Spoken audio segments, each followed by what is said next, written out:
Hey, welcome back to Métropole Grid. My name is Andre. Thanks so much for tuning in. It is Tuesday, the 3rd of December, 2024. How's everyone doing? Hey, actually, all my guess is that we play some beginner deck side today. Hey, Andre, good Tuesday. Good Tuesday to you too.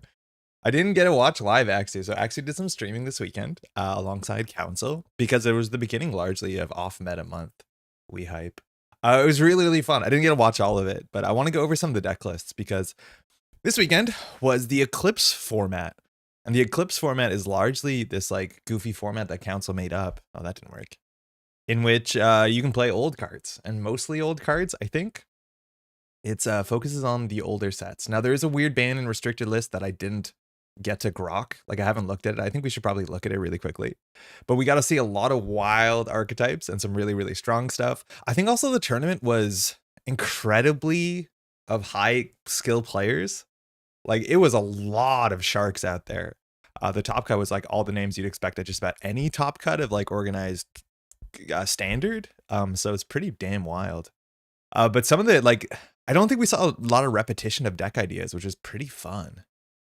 All the best thing I've lips, Eclipse, Apocalypse. Hey, Quitwa, hello. Also, no locals, but I get a catch grid. Sorry you're missing out your locals. How you doing? Hey, sorry, how you doing? It was nasty as hell. It was a really nasty format. And this is the sort of thing that like scares me about some other alternate formats. Is a lot of time alternate formats that have alternate card pools, they come down to more as a deck building meta more than it is sometimes a player meta. And I want to be very clear, like that's not to say that the players that didn't played well, they played fantastically, but there's a lot of games that are over before they start because someone has like this unfair combination that just doesn't, you have no chance of beating it. It's really, really, really tricky. I just want to show you some of the unfair combinations. So actually, I probably should just understand what Eclipse actually was. So if we go to always be running, because I don't know what the restrictions on card pools were. I know in the early rounds too, some people accidentally played illegal decks and it's a casual tournament, so you just have to fix it, but it happened. Best things to do, have lips. Kick flips. Hey, Ba, how's it going? I know you did some prov streaming the other day. I haven't caught up on it yet. Did it turn out good? So this is Eclipse. Again, off meta month, there's a bunch of stuff going on. We will be streaming on the 15th. It's not this Sunday, but the next Sunday. We'll be doing RAM. Cold Lava is running it. I'll be doing some streaming alongside Cold Lava and Juniper, which I'm pretty excited. I'll be able to say more about it once we officially lock stuff in, but it looks like at least abstractly, we're not confirmed yet, that for the first 2 hours, how RAM works is that you're given a card pool and then you have 2 hours to build your decks. And then after those 2 hours, you go and play the little casual tournament, right? It's going to be a lot of fun, but you basically get a play set of different cards that you might not be familiar with because a lot of them likely are going to be old Fantasy Flight Games cards, which is both a treat if you're an old player who's played with those cards back in the day, but also an absolute treat if you're a new player, because then you get to see these cards and try and figure out how they work and kind of live some of the power cards and some of the bad cards that we all experienced for those who've been playing for a long time. I can't recommend it enough. However, it looks like on the Sunday, I got to confirm this, probably shouldn't say it before we confirm it, but we will be doing the deck building live on stream. So the three of us on stream for the 2 hours, we're going to be building a whole bunch of different decks just live on stream and having a good time doing it, which means if you're watching and you want to play RAM, but you're overwhelmed by the deck building, you can just crib one of our decks. And if you win, we all win. So just, we're going to hang out and do some deck building, which I think is going to be quite fun. So we're trying to make it as approachable as possible. Flashback to Infinite, David credits in Eternal last year. Yeah, it was good. At least I got to meet Rowan. Rowan was nice. I hope everyone's doing his day is going well. Hey, PMK, how's it going? Oh, snap. It is indeed Tuesday. Hey, Eric, how you doing? Snap. Marvel. Snap. That sounds fun. Yeah, it sounds really fun because like I do think also RAM can be a bit more, it's not, maybe not as deck, it is a deck builder format to some extent. Like a good deck will do you well. So the legal sets in Eternal were the core set. This is the 2012 original core set. So it has like a Count Siphon in it and Desperado, a lot of really fun cards. Some of those might be on the ban list. Genesis, which is the first cycle. Creation Control, which is the first FFG Deluxe. Spin, which is the second cycle. Okay, it's just going up in order. Honor and Profit, Lunar, Order and Chaos, Sans, and Day and Destiny, Mumbat cycle, Katara cycle, Borealis, and Liberation. So it's entirely FFG cards.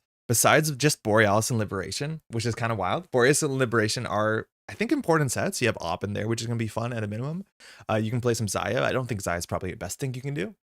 It's also missing, it has not all the FFG cards in here. So Terminal Directive isn't in here, which is a bit of a mixed bag for sure. And we're missing 2 cycles. And funny enough, those cycles are, or not exactly are, but were, I guess one of them still is legal and standard, which is the Flashpoint cycle, which rotated out last rotation, which we're all happy that's gone, I think, largely. And the Red Sand cycle, which is also a really messy cycle overall. That also means that you don't have a lot of the Tag Me cards. I think Red Sand has the best Tag Me payoff cards. That might matter for some folks. No Zaya, no Gateway. Yeah, there's no Zaya. There's no, sorry, I was meant to say Sable. Did I say Zaya? I was meant to say no Sable. Well, sorry, there is Sable, but I don't think you'd play Sable. I think you can just play Andromeda and have a better time.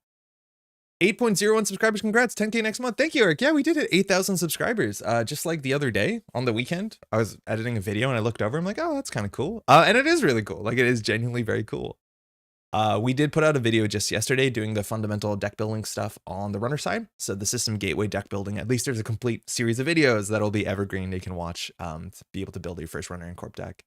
Do you know offhand if they're restocking Automata Initiative anytime soon? Hey, my Opera Shoes, how's it going? Offhand, no, I don't. I'm not part of Null Signal Games, so I'm not plugged in. You could send them a quick email, I imagine. I'm actually surprised that there's anything that is auto stock on their website. Is that actually how it works? But if that's the case, no, I'm sorry. I have no idea. You'd have to probably ping them. Let's see what the shop looks like. So if we go to here, we go to sold out. Oh yeah, Automata Initiative has been sold out. Huh. Weird. No, I don't know. I imagine we'll find out soon enough. But sorry, no, I have no idea. Good question though. Hey Jeremiah, how's it going? Is this a special short-term format? Yes. So for those who don't know, for the month of December, particularly when it comes to organized play, December is a weird month for Null Signal Netrunner, or for like organized play in general for Netrunner, because the World Championship just happened in October. People are generally like, okay, I guess the last major event was UK Nationals a couple weeks ago. But between now and the Circuit Breaker Invitational, which is in January, there's not a lot of organized, structured, competitive play. Which, for that reason, a lot of times December is like this weird format month where people do silly things and there's strange rotations and just fun stuff to mix it up because there's not a lot of like high stakes prestige tournaments. And this month they went even harder with the idea and basically reached out. Oh, there's a whole article on Eclipse. I probably should open that. I didn't know that was there. So basically they reached out to the community and said like, hey, if you want to run any sort of goofy tournaments, any sort of like standard startup, you know, the formats you're aware of, tournaments, you can, and we'll support them. And so this was the first, it was Eclipse. This weekend, there's both Chimera and Purge. Chimera is the singleton format. We actually played Chimera on Thursday night on the stream and had a lot of fun. That's something Man in the Moon's been putting out, but it's basically you get given a deck that the algorithm just gives you, which has singletons of every card from the entire play set. It's a pretty wild format. Purge is something I believe Kira is running, where all the FFG cards are unbanned, which is the Purge. It's a really cool thing to experience that before the FFG rotation. Then the following weekend is Eternal, which is just Eternal. Tehran, I believe, is running this, and he put out a really good document how to get into Eternal if you haven't played Eternal before. Eternal is the card pool. It's the entirety of the card pool. It's a very high power level format. And then we're streaming on Sunday. This is RAM, Random Access Memories. This is a throwback format that used to happen a fair bit during like lockdown, in which at the beginning of the time of the tournament starts, you have 2 hours for deck building. And at that 2-hour start, you were given a series of different expansions and data packs. I'm not sure what the numbers are, but basically you get like 1 deluxe, 1 core set, and then like 3 data packs or something like that. And then you just have to figure out how to build the best decks to bring to the tournament, be using exclusively those cards, which is really, really fun. Then there's Restart on Saturday, which is Gateway plus Update plus a cycle set. I believe this is Lucille's, right? This is the like make your own startup, which is actually a really interesting format. And then there's Time Traveler, which is kind of like a snapshot where you pick any point in time and play standard decks from there. I believe Axie's running that. All these events look really, really cool. I know sometimes December events are tricky to watch or to participate in because a lot's going on. I know on my side too, that's the case. But like, I'm so stoked there's stuff that's interesting going on in December, because a lot of times people just like disengage in December, where unless they're going to casuals, if they're like a more competitive minded player, there's like nothing to grind for, nothing to prepare for. And like Netrunner's still fun casually, obviously it is, but a lot of people just be like, I'll see you next year. RAM sounds like an interesting draft adjacent format. Yeah, it's kind of like that. It does reward deck building.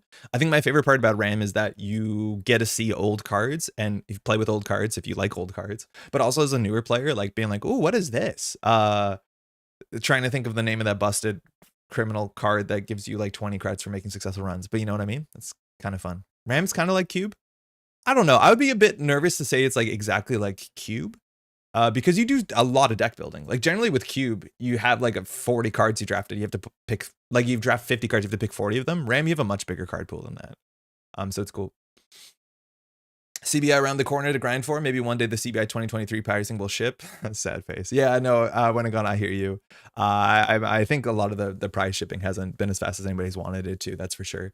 I do think a lot of people are not preparing for the CBI just yet because they're maybe expecting a ban list between now and the CBI. It's probably in El Single Game's best interest to like let people know that there is going to be one, if there's going to be one, which they probably actually don't know at this point, to say like at least there'll be a ban list as late as 3 weeks before CBI, something like that. Hey Lava, how's it going? Tuesdays are going well. I'm behind on chat. Hey Warlock, Temujin, thank you. Temujin contract. Temujin's really good. I never thought Temujin was that out of line, but it was off meta and played Omar. I was off meta and played Omar. Hey Joe. Let me catch up on chat. SVA. I've been disconnected from Netrunner for a while. Is there any word of when we shall start seeing info about Dawn? Maybe some spoilers? Hey, Esteban, so Dawn is scheduled to come out Q1 of 2024. So I would say cautiously prepare for March, just because that is the latest part of Q1 2024, unless El Single Games delays it again, which if they do, they do. They need the time. I get that, but obviously we'd all want them not to. If that's the case, generally spoiler season starts about a month before. For what it's worth, we've already seen one card spoiled from Dawn, which was one of the champ design cards that Sokka put out. I honestly don't think it's the most exciting card. Like, I don't think everyone saw it. It's like, yo, Dawn's sick. It's like, it's kind of a sleepy card, but it's a cool card that definitely Sokka likes. And it might be more interesting in context. So it's not like we saw a new, mechanic or something like that. Sorry to dunk on Sokka there. I think it's a fine card. But I'm assuming generally spoilers start about a month before. So I wouldn't expect any spoilers before like February, maybe. So it's going to be a bit. Maybe at the CBI, they'll do something and show something and use that as like a bit of a marketing beat. But I don't know. I know as much as you do largely. But that being said, actually, I eventually know more than you do because if El Single Games reaches out to do spoiler stuff, they usually do it the month before. Obviously, well, officially I don't have anything. I don't have anything. Like I know as much as you do at this point. Hey, Second Knap, how's it going? Really enjoyed the deck building vids. How to value Icebreaker strength was super helpful. Second Knap, I might be saying that wrong. Thanks for the kind words. It's really weird because in System Gateway, the breakers I don't think are that interesting. Like as you saw if you watched the videos, a lot of times, there's only one right choice, right? Like we talked about the code gates in System Gateway, and Buzzsaw is like just the right choice 99% of the time. Marjana is like never the choice, and even in a bigger card pool, Marjana is largely never the choice. That being said, it's important to have those choices to be able to hone your skills and find out what's important in Netrunner and that sort of thing. But when it comes to a bigger card pool, like this does get evaluated more interestingly, right? Like once there's more code gates that are above 3 strength, Buzzsaw is not always the answer. Once influence is a bit tighter, when you have more things to bring in, right? Like actually spending influence on Buzzsaw might be a consideration as much as this one influence. So it's something that in System Gateway is a good place to learn, but just you have to keep in mind, if it does seem like a little limited in System Gateway, it is because it is, which is both a feature and a bit of a weirdness of System Gateway. Netrunner's growing. Hey Radish, I don't know if I said hi. Standard is carried so much by that set. Gateway was toxic. The breakers not included in that set are suspicious. What are you talking about, Axu? Gateway is really, really strong. I also want to be very clear about that. Gateway is a very strong set of cards. I think I was obvious when we were putting together our Corp deck. Like this deck is very, very good. I actually think the Corp deck we built, the HB deck, makes no compromises. Like a lot of times when you build the runner deck on System Gateway, you end up playing some weird cards, right? Like you end up playing not Telework. I never remember the name of this card. I'll just search distributor. You end up playing this just because you need to put together 40 cards. But this card sees no play in any larger format. Very immediately is like the worst card in your deck by a mile. But when it comes to System Gateway, every single card largely in our HB deck we built, arguably besides what's it called, White Space, sees consistent competitive play. Oh, Palisade also doesn't see a lot of play. But every other card sees, like, if you put that in your competitive bigger card pool HB deck, everyone would be like, oh yeah, that makes sense. Send a Message doesn't often see play in that deck, but it's really a noticeable difference in the consistency of the card pool. Like System Gateway is very strong. Okay, if I missed a chat message, apologies. I'm trying to catch up. Hey Brennan, it's a grid. Okay. You meant 2025? Yes, if I said early 2024, obviously, well, not hopefully not obviously, but I meant 2025, yes. Early next year. It's just pancakes backwards. Oh yeah, yeah, look at that. Backwards pancakes. Oh, I guess your image too makes it more obvious. I really wish we knew if there's going to be a ban list before CBI. Yeah, I'm assuming we'll hear communication about that. There's a chance we won't. I think right now my imagination is the SBT is doing a lot of work splitting between the modern standard format, which is only going to exist for a couple more months, and also doing testing for the upcoming Dawn and the rotation. So like the standard ban list has standard ban team has a lot going on, I imagine right now. Obviously over the holidays too, it can be tricky to get in a lot of testing. A lot of people have other stuff going on as well. But yeah, they have two large things that they worry about. Firstly, getting a ban list before Dawn if they think it's necessary, which at this point, I think people would like Shaper to be just kind of taken down a bit, or at least appear to be taken down a bit. And then obviously when rotation comes. Andre just posted my 2 preview cards for Arkham. Hey, Veronica, I know I did this last week, but to get a quick Arkham segment, I sent out the Imager album on Discord. You can put them up on stream. I watched your short video first. Didn't know there was a long video. I thought the short video was really charming. I haven't watched the full long video. I kind of skipped through it. Like I watched the first bit because it was like 10 minutes before the stream. Veronica does an Arkham channel called Until the End of Time. And she put out a spoiler for a card. Is it Until the End of Time? Am I saying it wrong? Or is it just going to be like a Buble song? No, that's right. The card that she has spoiled is a firearm, which is something I'm pretty critical about overall. I don't know. Veronica, do you want me to spoil your spoiler on this channel? I feel weird, but like you can watch the video. She goes down to like a museum. It's great. I have 2 preview cards. Oh, I didn't know that. You have 2? I only saw the Luger. Please do. Okay. So I'm just going to show the cards. It's really cool. Veronica goes to a museum because one of the cards is an old firearm, an old, German handgun, and this is the Luger. The Luger card, we'll find the full art at this point. Oh, slightly too far. It's really cool. It's interesting. My problem with Arkham, sorry, Arkham tangent initiated, is that firearms are pretty cursed in some ways, because I think firearms should be interesting when it comes to any horror property, largely because there's a narrative attached to every gun. At some point it runs out of bullets, and that's a problem, and that's very exciting. However, for having the downside of being bullet reliant in the game of Arkham Horror, you don't get a lot of upsides because you can just play a physical weapon like a big old sword or a hammer that does the same amount of damage with even more consistency than a handgun. So largely in a bigger card pool, handguns are entirely outclassed, and that is a problem. So hopefully in this set where one of the characters really cares about firearms it sees, I don't think we know his whole text, but Michael McGlenn here, the gangster, clearly cares about ammo, so he's going to be gun based. We have a Luger. So this is an old German handgun, very kind of silly. The German handguns always look very strange, especially from the World War I, World War II era. It only uses 2 ammo, which is kind of cursed. And it says that you can exhaust Luger, which means you can only do this once per turn largely, to spend 1 ammo. It only comes up with 2 ammo, which is strange for a Luger. A Luger has more than 2 bullets in it to fight. And you get +1 fight for this attack. Now, this only does 1 damage, which kind of sucks. But the big thing is this is fast. This doesn't take an action. So in Arkham, just like Netrunner, you only have a certain amount of clicks per turn. You have 3 clicks on your Arkham turn. So this basically does something clicklessly, which is immensely powerful. Then at any point you can spend an action. So that's a click. Imagine this said the click arrow to spend 1 resource, or the click clock.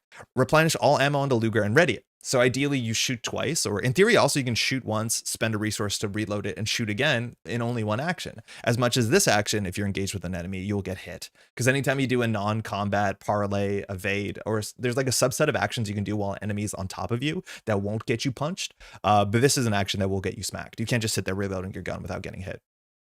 When I originally saw this card, I didn't really care for it. I didn't think this was cool at all. And the more I thought about it, I'm like, well, actually, this is kind of sick. And it's mostly an offhand thing. It's probably pretty good in multiplayer because you can, pop this to do 1 damage. I know back in the day, like I did play the garrote, the piano wire at some point in time. Is it not called garrote, or is it only 1 T? What's the garrote called? I love that gun. Yeah, it's a cool gun. It's actually genuinely cool. Is it just called piano wire? What's the fiber wire called in Arkham? It's been a minute. It's actually an Austrian design. There's a version of the script of this video where I was really in depth of the history. Oh, super cool. Oh, I just spelled garrote wrong. Thank you. Thanks, Axu. So like I've played this before, and this was an XP card. Now it takes your accessory slot, which is both good and bad. And it says during your turn, exhaust Garrote to fight, you get +2 for this attack, and only on an enemy with exactly 1 remaining health. So it only still does 1 damage, but it was a fast single damage. And then you generally use this in a deck that wants to do some sort of like exhaustion effect, or basically on top of other damage effects, specifically fast damage effects, like the name of the O'Banion lady who hurts with the red hair. All the like 4 or 5 XP allies have red hair for some reason. I think it's neat. It's definitely not a card that I'm going to think you build your entire deck around, but like, damn, it's cool. It's a very flexible card that can fit into a bunch of things. I like it a lot. It seemed like they had some good design space for firearms versus melee weapons in Dunwich era, but I haven't seen it follow through with too consistently. I don't even know if I remember Dunwich being particularly a high point for firearms, but I would have to look at the card pool. 2 MU though? Hey Laura, Smartware is a great learning experience in System Gateway though. I'm behind on chat. It feels good. Like you're getting money quickly and then you realize, wait, it gives me telework money more slowly. Yes, exactly. Yeah. But it's a cool thing, Laura, too, because it helps you plan your turn, right? Like a lot of times it'd be like, okay, I'm going to need to put this down with just 2 clicks on my turn. Otherwise it doesn't do anything. I like it a lot. Hey Rosenheim, I'll get back to that question, I think, after we finish this tangent. Imagine using guns when you could just play a runic axe. Seems a great weapon for Arkham. I love the reload mechanic, having to give up an action to reload, but getting a fast action to fight. Yes, and I kind of wish that would be a nice way to balance guns. Is like if all guns had the action that like the revolvers had, or that one revolver that came out in Mark Harrigan, that you could just reload them. Now, obviously, that breaks the game in some ways. There's guns with a lot of bullets, but I think that would be a cool thing that there's a time sink, but you can like fix the thing. You can put bullets back in. Now, unfortunately, that mechanic is attached to events. So then you have to put events in your decks that are worth XP, that are useless when you draw them in your opening hand. And those events just say reload your gun. Kind of like how rejig works in you know, this game, Netrunner. What was the second card, Veronica? Rocco, what's the second card? There's only 1 card here. What am I missing? If you want to see the other card, sound support, I put the link in your Discord chat. I also posted in a YouTube post if you want to stay on my YouTube page. Second card isn't in the video. What the heck? Community tab? What am I doing? YouTube posts? Oh, yo, what's this? Oh, cool. Is this one of the like the story cards? Like the goal cards? Can I see image? Entire image. Show me image. I can't see image. Open image. Can't see image. It's previewed in the Mythos Busted Discord. Okay. So read more. You want me to read? No, this didn't work. Veronica, I'm lost. I've never been on the internet before. Thanks, YouTube. Okay, got it. Okay, this is sound support. So there's a series of these cards. These are not, sorry, these are player cards. And they are trait locked.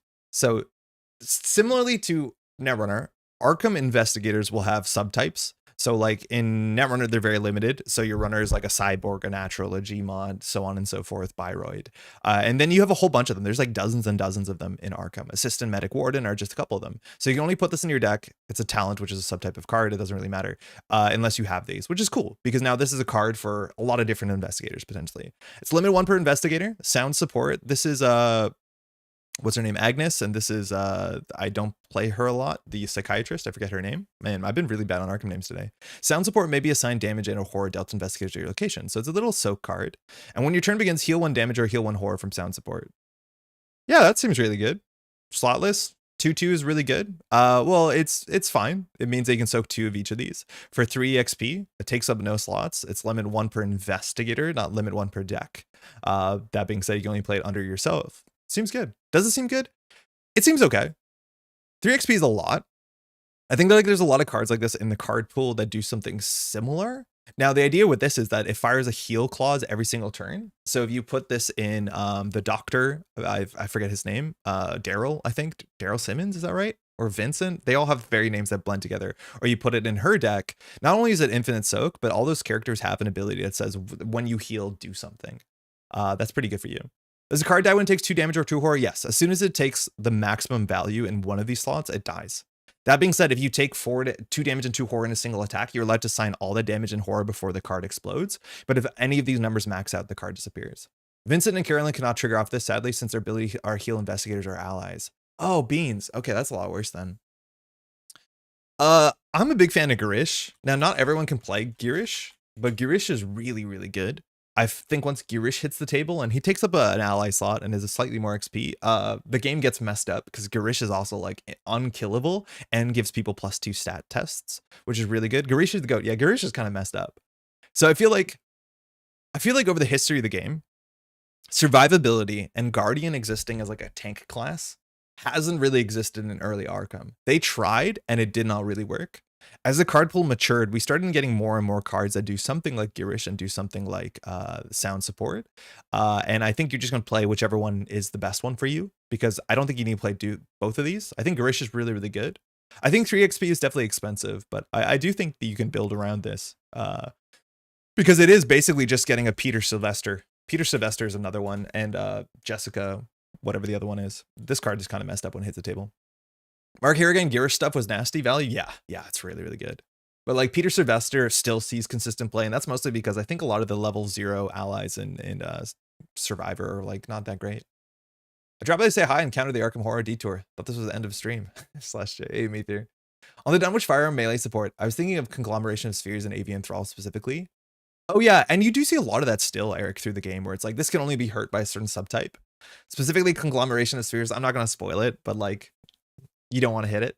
And Avian Thrall is also a bird, so it's hard to hit with a bat.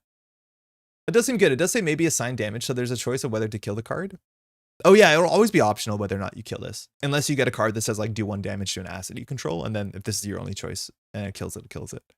This is interesting. I'm also not sure, Veronica. I know there was like these mission cards that said like you had to do certain things. One of them was a healing. I know there was the image of like the First Nations medic person. Does this interact with the goal card from what's it called from the upcoming expansion? Because if it does, I don't know if that makes it better than Girish, but at least that's interesting. I don't know. This is probably most interesting attached to somebody who's not going to take healing. So like assistant, is Min an assistant?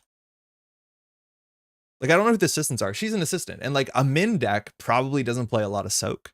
So I think uniquely this card fits into a slot where like if you need to get soak in your support Min deck, like you could do this. I don't know. I don't think it's your first 3 experience by a mile, but you could probably do it. I don't know the subtypes of the cards because they don't really matter. Min is assistant, and so's your boy Hank. Man, I don't like Hank that much. That's kind of cool, right? Because they can't have access to the sort of Survivor cards that survive forever. But like I played Hank and I had like I don't think Survivor struggles to get allies that soak forever who cannot be healed after he flips. Yes. Yeah, but like, I don't know. I don't like Hank's design. If it makes Hank more interesting for more people, A+. Hey, Exically, how's it going? Just joined. Are you streaming Arkham today? No, we're not streaming Arkham. Veronica just dropped by. She got some spoiler cards up on her channel, so we're just shouting them out. Again, you can find all this stuff. I'll link the channel below. This is from Until the End of Time, which I'll have the link to the channel. Veronica also does play Netrunner. I think some of the past videos were talking about like, was it EMEA? Yeah, EMEA Continentals. This is from a year ago, but it's a mix of mostly Arkham, some Netrunner stuff. It's great. Great stuff, Veronica. I'm glad they reached out to give you some content. And I saw the second video. I've entirely watched the short video, and I thought it was really quite fun. I'll watch the full one after the stream at length. I just watched the beginning. Gotcha. Yeah, cool. Okay. So where we started today is just to talk about Eclipse really quickly. Where's Métropole Grid Arkham spoilers? Yeah, that's a good question. Yeah, FG, why don't you send them to me? I'm out here doing Netrunner content. They also put out their if you do care about the spoilers, if you are plugged into Arkham Horror, they put out this page yesterday which tells you like a bunch of different channels and the dates where things come out. I think some of these numbers are slightly incorrect. I know Derp K did a little post on ArkhamDB talking about how these are incorrect. So this doesn't exist yet. I think there's meant to be one on the 10th that doesn't show up here. But overall, if you want to go check out some channels and you want to find out more Arkham cards as they come over the next couple months, this is a apparently somewhat accurate calendar, which is great. It's a long spoiler season. Yeah, they draw it out. They do draw it out. And that's because it's been a while since we got Arkham content. So the schedule was so wrong. It was so silly. It has at least somewhat updated. Did they fix some of it? I remember being like, that's not correct, but it's mostly correct. So hopefully they've updated it. It's funny how they have to put the year too, because like it sort of matters. Did they announce a release date of the expansion, of each expansion? I think they have an approximate release date. They usually say like the end of whatever. So I'm assuming this is like February. Someone who's plugged in might know.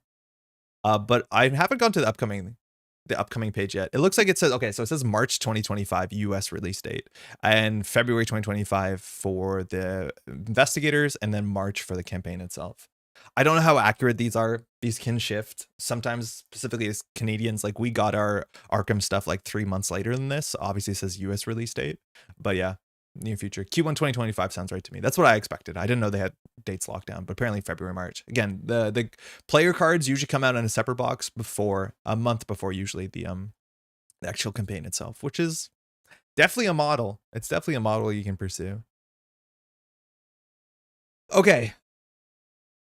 I remember visiting the FFG upcoming page almost daily. Me too, bud. I used to visit FFG's website so much because I used to have like played 3 or 4 different games that they put out. And so like there was consistently stuff. And then you would check this up because also very importantly, Netrunner used to have at least 1 product a month. So watching this and understanding, was it on the boat in production? This was so good. Upstock is in production. Yeah. And it was huge. Like, I don't understand this. It says Magneto is in production, but it was released November 2024. Like, I have this. This box is over there. It says it's in production.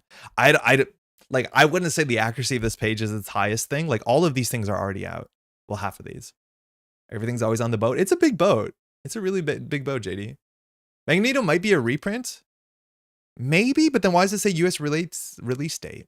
And why does it say latest update August 27th? Like, I hear you, but I don't think so. I would assume I'm Occam's razoring here and just say that they messed it up. I learned so much about international shipping during that. Hey, Grim, you have a good point. Yeah, I just don't think this is updated. It's kind of sucks. It is what it is.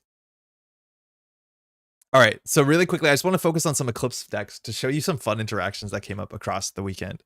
So there's no singular answer to what made me think about the Eclipse format, but I hope it makes for a good story.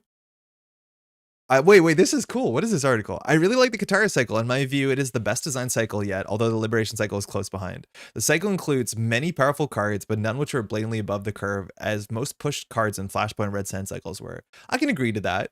When NSG announced that Katara was going to be rotated early during Worlds of 2023 in Barcelona, I started thinking about how we could celebrate the cycle before it leaves. Oh, that's really, really cool. Shadow, mind you, this is written by a guest author. I'm assuming that's Council, right? Just so we know.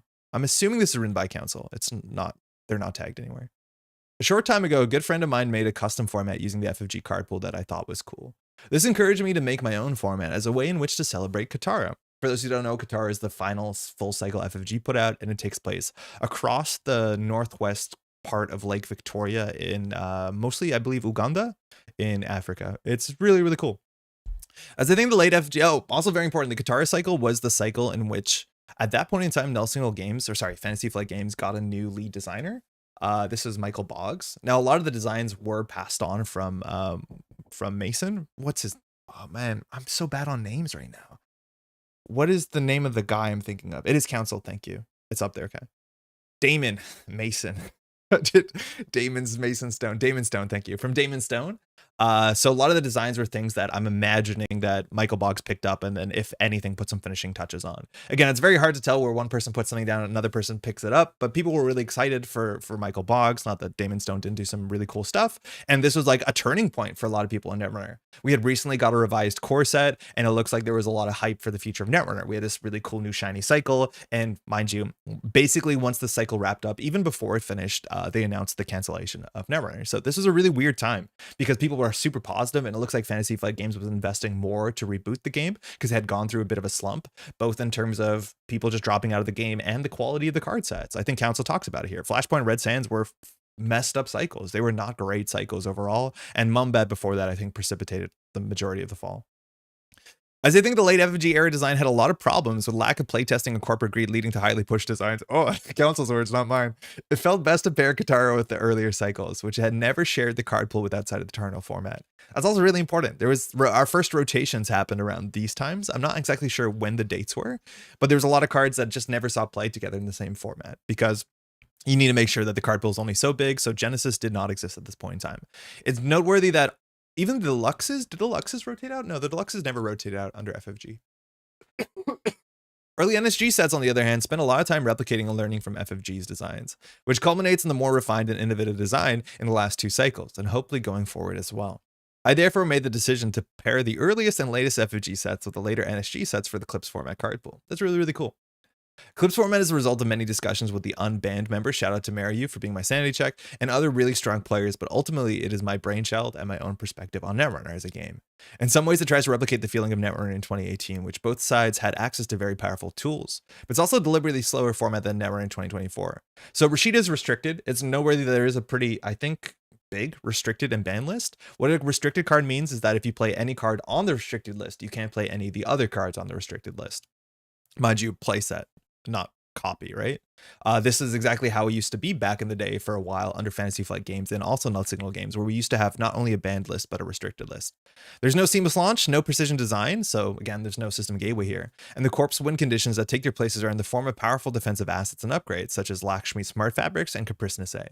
Caprice is basically what Adrian used to be, but less text on it, just play a side game and the run. And Lakshmi Smart Fabrics has a whole bunch of text on it, but it is, I guess the closest thing to it in some ways is working prototype. It was a card that gained power counters the more you res things, and then you could use those power counters to protect agendas in HQ, revealing an agenda in HQ, and that would protect all copies of that agenda. Why doesn't he just open the card instead of spending so much time describing how it works? I don't know. I think I did a good enough job. I actually really like this card and played a lot of competitive decks. HB Assets was a thing at this time. They used this card.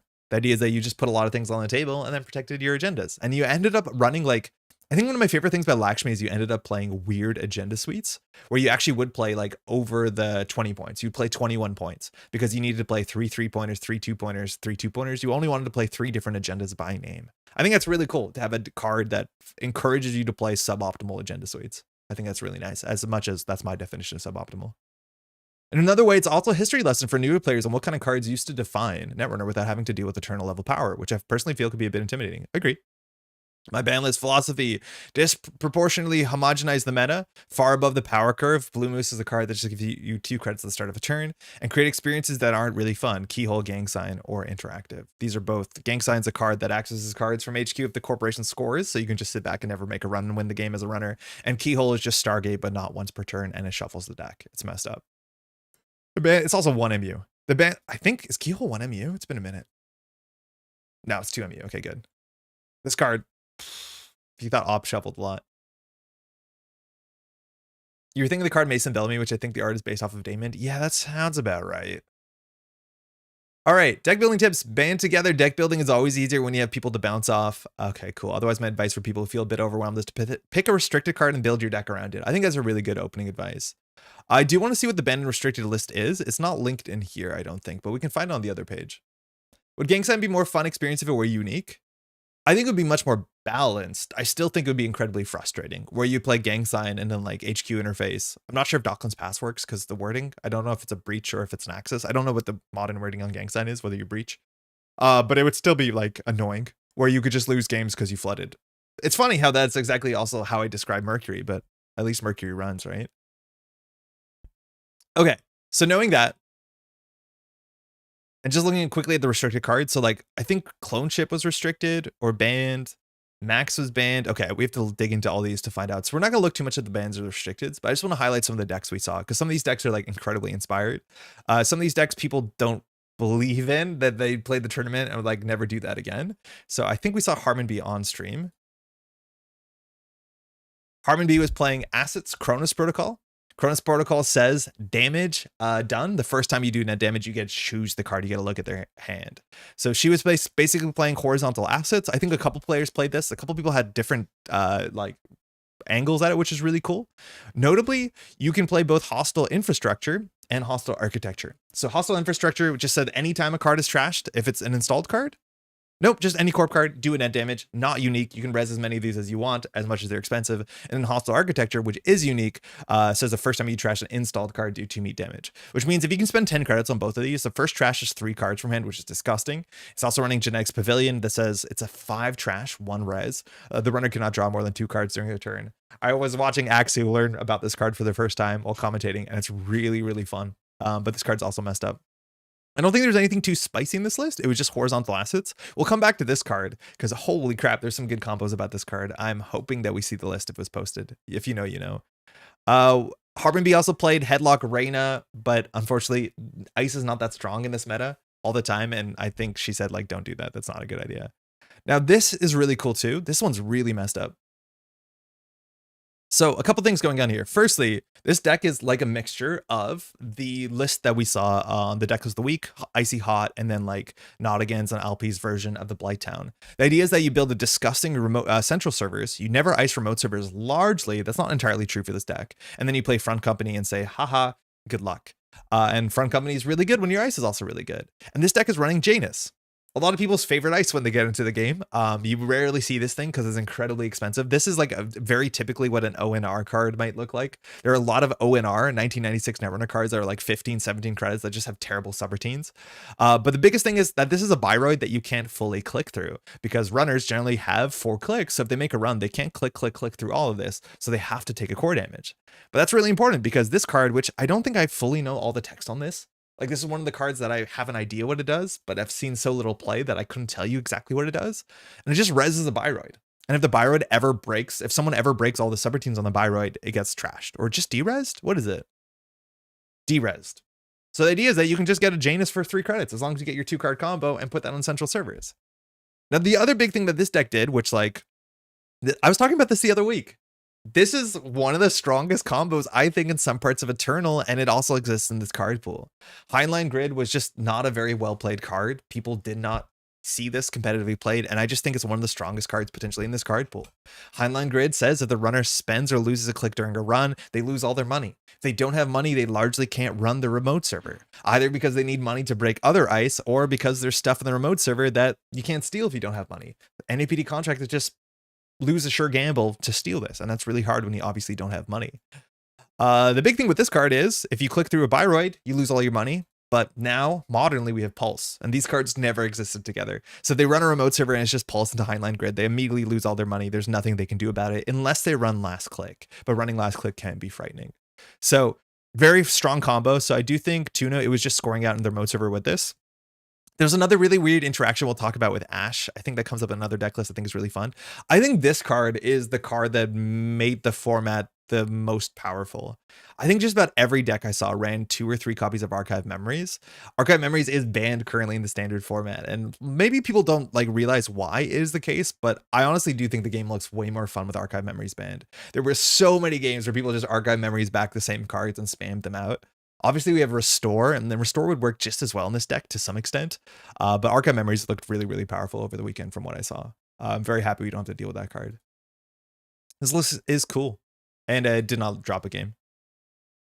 Jia played this too. We saw a list of this. Archive Memories, Drago, yeah, not a fan.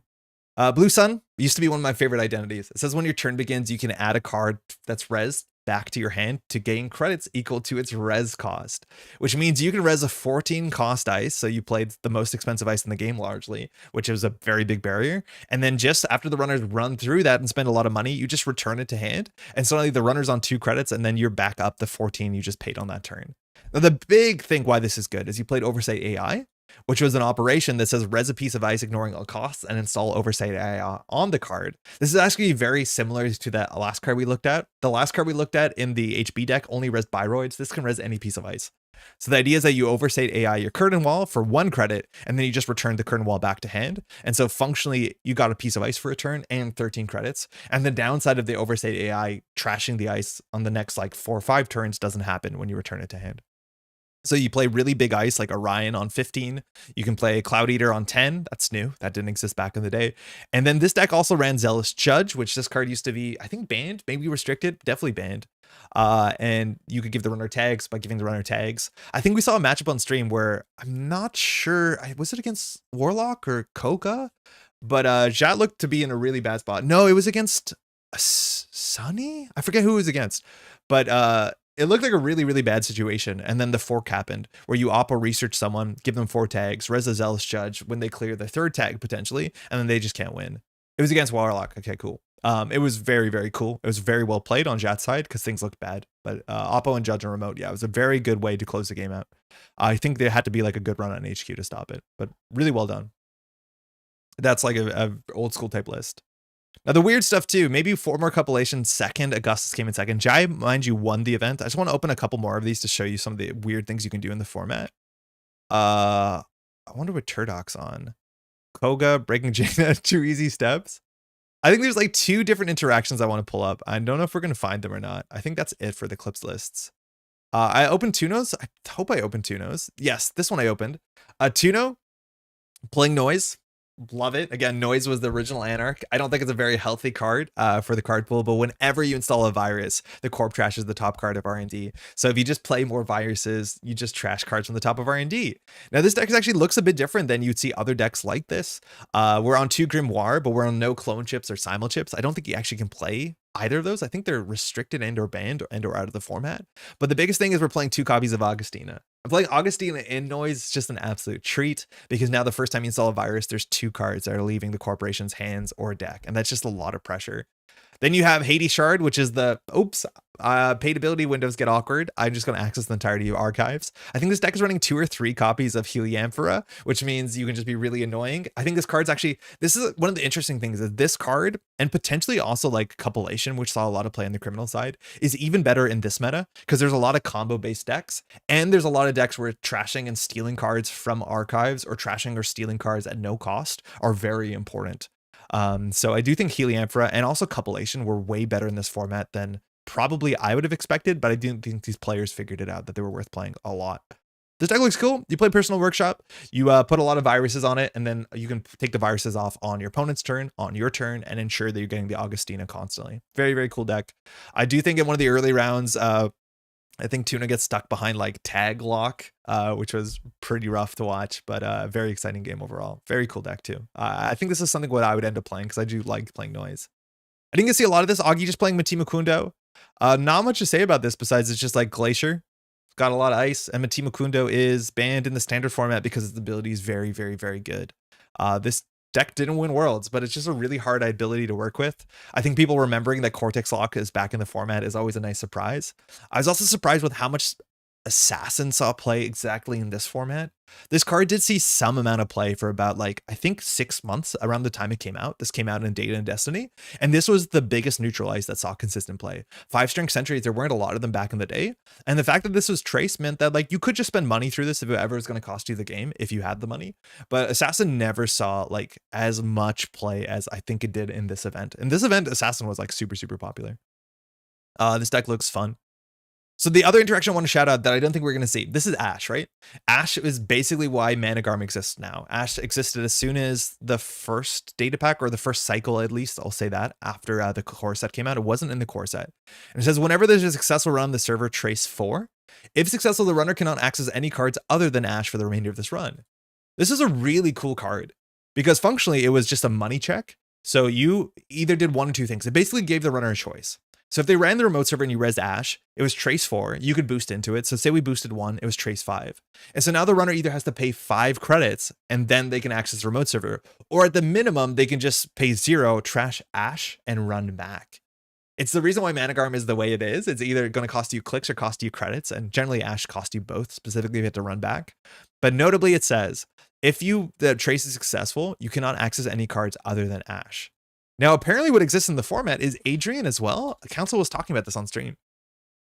Say that you win or lose the side game on Adrian, I'm still not sure. But if the bids differ, the runner cannot access cards other than this upgrade for the remainder of that run. So the question is, what happens on an Ash run where Adrian fires? Because Ash says you can't access... Like, basically, they both have clauses that say that the runner cannot access cards other than this card. So when they both say that, which card can you access? And the answer supposedly is none. So you can build a server that has Ash Adrian that in some cases is just bulletproof, to some definition of bulletproof.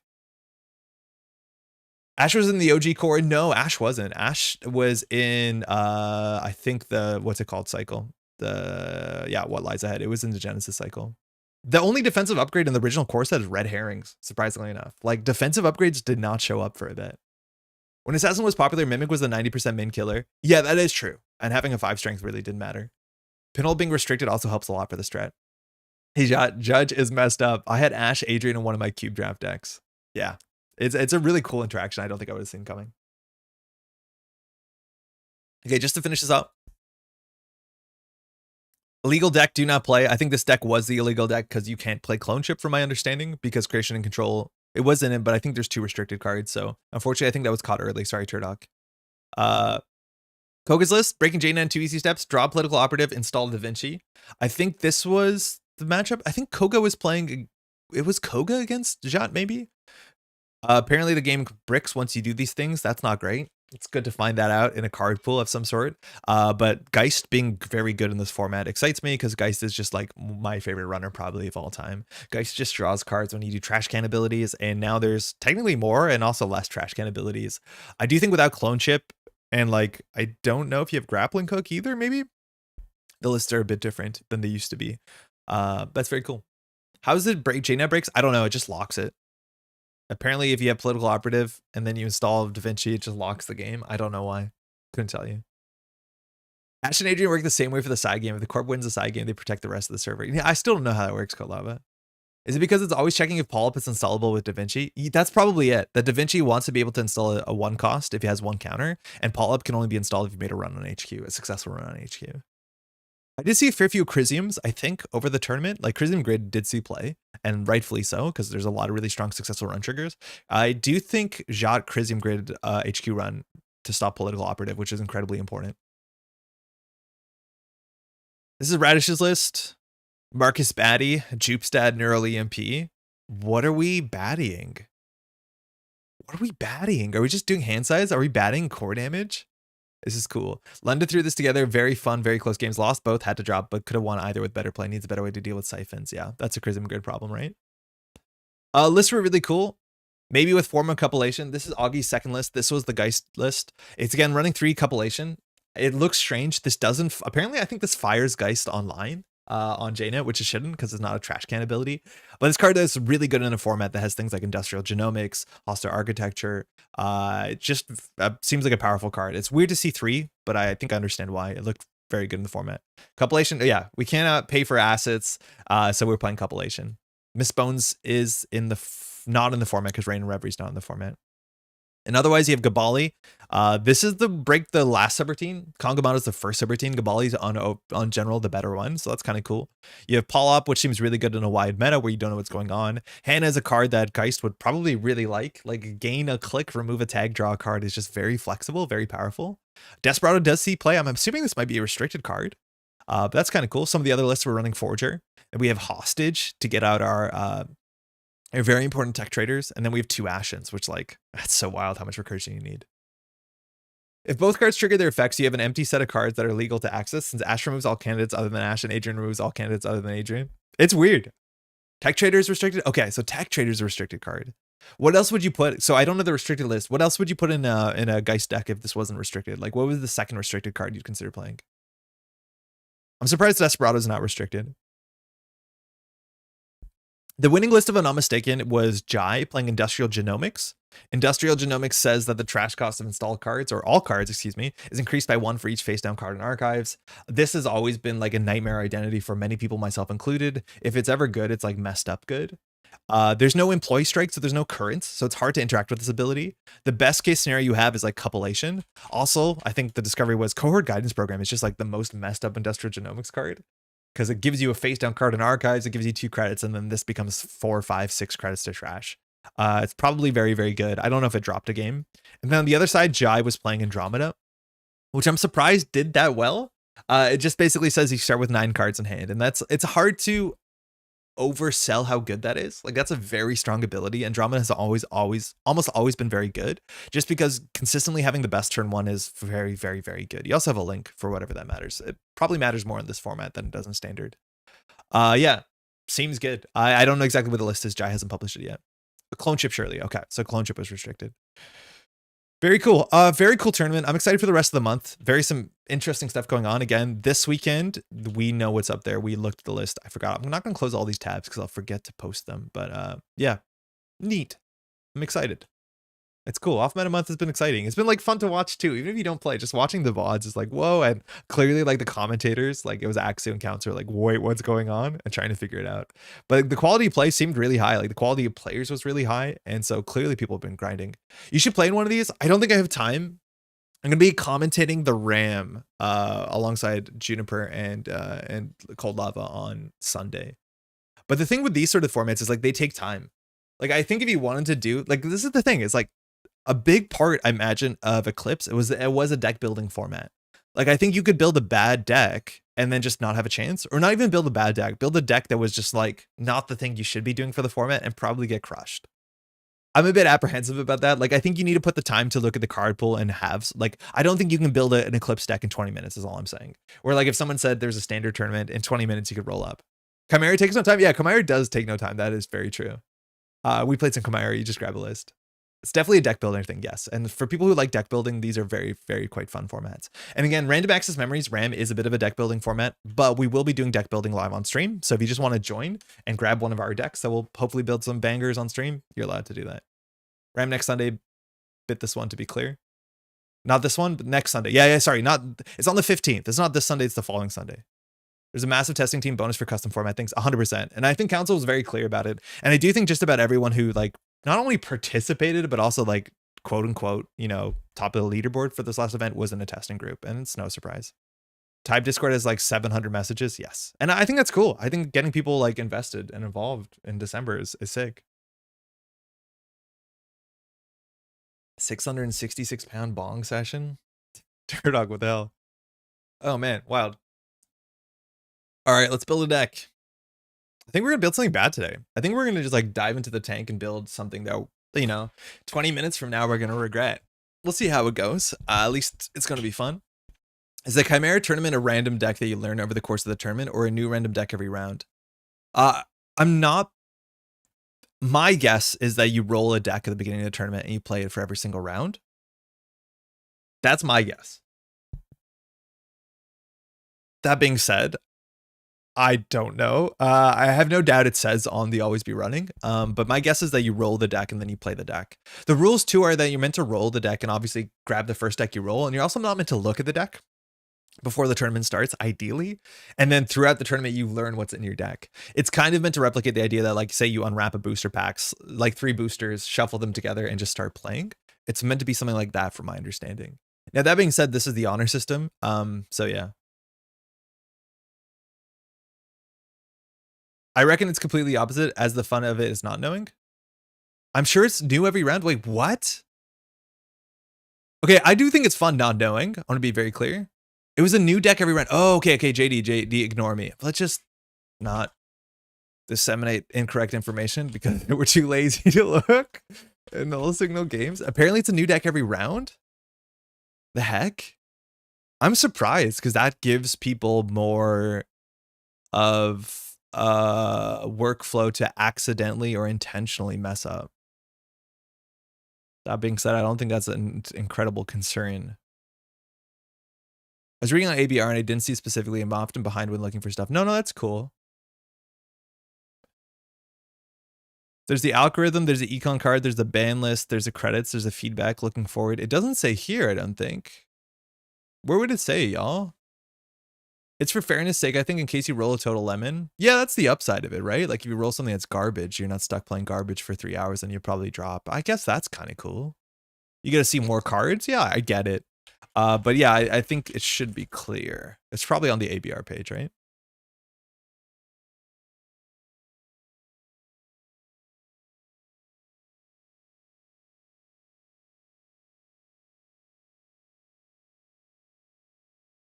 I don't think it's clear.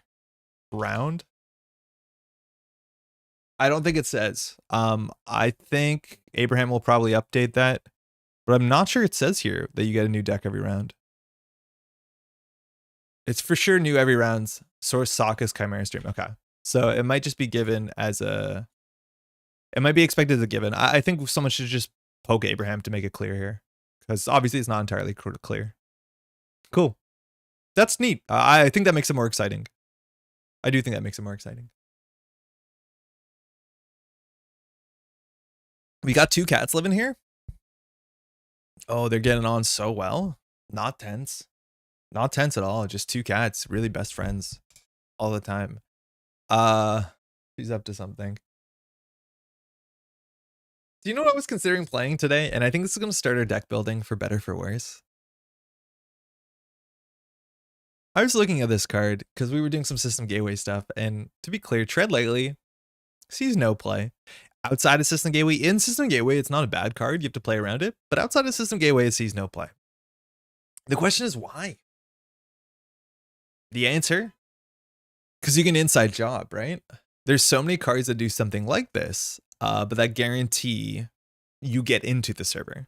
Now, that's not always the goal of Tread Lightly, but a lot of times Tread Lightly will destabilize the corporation. It's a click to make the corporation lose 3 credits. Hey, Nana. This is like a bad starting point for the deck that we're going to be building today, but it's a card for 1 influence. I wanted to play a bit more. Tread Lightly is the Punisher variant of Inside Job. Yeah, exactly. Now, what is the synergy we have with this deck, right? Like, we can play Reina and make cards cost more to res. I think that's obviously going to be somewhat interesting because now you have to pay 4 extra. Now, they were prepared for 1 extra. They prepared for 4 extra. Who knows? Hey, Sock Monkey, went to my first GNK this weekend. Only won 1 game, but had a fun time. Yo, let's go. Going out to your first event is like such a big jump. And now that you've done it, I imagine you're going to be going to more, which is an absolute treat. Winning 1 game at your first event is better than expected, usually, for real. So let's go. Well done. Hopefully you had a great time. Well, you said you had a good time. I'm glad you did. Estebrado pushed out of deck lists. Well, no, because Estebrado is only central servers, right? I think it's going to be really interesting next year when Inside Job doesn't exist. Like, are we Estebradoing centrals? Man, I don't like this card. But I actually don't think Estebrado comes into the conversation. I think the other one that does come up is Window of Opportunity. And I did want to play Window of Opportunity Saucy Arsana today, but we played Arsana last Thursday, so I think I need to spread it out a bit more. I won 0 my first event. It was still fun. Yes, Ian. Hey, good to hear. Hey, Kizra. How you doing? I'm doing good. We're about to like build a Reina deck, so a bit, mixed, but how you doing? How's your homework been? For me, the feel bad, Tread Lightly is inherently a corp choice card. They can evaluate +3 costs against the face check. Yes, but that's the big thing is where do you tread lightly? The way that I said in my video is that you almost always tread lightly the remote server. And that's because the remote server often carries one of 2 things. It either has an agenda, and if they can't res the ice, because then you steal the agenda. That's obviously very good for you. But the other end is say that they have to spend more money to res the ice. Now there's a chance that they can't protect central servers because they have to protect the agenda, and then you can run central servers for free. That's really good. Or they can't score the agenda next turn, which is also good because it gives you more time. And then clearly the thing in the remote server is worth protecting because they just spent 9 credits resing a Brawn. Like, that's actually kind of interesting. Now, the other card that this really works with well is En Passant. However, I think this kind of encourages you to do tread lightly on central servers, which I think is something you probably shouldn't be doing because tread lightly central servers is just a lot of work. So that being said, though, if they don't res, you can En Passant, which is a unique interaction, and that seems kind of fun. Window Opportunity Worry. So Worry is like the Run HQ expose one. I don't know if you want to be doing this. This doesn't actually need Window of Opportunity. This card is like almost something. It just does way too little for a single slot. The first time you make a successful run on HQ, you may trash Worry to name Sentry, Code Gate, or Barrier, expose a piece of ice, add it to HQ if it has the name subtype. It's an interesting card, right? Because if you have information, you can return something to hand. It's just like very funny how much or how little this does compares. It's a unique card, which I think is healthier for the game compared to, Hermes. Neuroshock, I managed to get 3rd in my first event. Haven't finished as high since. Beginner's luck. It's only downhill from now. There was 3 players. It sounds kind of like the Control Mercury deck Izzy played at COS last Worlds. Yeah, there's a chance, Dan, right? I know Izzy was playing En Passant and Mercury, and that's like a fun thing, but that's less so because of the like tread lightly cost, but it's more so because when you inside job central servers, people didn't want to res their ice. I would argue that against Mercury, you're actually kind of incentivized. Like, I think people don't consider it at all. But when somebody inside jobs your remote server, or more likely if they inside job your central server, you probably should res the ice if they have Hermes. And even if they don't have Hermes, the deck probably has Hermes. So getting your ice res on central servers sooner than later actually has some value because it allows you to be slightly more aggressive, where you're no longer in situations where it's like, if I score the agenda on the remote server, I'll have no ice on HQ because I'll get Hermes bounced. It's something that's worth thinking about. But sometimes, a lot of times people don't res when you bypass their ice. They should. The timing allows you to bounce the card D-res by Window of Opportunity on HQ. Wait, what? Okay, hold on. Okay, wait. There's something here. So the idea is with Window, you have to run HQ. Run any server. When that run begins, D-res a piece of ice protecting that server. When the run ends, the corp may res the ice. D-res this way, ignoring all costs.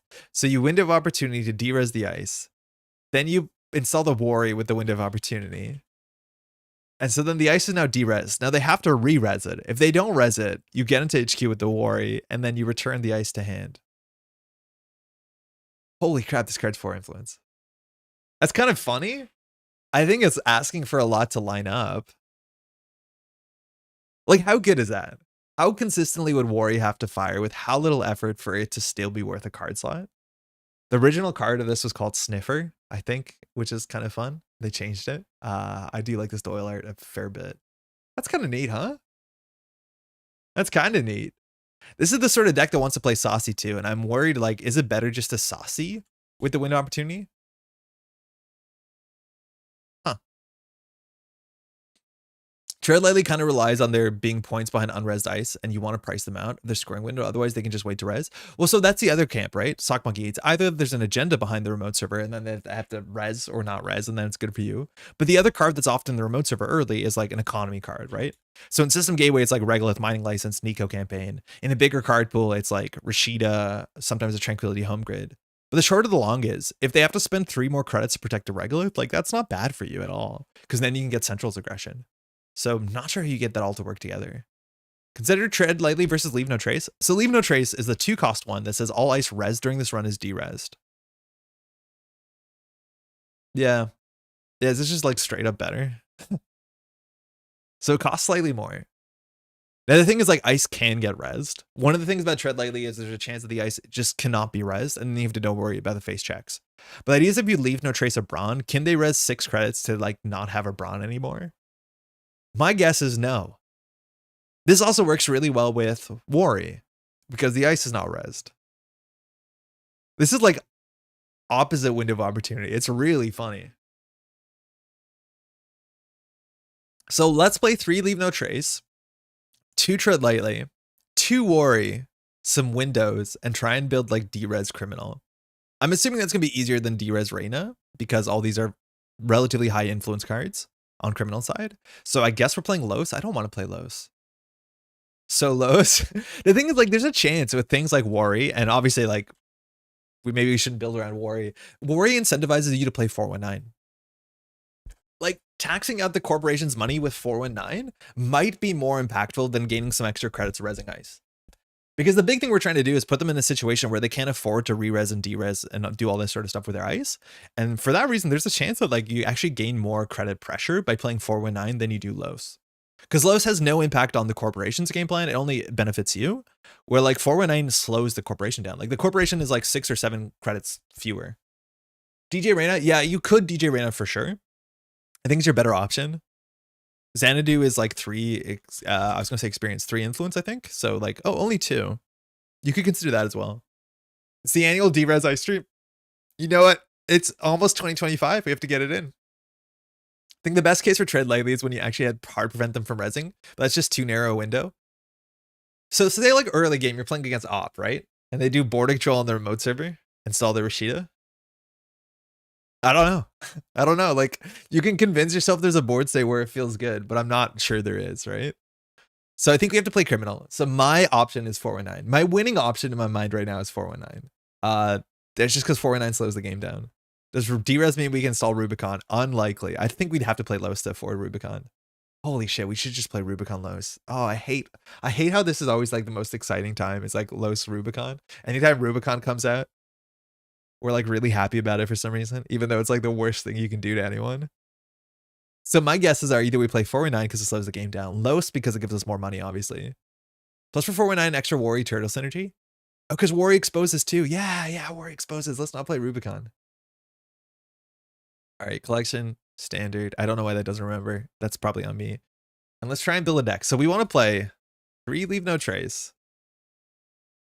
Great. Make our own Derez all ice those res during this turn. Fantastic. We want to play 2 Tread Lightly. We're playing 3 Worry. That seems so perverse. The first time you make a successful run on HQ each turn, you may trash Worry to name Sentry, Code Gator, Barrier, expose a piece of ice. So you get an expose counter. That's nice. Add it to HQ if it has the name subtype. Does Op say printed? Op says printed. We can play Mercury because we're expecting Corpse to res less ice. But then there's like, that's the thing about Mercury is, I don't know if there's a big incentive to run any other Mercury deck besides just like bypass centrals. Right? Because I think it's the most direct way to get Mercury to fire. That if you do like a cuter, weirder Mercury, I just think it's going to be a worse Mercury deck. Right? Like, why work so hard to get them in a situation where they can't res ice, where you can just play like Estebrado? Like, I could be wrong about that, right?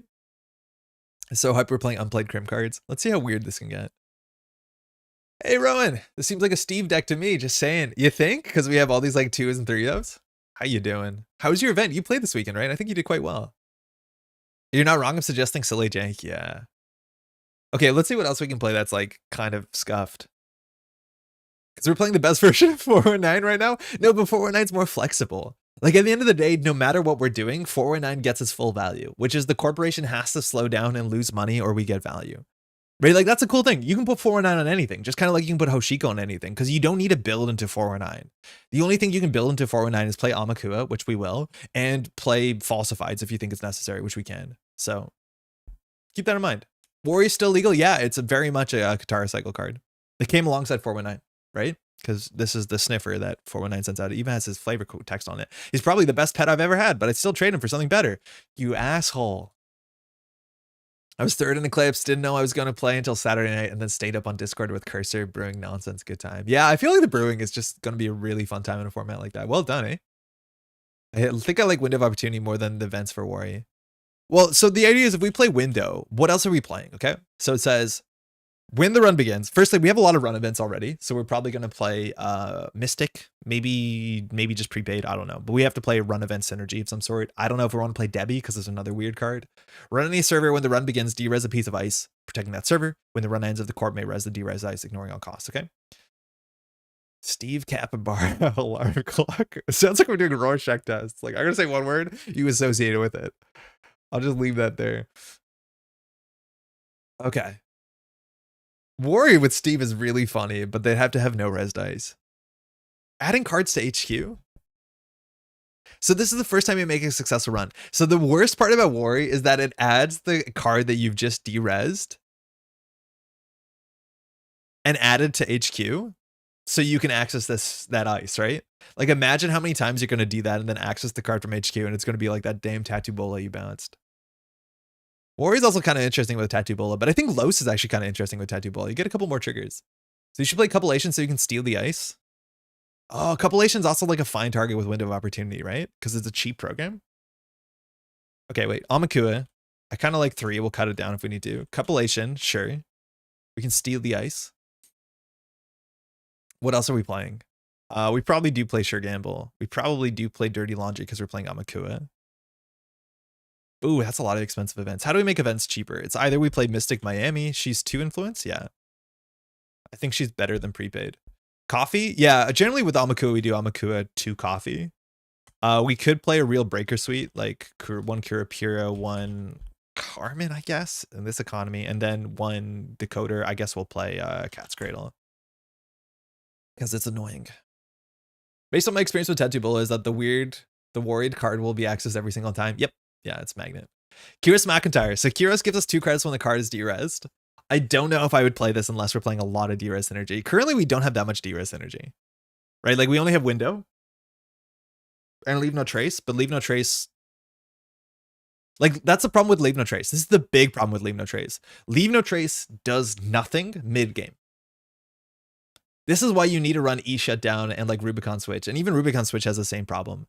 This is actually the reason why I think Rubicon Switch decks might be better now than they've ever been. Because the biggest problem with Rubicon Switch is that Rubicon Switch says you can only derez a card that was res this turn. Right? That is the problem with Rubicon Switch. However, we've now finally got a card that forces derezes. Right?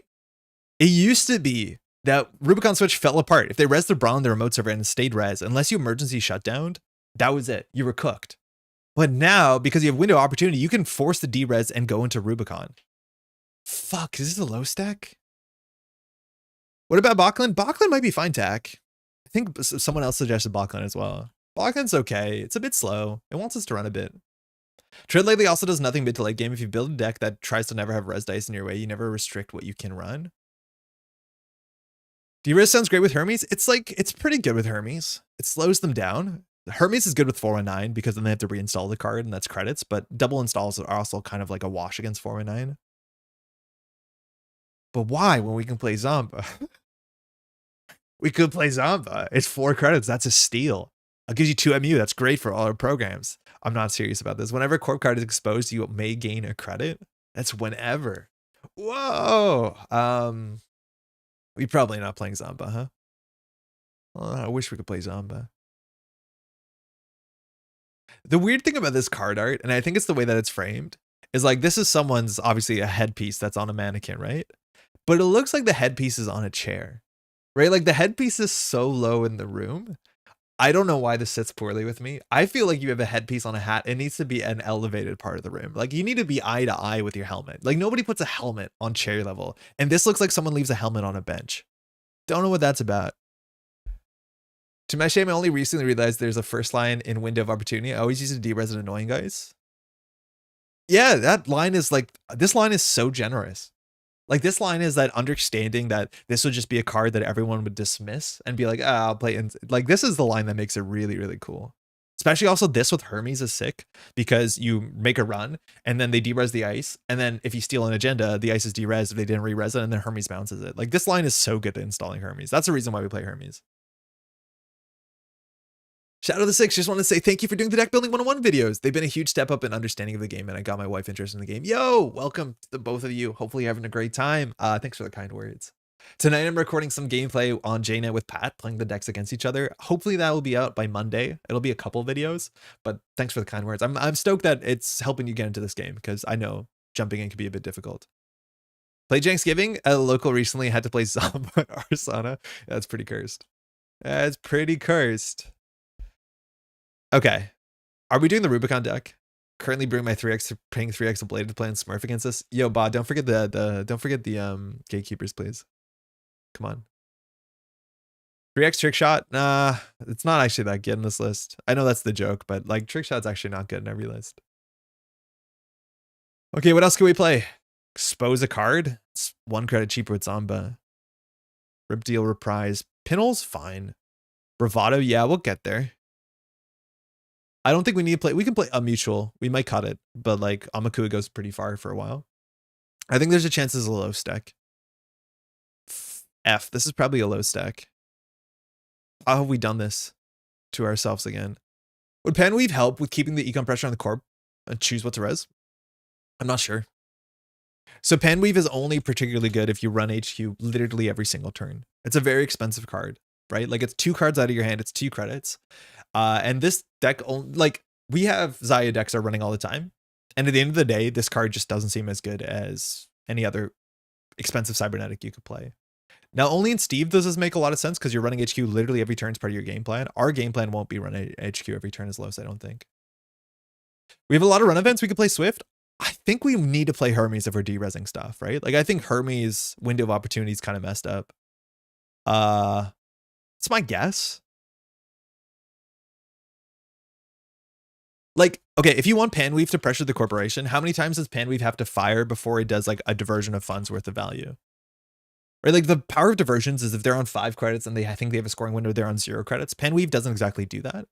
But basically you need to be running HQ as consistently as possible. Also on top of diversion for Panweave to be better than this card, which is already kind of a mediocre economy pressure card. It's tricky. It's just Panweave is a very tricky card. This doesn't derez. I think we're going to be a Los, honestly. Exploit is really bad. Derez is 3 ice, which is a lot of money potentially. Sama chips could be like Warrior Cup. I don't know if it's worth it, Rosenheim. You're right. I just don't know if it's worth it, which is the sad part. Like, I'm not sure if that's actually necessary. Oh, this is how you build a terrible deck.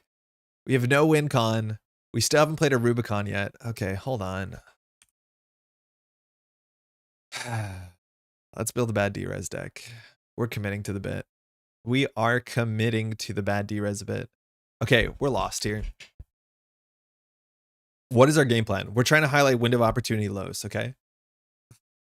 So we should play some Saucies, because that's Los.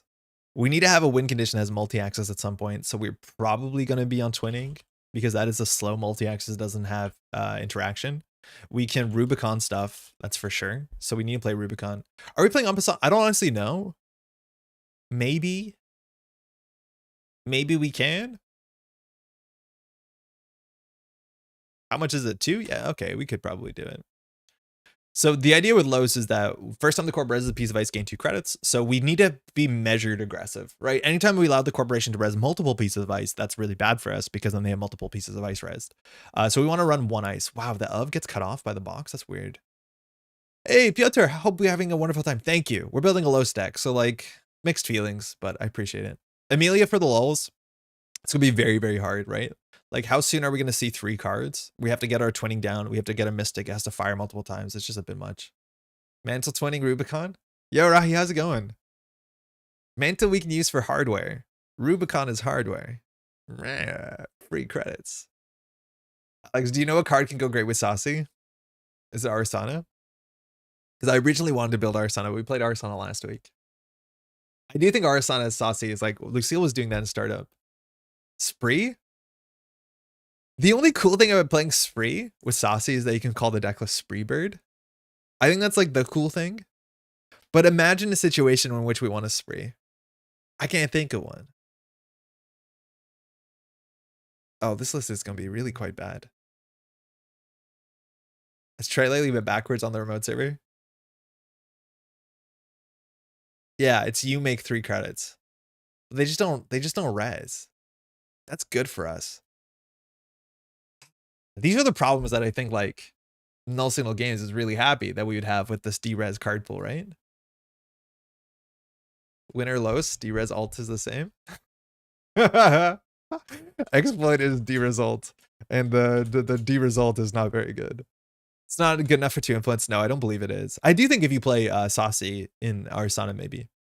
Okay, so we're playing Los. We want to do Rubicon. So let's just focus on all the res and D-res cards. So I'll just search res. That'll get us everything. And then we can focus on what we want to play. Window Opportunity looks really good because it fires Los and it means the card's D-res, so Rubicon can fire. Fantastic. Tread Lightly probably doesn't make the cut.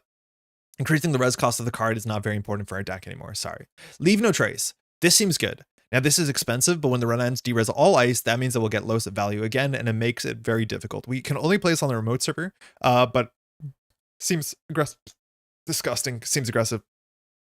Which activation orders? The core must res it if they don't trash it. I feel like this is probably a cheaper influence version than En Passant. That might be slightly easier to play. It also just means we can forge ice and Rubicon it on our own terms, which is a bit more credit positive.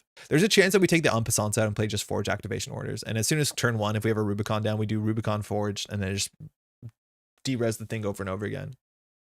Thread it so lightly I got cut. Like, I actually think this might be a better use of influence than En Passant. Exploit is probably too much work, and Emergency Shutdown is a good card that'll probably get cut.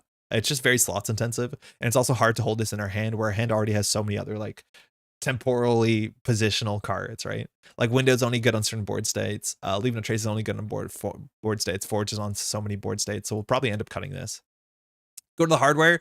We have Rubicon Switch. I think the idea is that we want to play 3 of these on the basis that like you need this as soon as possible. 1x Reprise, it falls into the same category, but the Reprise, we can consider it for sure. I think it's an interesting card. D-res a piece of ice. D-res the piece of ice, res this turn, X is the printed res cost, uses ability only once per turn. It's expensive. It's expensive into expensive, but ideally, if we can snowball with this, we'll do something. I don't know. Does Alarm Clock or Boomerang do something here? Boomerang could.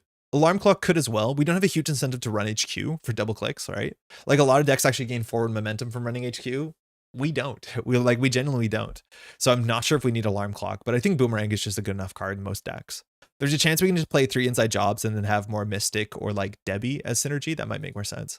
Hermes seems like the good console with Window of Opportunity. If their ice is D-res, we have more control over the game. Maybe a bit of a fallacy. Yeah, Capybara would be funny. When you bypass a piece of ice, you may remove this hardware from the game to D-res that ice. We have currently no bypass tricks. Now, the fact that Capybara is a one-time shot, and it's RFG'd as well, I guess that's healthy. Yeah, I don't think this does anything. Would also be the 5th player ever to put into a deck. Yeah, it just doesn't do anything. That's the thing about Capybara that makes it so tricky, is like a lot of the decks that are playing bypass are playing a lot of bypass. And while Capybara uniquely has a spot in the meta because you need a way to bypass Anansi and not get absolutely messed up, because Anansi is an ice that says if you don't break the subroutines after an encounter with it, you take 3 net damage, and that's not good for you. So you need a way to bypass Anansi, and largely people are just playing Capybara or just saying, whatever, if there's Anansi, it'll be bad for me. But the issue is any deck that builds around bypass enough to consider this is just bypassing ice. So having the ice D-res just doesn't matter. It's very weird to have D-res attached to bypass because if you ask me, The decks that bypass ice don't care if the ice is rezzed or not. It's a very, very weird. All right. Other options, Tranquilizer, very slow. Cappy seems like a tech you can play versus Eminent Archer decks. Yeah, I know, but then like just play Emergency Shutdown, right? Like then you don't have to line all that shit up where it's like it has to be on the outermost if you want to bypass it with Inside Job. It just like, it's a lot of work. Tranquilizer is another card that you could play. It's a bit too slow if you ask me. And it's another card that just dereses stuff. Tranquilizer is annoying. Man, I want to play Tranquilizer. Do you have enough money? I heard somewhere they would be half your deck at Econ. No, definitely not, Tac. We have nowhere near enough money. We'll get to it. Our deck is already 47 cards, so we have problems on top of problems. Tranquilizer is a card I want to play more with. I think you need to put cards in your deck to accelerate it. Otherwise, it is just genuinely a bit too slow. Ideally, we can pressure reses on a different angle. Saucy, we're playing Flashbang. It's very expensive. It dereses only sentries. 6 credits is big money, but whatever. And Cat's Cradle we're playing. Here we want to play Kiros McIntyre because we're playing to derez every turn. And if you can get 2 credits every turn with Kiros, it's actually pretty good. And then we have Slipstream, which, why does it say res? Oh, pass a res dice. Okay. I don't think we play Bakulan. It's too slow and expensive. We're already slow and expensive. Is there any other card in any other format that cares about the word res? Xanadu increases the res cost. Not the most important thing for us, but we can consider it. We have Egret, which is a res card. RNG is the res cost. No. En passant, and the Reshape, which lets you swap 2 pieces on res dice for 3 credits. Doesn't even make a run. What a card. Definitely a piece of cardboard that should have been printed. Okay, so now we have 5 influence. We can put it together. I think still we go down to 1x Kiros and 2x Rubicon. So the way that I've played Rubicon decks is that it's really hard to run until you get your Rubicon down. It's only once you get your Rubicon down that you're allowed to run. Because if I run HQ turn 1 and be aggressive the way I want to play, this is also really bad because if you won't like want to get into the game, you should be as aggressive as possible. And this is telling you not to be aggressive. But if I run HQ turn 1 and they res like a drafter, I don't know, that's a bad example for a turn 1 res. We're cooked unless we get the Rubicon down, right? We're just in a bad spot unless we get the Rubicon down. So we need to get the Rubicon as soon as possible. Now, Window helps a ton with that. Yeah, that's the reason why we're revisiting Rubicon is because Window gives you ability to fire Rubicon on a further turn.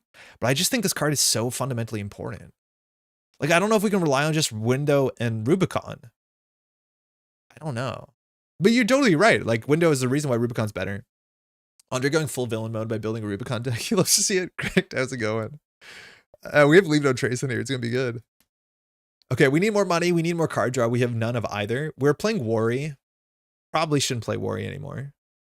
Yeah, we have no reason to play Worry. We just want to derez cards. We don't need to bounce them. Saucy's good. Copulation is now also a bit unnecessary. This is good, though. We need slots back.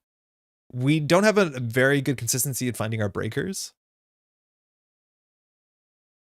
It honestly could be a Steve deck. This actually looks like it could be a Steve deck.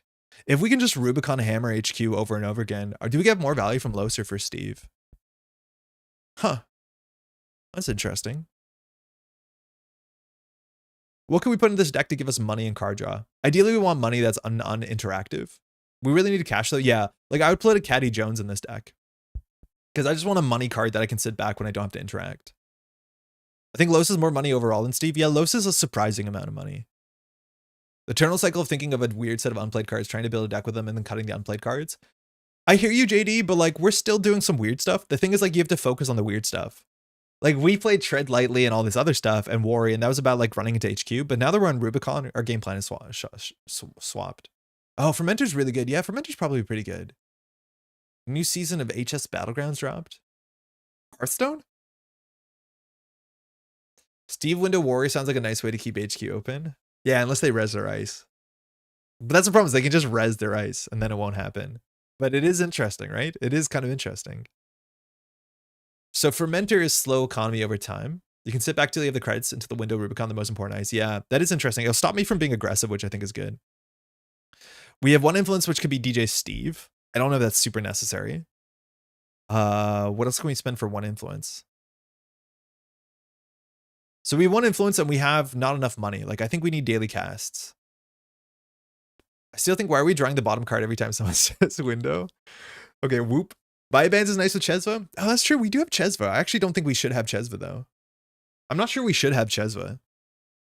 Like, we can't really use Chesva for most of our deck. It's really cute with Carbon Catch Cradle Courier, but like, this is a really bad opening card for us.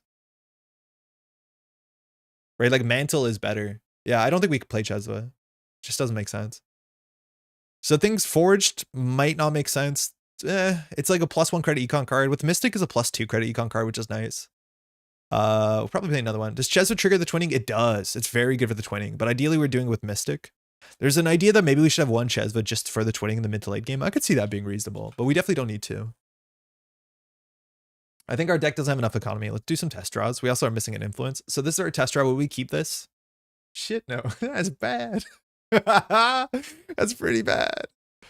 Maybe we need a Miss Bones in here.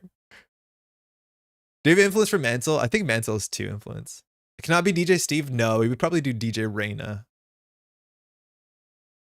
1, 2. I mean, like, this is what I mean. Like, we can't do anything until we draw our Rubicon. Fencer Fueno? I don't want to do that. I'd rather not do Fencer. Like, Fencer Fueno is a really rough card when you have Miss Bones in faction, right? Like, Miss Bones is just so much better than Fencer Fueno on most board states. Now, I think we're going to play more Fencer Fueno next year than we ever had because we're losing, like, Scrubber and Parisha and Miss Bones. But when you have influence for Miss Bones or no influence for Miss Bones, Fencer Fueno is really silly. Is Reyna Gmod? Yeah, Reyna's a Gmod. Yeah. The Anarchs are Reyna, Seb, and Quetzal, if I'm not mistaken. Oh, and Lou.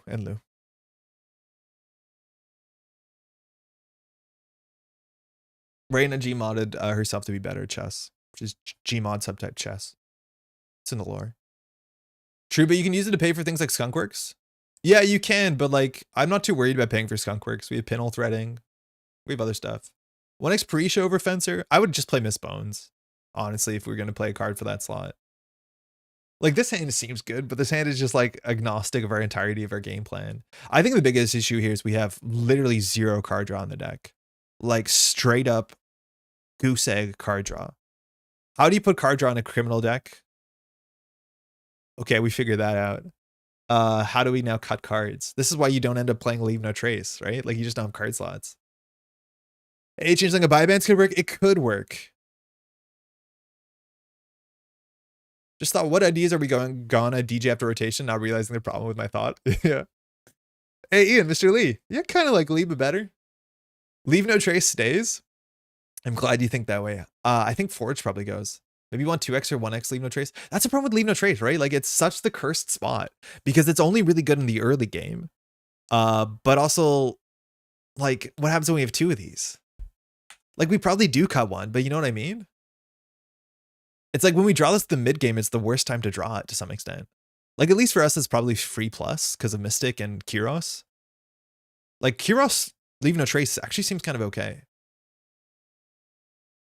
Is a classic good, but have we considered Blue Diesel, Beazle? Yeah, we have. You don't draw a mid game because of class act. Oh, that's kind of true, actually. I think Forged is probably, like, I honestly think this might be better because Leave No Trace fires our ability and Kyros, and I think that is, like, Kyros is a whenever, right? No, first time, whatever, that's fine. Honestly, that did not change my evaluation of the card. I was trying to search your older Rubicon, but that was unsuccessful. I don't think we published any of them. I don't know if anyone's published a Rubicon deck. Cryptic titles are fun, but make searching vids a bit tough. I wish you can search by cards in the deck, Thanos. If you go to Deck Searcher and you go to like cards included, just search Rubicon. You can search a Maverick too. It might work. All I can see are the logjams rubbing their hands now. That's fine. We'll bypass them, hopefully. I'm not worried. They can pay 18 credits to res the logjam 3 times. Sorry, I know you play that sort of deck. I don't think that's super popular. I gotta be worried about it. All right, this opening hand's fine. Things like I don't want to play Forged until we have something rezzed. Fuck. That is very funny. So I think here we just dump these 3. Draw. Like, we're just in the Rubicon waiting room. Okay, now we have it. Like, now we're gaming. But our gaming is 1 pressure a turn. How do we make 1 run a turn matter? We just need to cut 2 cards. Did we cut 2 Forged? I think we cut 2 Forged. Okay, 1 influence check. Does anyone have a good 1 influence check? Are we playing Career Fair in this deck? We have Daily Cast. Kyros is fine. Class Act is fine. Twinning is fine. We could play Career Fair in this deck and have slightly more money. Like, maybe we cut Dirty Laundry for Career Fair. I think that's actually reasonable, considering we don't have Wildcat Strike. Gotta be Biobands or Fenris. I don't think Fenris is that good. Like, imagine we draw a Fenris in our early hand. What do we do? Reyna. Biobands is fine. Yeah, whatever. We'll play a buy advance. Stone Chip was another option, Chart Room. I think Chart Room is like, it's not bad. Leech is always a favorite for one of them for me. Parahealing, that's a really good one to have. We're not going to be running that much or ideally breaking ice, so I don't think we want to invest more into breaking. I like Fenris Reina slightly. Like, this hand is fine. Well, we drew a career fair target, but sort of. Saucy run. Like, this hand actually does cook slightly. This opening hand, fine. 1, we're at 9 credits. I would do, so we're 9, 3, 4, 5, 6. Whoa, that's perfect. We figured it out. Then we draw this. We're on 1 credit. Don't worry about it. We bought him a Rubicon because of obvious reasons. And then we just do Saucy Run. We gain 17 credits. It's kind of incredible. We're unstoppable at this point. I mean, maybe this is a deck. I feel like we're going to learn about it really quickly, if you know what I mean. Do you know what I mean? We're going to learn a lot really quickly. But tread lightly.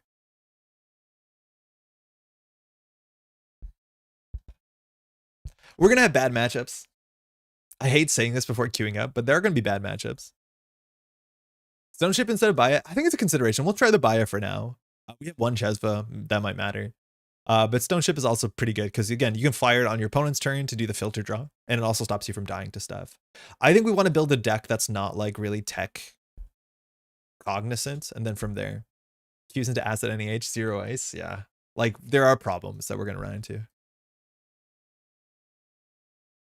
We'll learn about when we have a 50% chance of meeting R+ with only 3x pings as ice. Yeah, but we're going to make so much money. New runner deck. Tread.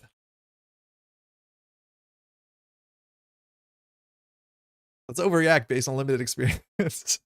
We've tried nothing and we're all out of ideas. Should we just play against Bridgman? Oh, I hope Bridgman joins our game.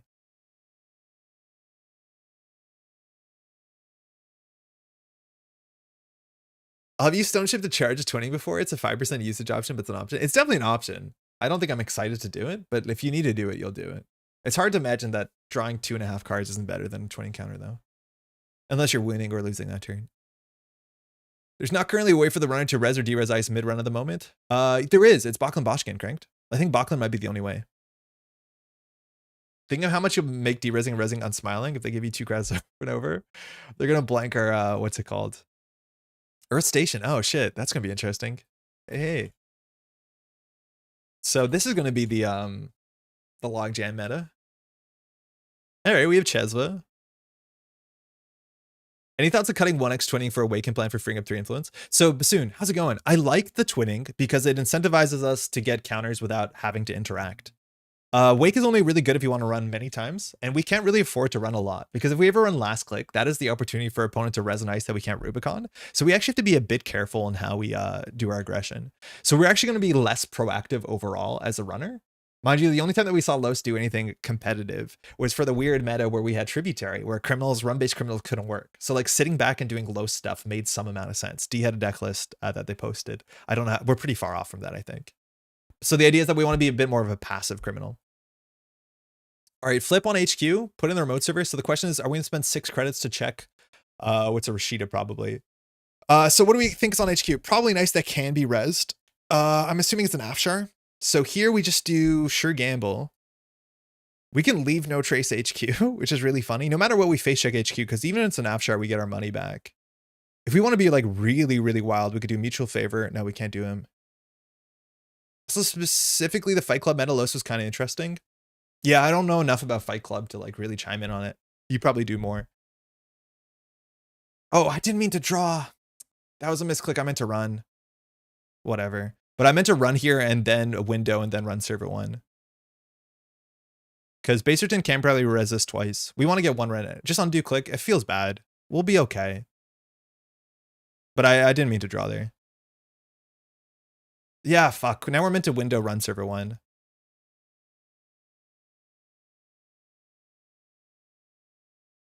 Yeah, that's going to hurt us. Imagine we window into like Hermes. It'd be really, really good.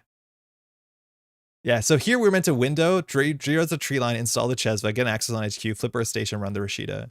Do we have to pay that much money for Rashida? No, it's a Rashida. They can't score out an Eminent. Eminent's actually the worst case in the remote server, but yeah, that's not good.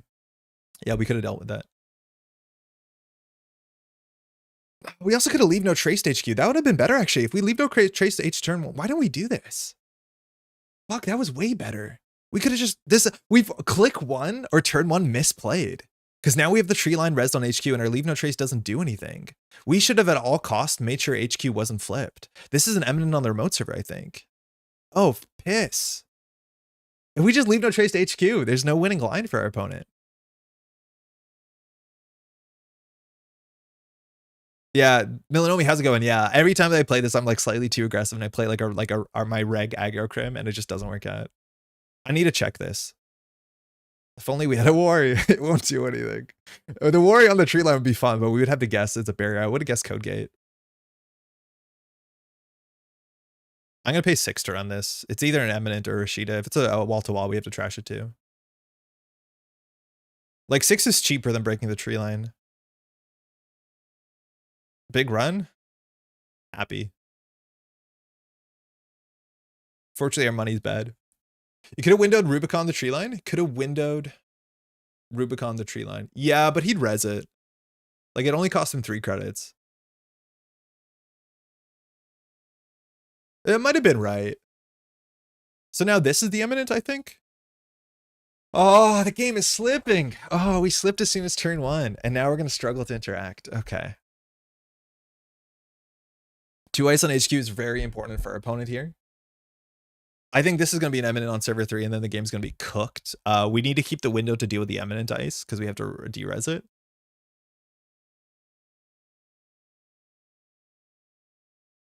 This is where like I'm struggling, because I want to face check R&D. It's the right thing to do usually, but you can't do that with the Rubicon deck. Like here, all we have to do is get our money up.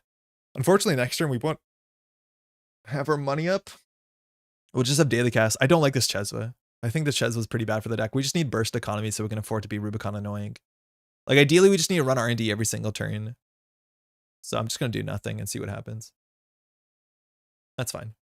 He probably has 2 agendas in HQ at this point, maybe even 3. He's gone through 15 cards. Now, the good thing about the Chesva is it allows us to deal with SDS. We don't know the agenda suite is. Our Kingdom for Feint E shutdown. Feint is such a cool card. It's such a weird card also to show a newer player to be like, wait, what? Feint is a card that says run HQ, bypass the first ice. The run's considered, you cannot access cards during this run. So it's a run event that just gives you a successful run for any other card that cares about that in the future. Which is very powerful sometimes. It also had some of my favorite favorite art, excuse me. Wow, draw. Okay, that has to be an Eminent. I feel like we're in an Eminent waiting room. Okay, second ice. Hyper Glacier. We need an overextension. We also need to play an event this turn. So like we could just leave no trace. It's +2 credits to run R&D. I don't think any of the face checks are gonna be bad. If it's a what's it called? If it's a hammer, we lose the game. In to some definition of lose the game. Let's draw once for a sure gamble. Oh. I should build Knives and Eternal with Feints. I forgot I could bypass 2 ice. Yeah, it's very powerful. It's very good cranked. So we do Saucy Leave No Trace. He just probably doesn't res. That's the problem with Leave No Trace. If we Leave No Trace R&D, he doesn't res. This is the worst case. Like this deck is going to spend no ice on the remote server because this is the world we live in. This sucks. The game that's already lost and will take 40 minutes to finish. I wouldn't go that far. I think we can win it. But like now Leave No Tracing R&D, he just doesn't res. Feint had a funny interaction with Chrism Grid. Oh, you could access, right? This stinks. This stinks. We misplay turn 1 so bad. So in theory, we should do nothing. The problem is like Mystic's going to eat a card from hand, so we're incentivized to do one of these. So in theory, we could window the Saucy. Wait, is this any ice? Run a server, the run begins derez, protecting that server. Okay, so we have to derez HQ. So we could window Saucy HQ. That gives us a lot of money. And then we could put it on the tree line and just see what happens. Like, I think we just do this to make a run, and then we can probably Saucy the tree line. But like, this is probably a lot of money. I'm vibesing at this point. Like, I don't think I'm doing the right play. All right, so we're already +2 credits.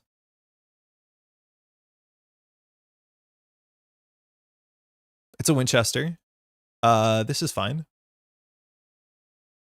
So you spend 4 on this. So if we protect our program for paying 3, that's fine. Now Rubicon we can only use once per turn. So we have to either choose to derez one of these. So we're going to have to trace through this. This actually might be interesting. So the first one is trash a program. So it's 4. Los doesn't have a link for some reason, even though I don't know whether it's in those tubes. I assumed it would be link. So we can pay 4 to keep 3. The other thing is hardware we don't care, and then end the run, which we don't care. I think we need to get through this. I'm going to pay 4 on this. That means that the second trace, the most, well, he can trace us out, but if he traces out, I think we're happy about it. We have to watch out that we keep a Rubicon. So this trace doesn't matter. This trash is a program. Sorry, hardware. And then this trace does matter. Ideally, we need to force him to res the tree line out of his credit pool instead of getting it for free. Wow, he doesn't. Okay. So now he has to res the tree line, which means we gain 3 credits. We would have gained it anyways, but he loses 3 credits. It's technically 4 credits, but he gets no further action. Wait, what? We get a flip?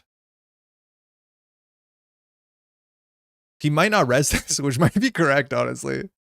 Oh, he does res it, giving us 4 credits. Wait, what the heck's going on?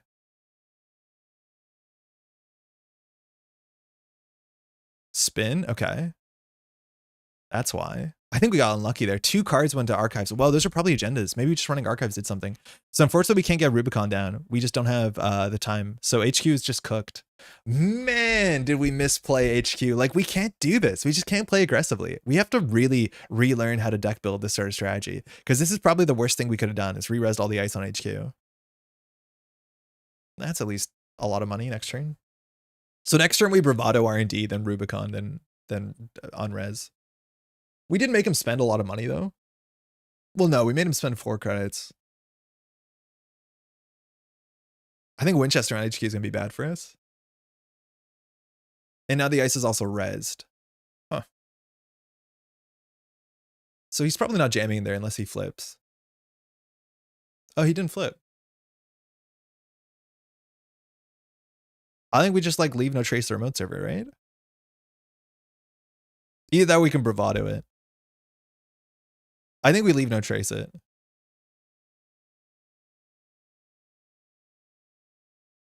Make our own to run and Netrunner. I feel like I'm learning Netrunner for the first time. All these cards have such a weird interaction pattern that I'm not used to.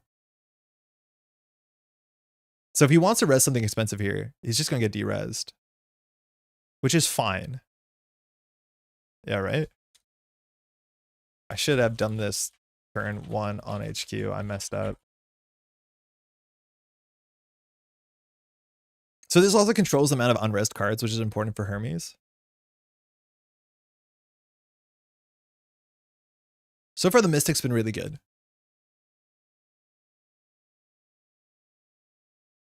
So now if he reses, we gain 2 credits. His ice goes down, so whatever this is, he has to protect. Now it's just a descent, which like, that's worst case scenario, I guess. Now this is such a cheap ice that I don't care. So I think we can just mutual favor install our breaker and then run server 5. Clearly this is worth resing into, so it seems important. We've seen 2 Rashidas, 1 Regolith, so I'm assuming it's a Regolith and an agenda. I'd be surprised if an agenda, but I think it will just mutual favor for Cat's Cradle and run back. This now costs 3 more credits, so he spent 5 credits resing ice this turn.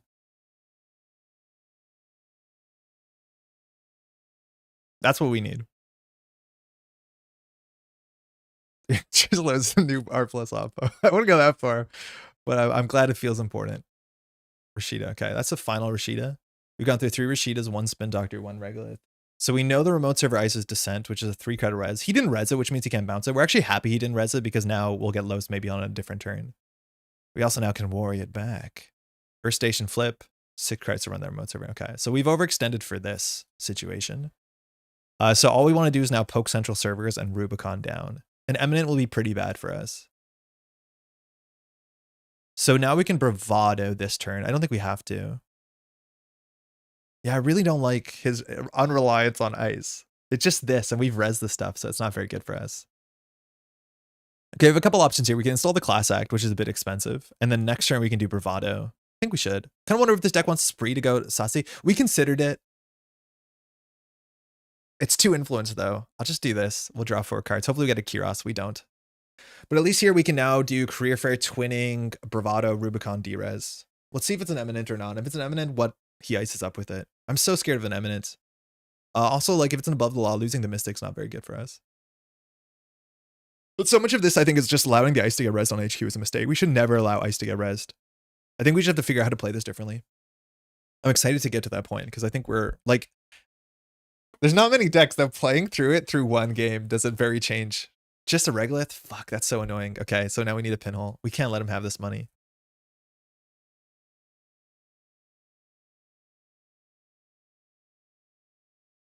This is a pretty good run.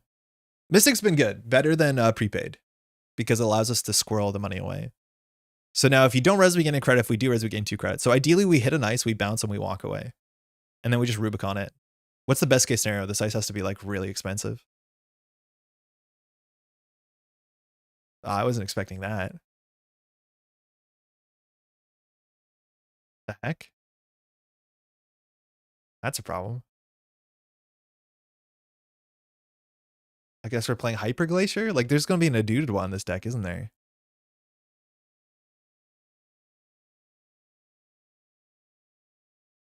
I'm just going to pay 0. Yeah, it's Kunta and Aduduwa. Actually, look what you've done. So now we're hitting the Winchester, which means Trash a Program is like, that's our only decoder. And he can boost into this.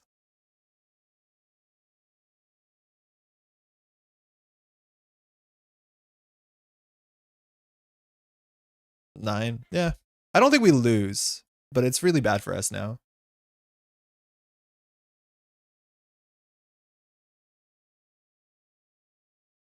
What's really interesting. So now we don't have a Cat's Cradle, so I have to win without being able to break code gates.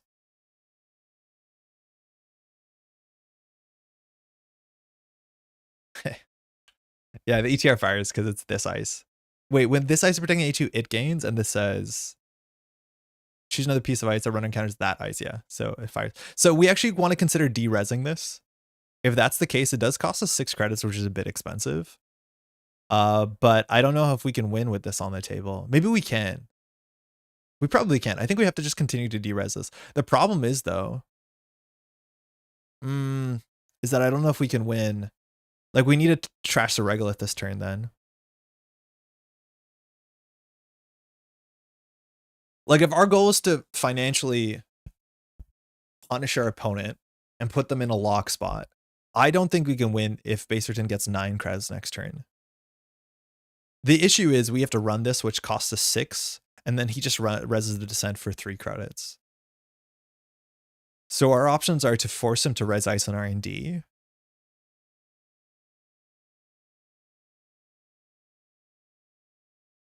You know what would be better than Spree? Urban Art Vernissage. I think it would be better than Spree. Without its cats, impossible? No, it's not. With Earth Station, it's now impossible. But if it wasn't Earth Station, I wouldn't say it's impossible, because we can just like de-res this thing over and over again. We have tricks. We'll be okay. But it's going to be very, very hard. Like a horde amount of innermost R&D is a problem. I'm going to pay 3. I think we need to get lucky on R&D here. If this doesn't work, we're in a bad spot. Because we can't deal with the Regolith. We need to like top deck a Pinhole. So we gain a credit from that. So it's only pay 2 because we get through the ice for Bravado. So now we have to hope that this doesn't ruin us. If he reses a Aduduwa here, we're happy. It's a logjam. Okay, we have to de-res that. Spree 1 Worlds, just mathematically better than Vernissage. All right, so this is the nightmare. This is the nightmare scenario in which we're playing against Infinite Logjam. So I'm just gonna still do the thing that we have to do. Whatever. Descent offline now. I know, but it costs us 6 credits to run the remote server.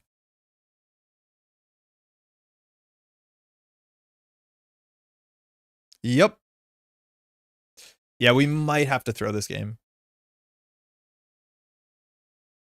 I think we botched the early game, but I think Earth Station is going to be very difficult for us because they actually have defense built in that's nothing to do with ice. And that's going to be hard for us to deal with. Saucier casts. I think we just do casts. Like here, we probably just do cast credit for mentor. We don't get a twinning charge, which is not great. I wonder how to deal with that. Like whether we want to do one paladin as well. I doubt it. Fires two Rashidas and eats whole Regolith. Yeah, it's bad for us. It's really not good for us. Okay, we're done. We're done. There's not a lot of decks that play 3 Regoliths and empty 3 Regoliths. I think we're cooked. I think I'm cooked now. GG. Yeah, we're done. We got no chance. Hey, thanks again.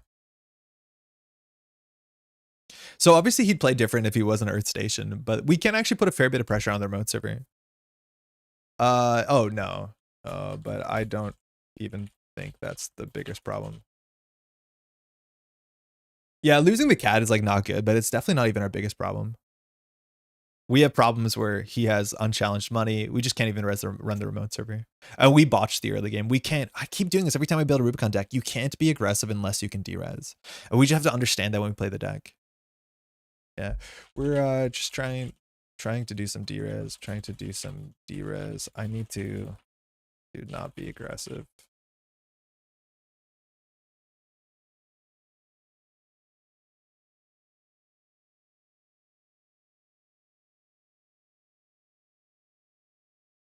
The cool thing also about playing Urban Art Vernissage is that it encourages the runner sometimes just to trash their ice. Now, if they trash unres dice, that's not good for you, but trashing res dice is good for us. But I'm not sure if we had an Urban here, or Vernissage with Baserton trash the tree line, I don't think so. I really don't think so. Hey, thanks again.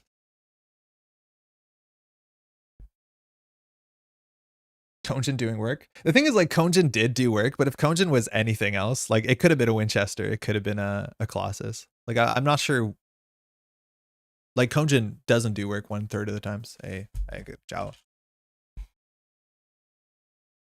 I'm assuming there's a new dude on this list. Okay, is there anything we need to change for the deck list? So our big problem is like running early and being aggressive. So we need to find a Rubicons. I think that's okay. So the twinning is like, it's important that we find multi-axis sooner than later. I think this is the only multi-axis we can play that doesn't require interaction. So that's kind of valuable. We went with the Wari window route and cut the Rubicon. Could we be aggressive early? No, because if they res the ice, the Wari's useless. Like Wari's just giving them choices. So for Wari to work, we can only Derez ice on HQ. Then they have to not want to re-res it. If they re-res it, the Wari doesn't do anything. Is Chesva worth it? Probably not. No, I think Chesva is the worst card in the list so far. It'll be good in the mid to late game, but ideally if they don't have res dice, Chesva's probably just not worth it at all. So we could do that easily. So maybe we need more bypass? I'm not sure actually what we would want with this. It's really strange. But we need any way to make them not have resed ice. So maybe we just do emergency shutdown, but emergency shutdown requires us to have a way to get into HQ. And we don't. Like, Debrada doesn't work till threat, which is not exactly what we want. Boomerang. Yeah, I think Boomerang would be like the nice midpoint panic button. I'm wondering whether we want E-Shutdown or Forged. Like, Forged is okay once we have a Rubicon down. Like a job for exploit. Yeah, that's way too much running for a deck that can Derez one ice a turn. Clock. I don't know if clock does anything, right? Like, so alarm clock says we can spend most of our turn to run HQ, but getting a single access onto HQ might not be that important. Like, we don't have any triggers besides twinning. I thought the timing was window, Derez, choose Wari to return before option to re-res. Yeah, but window does a run, right? So say that we Derez the ice on it. It has to be the ice on HQ, right? So we run HQ, we Derez, let's say that they have a Winchester. Then we approach the Winchester. Now they just res the Winchester. And if they res the Winchester, Wari doesn't do anything. I thought the timing was 1 window Derez, 2 choose Wari to return before option to re-res. Yeah, no, you're definitely right, but they can just re-res the card. You're right. You're correct that they're disincentivized to do that. But if we have a Wari on the table, all Wari's going to say is that they're going to pay 4 credits to res their Winchester and not get it bounced back to hand. Which, if they get it bounced back to hand, it means the Saucy is bad because the Saucy's hosted on it. All we're doing is giving our opponent the choice to pay money to re-res their ice, which the problem is if they do re-res their ice, we're in a bad spot because then they have res dice. So it's like saying if they don't afford it, then we win more. But if they can't afford it, we're in the same spot we were before, where the Wari doesn't do anything except force them to spend 3 to 4 credits. We need to be so aggressive they cannot res it again. Yeah, exactly. But you can't be that aggressive in Rubicon. You have to be measured aggressive. Assuming we stomped the first game. Yeah, there was definitely a stomp there. I think we misplayed the early game and then we lost our Cat's Cradle to a Winchester Trace. And then it was like logjam.deck or station. It was pretty bad. I think we now go back to 419. I think Los is doing a lot of work for us. I think 419 would have been interesting though. Let's play Los for 1 or 2 more games and see how it goes. Valuation and making them res again, it's a good scenario for us. But the problem is like we can't be aggressive. Like we have to be, like we're not even playing diversion of funds, right? Like I do think that that's the case. Having window of opportunity to line up with Worry, to do all that sort of stuff. And if they just pay 4 cards to re-res their ice, like we can just play diversion. Avatar Bachlan, we played Bachlan. Or sorry, we had Bachlan, we cut Bachlan. My imagination is that Bachlan doesn't work because Bachlan requires you to be aggressive. And only when you encounter ice, not approach ice. I don't think we're going to be encountering a lot of ice. Maybe because we run, let an ice fire, and then jack out, Bachlan might matter. Hey, Tron, how's it going? Afternoon. That might make some sort of sense. Maybe that's something. Jonathan, Tranquilizer too slow. I think that's what we thought. I'm now more worried to play Tranquilizer because we're also playing Fermenter, and then we get purged really, really poorly. But there's a chance that Tranquilizer is actually what we want. Like, what would happen if we Tranquilizer the Winchester? Compilation to make a single axis worth something. I think that's what we have twinning for. I'm not too worried about the single axes. I'm worried about getting our like Derez pin engine down faster or up faster. We definitely need more draw engine. No need for 3x Rubicon at all. 1 is more than enough. Silent Arbiter, I actually very much disagree because the problem with the way that we're playing our deck is that we can't actually be aggressive until we find a Rubicon. Our line is run HQ, force a res, either break it or jack out, and then de-res the ice. And that attritional value can beat the corporation as long as we're doing enough during a run. Like maybe we need some, like this is the thing where you end up with Arasana is like having Trojans here, like forcing them to res, like having a Picha Champ or having a, I don't know, a Flux would make sense maybe. But like you can't, basically Rubicon doesn't do anything unless you draw Rubicon early. And we need 3x, right? I'm assuming. We got the twinning and Mystic for Cookbook and 3rd Fermenter. Yeah, but then we have no multi-access. I don't know if we're going to win the game. I think Flux is 1x influence. No, it's 2 as well. Oh, but we're 15 anyways. Well, did she spoil anything for Dawn? Yeah, next year, I'm assuming. Shadow, very likely next year, right? It's coming out next year early. What type of event where you get a tutor for a card type? Meeting of the Minds, tutors for virtuals and for connections. Mutual favor for icebreakers. I don't think criminals have other tutors.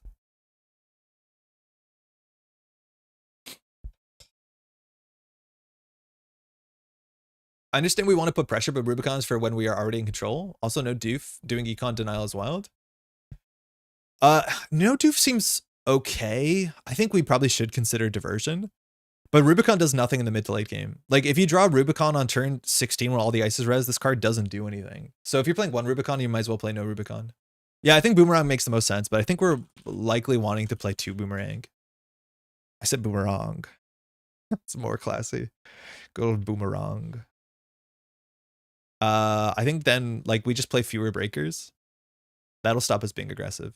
I think the Baya bans probably could be something else as well.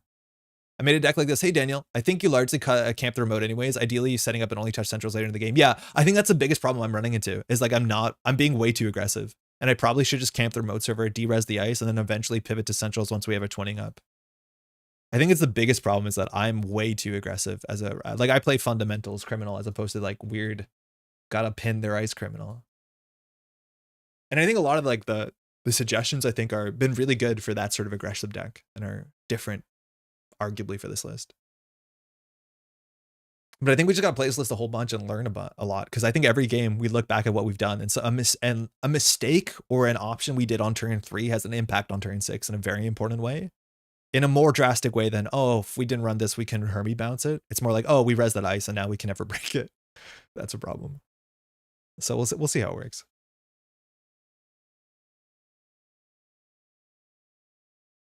Pouch of Lavender.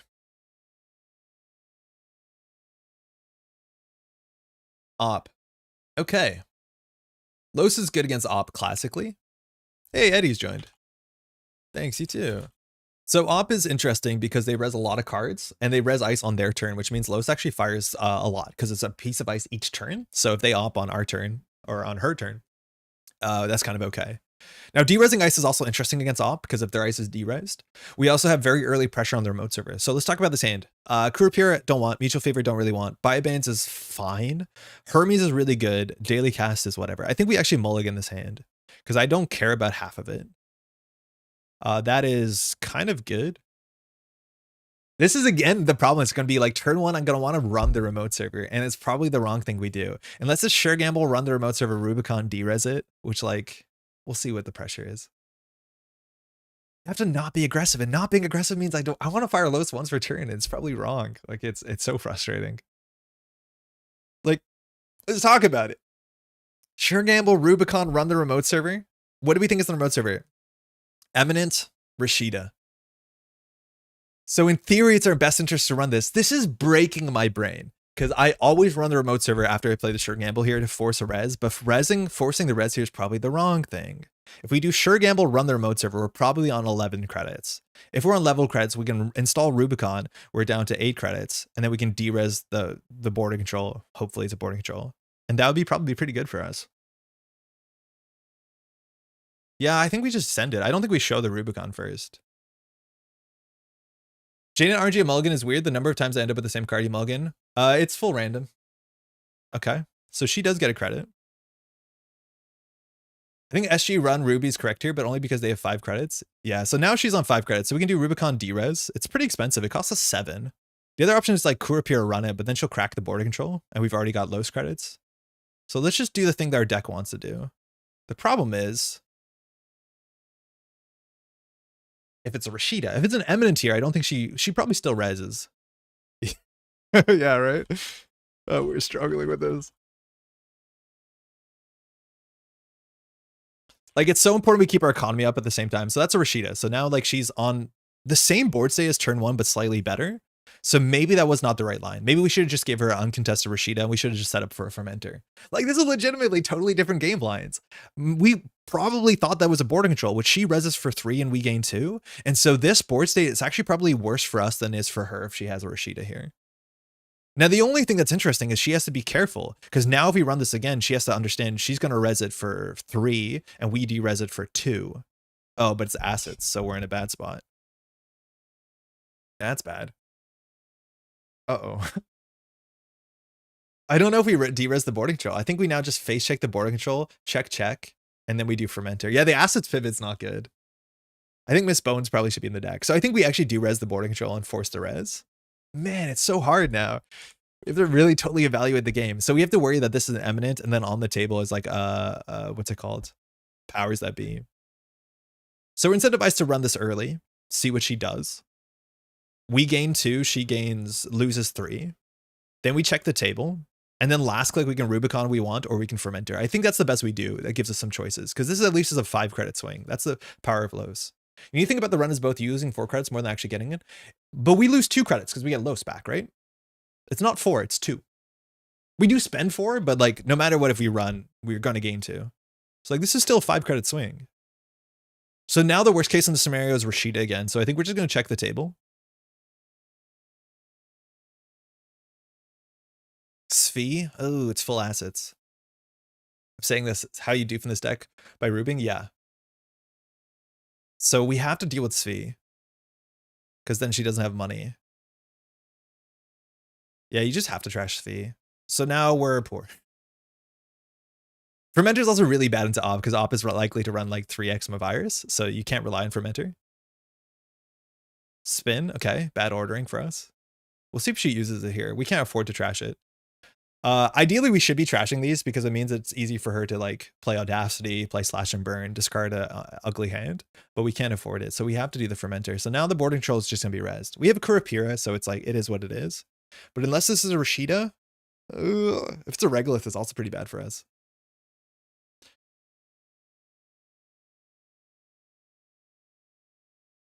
I wonder if we should be playing E-shutdowns.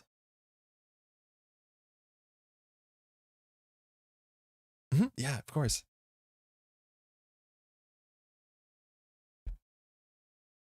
Man, this is just such a different game style.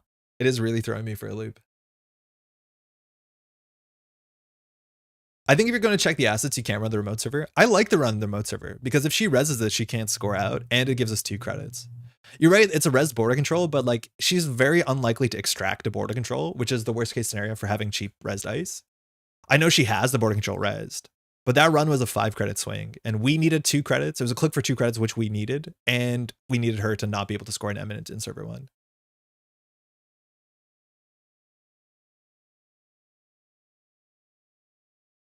We might have been able to check, but if she scores an eminent, the game's kind of cooked. All right, she gets to discard a card. Install credit card. Now she's on 4. So if we want to be aggressive, we can run HQ. She might have an agenda in hand. She can res Surveyor bankrupts her. We'll be on 3 credits on the Surveyor. It's not good because we both have hardware and program and a run. So we need to get money quickly. We don't have good ways in this deck to get money quickly besides cracking Fermenter. So, man, this is so much harder to play than just aggro criminal. I think it's because our margins are so much more narrow. So running HQ usually gives us 2 credits. If it's an Afshar, it's a wash, but at least she space 3, but then we have res dice on HQ, which we want to avoid. Okay. Fermenter into gamble, check server 4. Server 4, if it's a powers, that's really bad for us. I do think she's going to score out. The other option is Fermenter, sure gamble, Kurapira, but then we can't run. I think we either don't run this turn or we run HQ. If we run HQ, we're being aggressive, which gives us a chance to steal points and get credits, but also it means she can res HQA. So I think we're just going to let the Eminent fire and then hope this isn't bad for us. I think inherently we're going to be a bit more passive than I'm comfortable with, but we just have to establish our economy. If we get purged, do we lose the game? Do we have emergency shutdown? No, we have none. We have leave no traces and windows. A Hermes here would have been good too. But next turn we probably do Fermenter, sure gamble. Fuck, it's the worst case. It's eminent powers. Maybe it's above the law. It's eminent powers. It's literally the worst case we imagined it would be. So she gets a Rashida in the remote server and she can get an archer. We do get 2 credits, which is nice, but like straight up the worst case scenario. So now the remote server is cooked. We can't beat the remote server unless we window the remote server. Window into Hermes could do it. But yeah, that was the worst case. We can still pinhole it. Like we can get out of this. We also can now run HQ. It's not the worst. Window to Ruby? Yeah, window to Ruby is actually pretty good.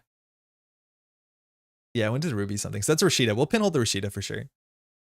So she can't res. We want to run archives to force a spin doctor. We know that's a Rashida. So we have a couple things to do. We could consider running the Fermenter before we run HQ and then find, you know, something bad for us. We could draw once for a Bravado. That would be okay. No, okay. So we'll run HQ. I think we'll just pinhole threading. We'll run archives. I think we'll pinhole threading archives. That might be interesting. We just won't touch the Rashida. I'm going to say action because in theory we could go for the spin doctor. Nice. Got it. It's nice to get the 2 for 1. That's why we ran archives. In theory, like we can't access archives, but she can't let us trash the spin doctor. I think if you're very confident, you can maybe let that slide. If we run HQ, we have a chance of finding him a virus. She has no money, so she has to like click for credits next turn. So here we could probably just click for 2 credits. We can draw once. We probably need to draw. That's exactly what we needed. And we'll throw that out. So next turn we can either Bravado HQ. Yeah, we have ways of making the archer bad. The res border control is ugly, but notice how we could have gone for action, so we didn't. That's because we're floundering financially, but it is how we're going to play this game. So now we have to be careful because any single axis can purge the Fermenter. If the Fermenter gets purged, it's not going to be game losing, but it's going to be pretty bad. So here we can Bravado HQ. The worst she can res is an Afshar, and then we can just like Rubicon the Afshar and she's in a bad spot. So we'll just Bravado HQ, I think. If we find an SDS, we probably won't throw out our Fermenter. We also could have Cat's Cradled first. Oh no, we don't have the money, but that means the Afshar costs 4. Ice Wall. I don't think we de-res an Ice Wall. She did res this, so I think we just do Kurapira run HQ.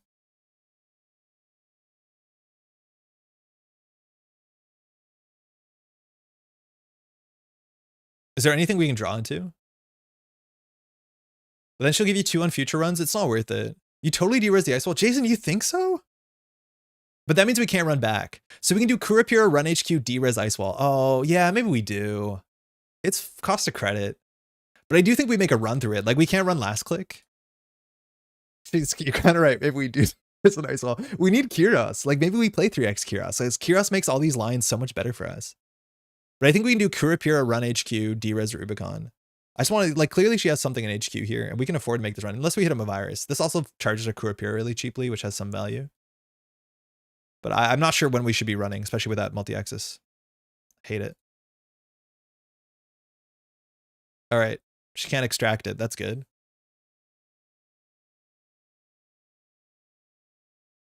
We need card draw. The best top deck here is Class Act. We'll crack her Fermenter for 10. We probably shouldn't be as greedy as this, because if she has a virus, she'll definitely purge to get a Regolith. Or whatever 2-coster she wants. Maybe she extracts the powers? Just the Ice Wall. Yeah, that makes sense. Okay. So at least she doesn't get an op that we derez that. But now she's on 9. She has an Ice Wall in hand. That's all we know. Again, it's really hard to economically pressure op. Ooh, no diversions here. Because of that reason. So I'll draw once. Fantastic. Action. So if it's a virus, she can purge now. Otherwise, we're going to take 10. We're going to install the Class Act, and we're going to run the top of... We're probably going to run powers at B, honestly. We can't let that fire.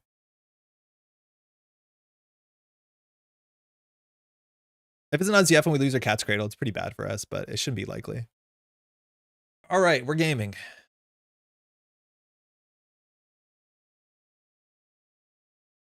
This can snowball really bad because of things like Tucana. We need a Hermes. It's like almost a deck here. Just the pieces are so situational and clumsy, and the margin of error is so minor. Yeah, and hey, of course. Do it up. It's exciting. But like, I don't know how we take this board state that gets single accesses sometimes to a win condition unless we find our twinning. And then obviously an above the law hits, we lose everything. So the 2 face down cards in archives, one's an Ice Wall, one's an unknown. We just have Leave No Traces, have no impact on this board state besides give us cheap central runs. We can do Window of Opportunity to Archer. The problem is, like, if she re-reses the Archer, we lose the Kurapura. Like, actually, that's another learning, is that as soon as we install an Icebreaker, we can't window the Archer. I think you sure gamble Whoop the Archer, installing Cradle, maybe Ruby the Archer. Yeah, but then if she reses the Archer, we lose 2 of our breakers and lose the game. Like, she trades 1 pointer for our 2 breakers 100% of the time. Like, I don't think we can window the Archer that we installed our Kurapura. We might have made a mistake. You know what I mean? If the Stavka too, like, I think pre-installing our breakers as fast as possible was a mistake in this matchup. Like, because if we have these in hand, the only thing we're risking is ZF, but if we have them on the table, we're risking Archer, we're risking Stavka. Yeah, we definitely botched that.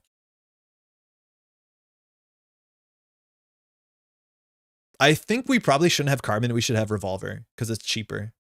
I forgot the run isn't optional. No, yeah, it's not. Oh man, it'd be sick if it was.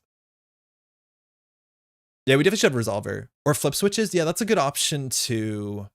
Yeah, I don't know what Kurapura did for you, even the turn you installed it. It got us a power counter and got an access. Like, she res into the HQ access, so I think we missed a 1 or 2 and 5. I wanted that because that's the card that went into the remote server. That's what I'm assuming, because she resed an Ice Wall.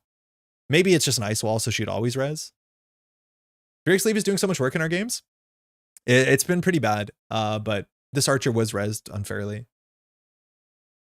Piss. Like, do we just Bravado HQ and hope?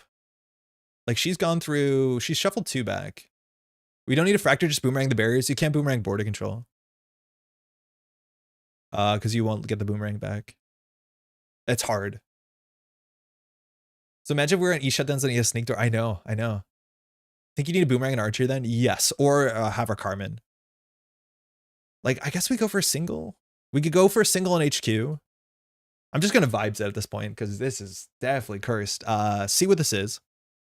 We gain 2 credits. We can derez a run server 5. I think server 1 is either an upgrade or an agenda she doesn't want to score yet. We need our twinning a year ago. When she knows anything she res, we will derez. Like, we are doing pressure. Okay, so this is a free res. Why Bravado for leave? Because Bravado gives us money. Leave No Trace, we're going to derez it anyways. Like, if we leave No Trace, we're paying 2 credits. She just doesn't res. If it's an archer, we're cooked, yeah, but if she archers HQ, if it's a stop go, we're cooked too. Like, please. I don't like the leave no trace because she just gives us a single access for 2 credits. We need money. Man, I need a Kyros. Hey, One True Loan, thanks for your system gateway content. Super helpful for new player. Hey, thank you. Glad you enjoyed it. Well, that's good to know. So we are pressuring her equally. So she's losing money every turn. We're just losing time. This cost us technically 3 credits to derez unless we get Kyros.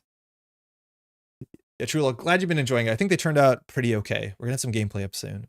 Thank you for the kind words. Okay, so it was. Looks like it's a nice Yif. So boarding drill's getting trashed. We're gonna take 2 damage. We want to keep the cat's cradle. This is why we play leave no trace, right? Great.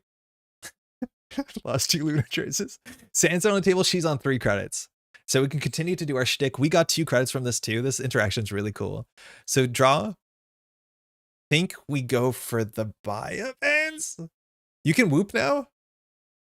Yeah, you're right, but I don't think we need to. You're right though. The fact that she put an ice outside of the archer means we can window opportunity the archer. That is kind of sick. So it's either buy bands to go R&D for an access or mystic. I think we do the buy bands. So we can run HQ. If she reses, we gain 2, we lose 2. The other option is we buy a bands. I think we buy a bands R&D first to get the cat's cradle down, just so that we can break the Afshar. We also could have windowed it. That's good. I think we need to trash this just so she can't get a new card. So if we run HQ, she gets bankrupt. We gain 2, lose 1.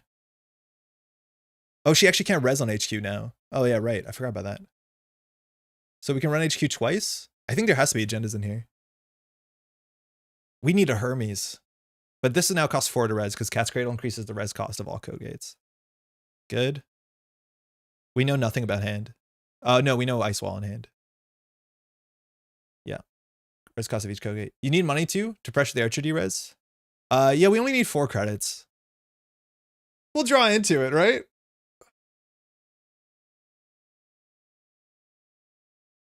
The thing is, we also have to break a sandstone with Kurapira, which is not easy. So like we have, I would say a bit of work. But also she does, right? Like she knows that we can just smash HQ. Maybe this is why we play Waken Plan if we get into this sort of situation, but I think she overextended. She's going to extract the Afshar on HQ, I think. Oh, just gain 3 credits. Okay. I don't know if this Afshar is actually good for her. Like it's a liability. She reses it for 4 and we derez it for 1. Well, yeah, for 2 because we have to pay 1 if we don't want to lose 2. But she can windmill in the remote server. We lose in a couple turns. Gotta draw for something. It's not that.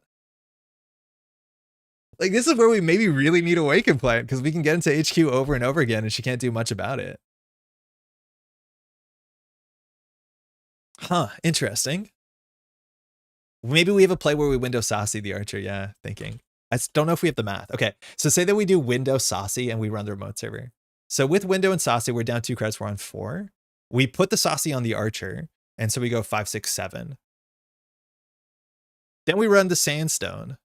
And we bounce the sandstone. So she re-reses the archer, assumedly. We gain 3 credits. Then we Rubicon. Yeah, we vibes. We definitely do it. And it also brings the sandstone down. Wait, this is actually sick. This is really sick.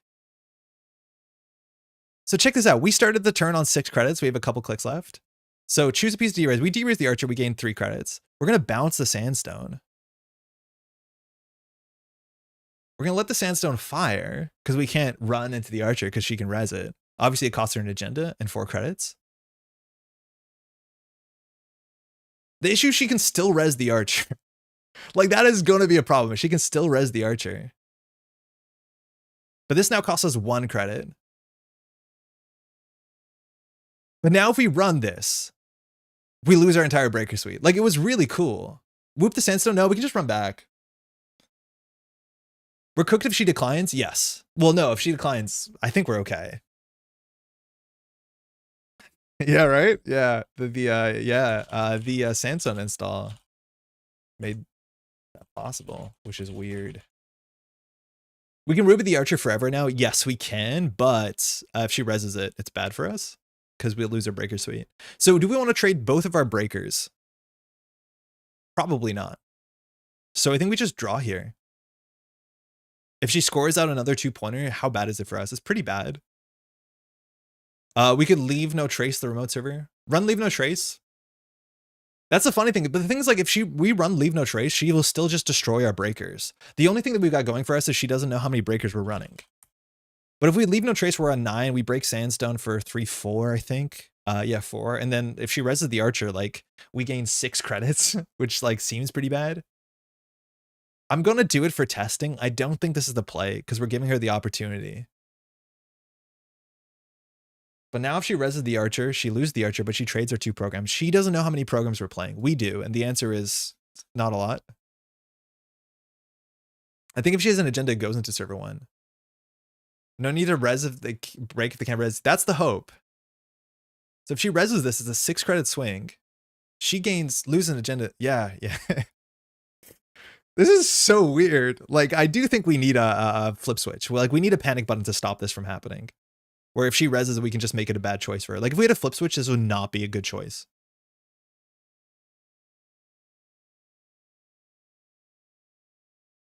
It would be funny, yeah. It would be funny, and it might not be wrong. But I think we might be able to win this game without breakers.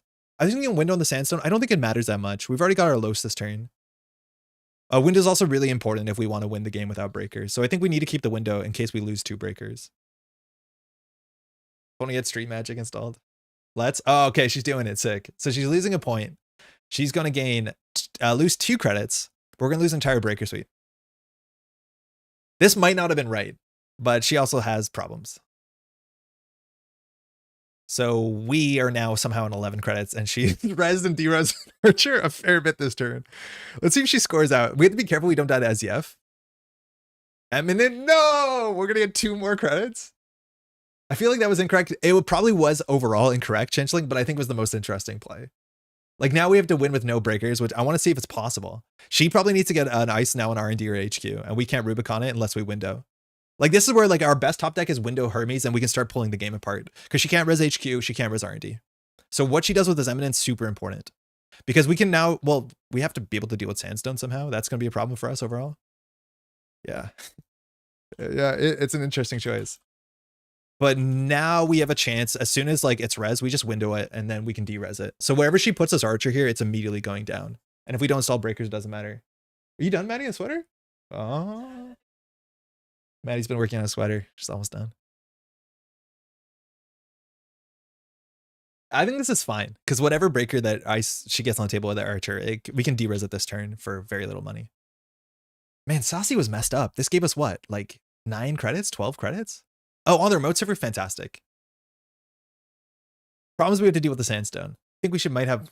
That's exactly what we needed. So I don't want to window because we have to keep it. But here we just want to check the top of R&D. So I do think we do Hermes, run HQ, run R&D.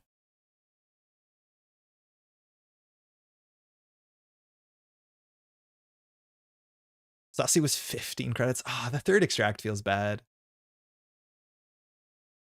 Tranquility. I don't think we can let her have that. 15 credits, Saucy. So she has unknown cards. She's extract. I think she has an ice wall still in hand. The ice wall is going to be annoying. We have no breaker. We probably should have Amakua, right? Like, Amakua incentivizes us to make these runs. I think we're learning. Amakua actually makes a lot of sense because we want to make these single runs, charge the Amakua, and then that's the only breaker we need. The problem here is we can't deal with the Sandstone. Yeah, shit, we should have Amakua for sure. So we just need Hermes. All we need this turn is Hermes. She can res this, but it's not a good res for her, so let's get a good run event. Kyros' money. The question is, how much is Kyros going to do for us? I don't know if she has another agenda in hand. She has extract. She might have ice wall. I think the agendas have to be an R&D here. So I think we run R&D, run HQ. If she reses, we de-res. Amaku is hard with memory, I found. Often just flip and 2x breakers works well enough. I don't know if we have memory problems, though. Look at our board. We need an agenda here. We need an agenda here. She's not resing if it's a Rashida, so this is a good Hermes. We don't want to run last click because then she can res. So I think all we do here is draw. We can run back for a single to know what she's drawing into. I think we just need to have a bit more draw. Bounce of Archer, de-res it. I don't think we need to. I don't think we're going to be able to run the remote server because it can't deal with sandstone. That's good. Actually, now we can run the remote server. Oh my god, we can run the remote server. We can window. Wait, can we? We just need to window the archer. And then Kiros Rubicon it. Extract, gonna get rid of one of these cards. Whoa, the sandstone. Wait, that was the best card. Let's see where she gets the ice. So this now, if she gets on central servers, we need a window Derez it. I'm assuming she has an agenda in hand. Again, if that was a Regolith, if that was anything else, maybe not a Mavirus, you would pre-res it so it doesn't get bounced to generally to Hermes. Some people do forget. But I'm assuming now that means she has an agenda in hand that she can score out. Holloman, that's frightening. We have 2 pinholes left or 1 pinhole left? 1 pinhole threading left.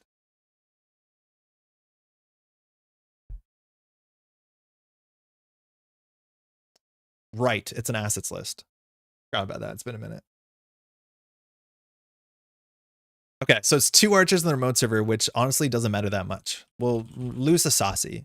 But the idea is if we window opportunity this archer, installing a boomerang on it, that means she probably doesn't want to res it. Then we can go through this archer. If she reses it, that's fine for us. Wait, we can do this, right? We just do window opportunity, install the boomerang. We're on 2 credits. This archer, she probably doesn't res. We have to boomerang which archer? Wait, which archer do we boomerang? We boomerang the outside archer, but that's the one we're going to de-res. But then she has to res both. Still thinking, She now has 9 credits. But window boomerang. Yeah, totally. Window boomerang on this. If she wants to res it, we'll get through it. She wanted to eminent ice onto the remote. It should have been a boarding control. Arguably, but it's hard to turn down an archer. But I do think in context of this matchup, yeah, our archer is a bit of a liability. So we do window boomerang. We go down to 2 credits. Then we de-res this. So Kiros is technically free this turn at a minimum. So that's worth thinking about. So we can do Kiros window boomerang. We have no reason to do that because we'll Rubicon if we Rubicon it. So we'll just do window boomerang, run it. We're on 2 credits. If she reses this, we'll lose her Saucy, but we'll get through the end of the run and gain 2 credits. So she's on 5. Then we get through this one. This one she has to lose an agenda. So we can also window boomerang the innermost and just say that you're going to lose an agenda here. Because we could do window boomerang on this. If she reses this, we'll have money.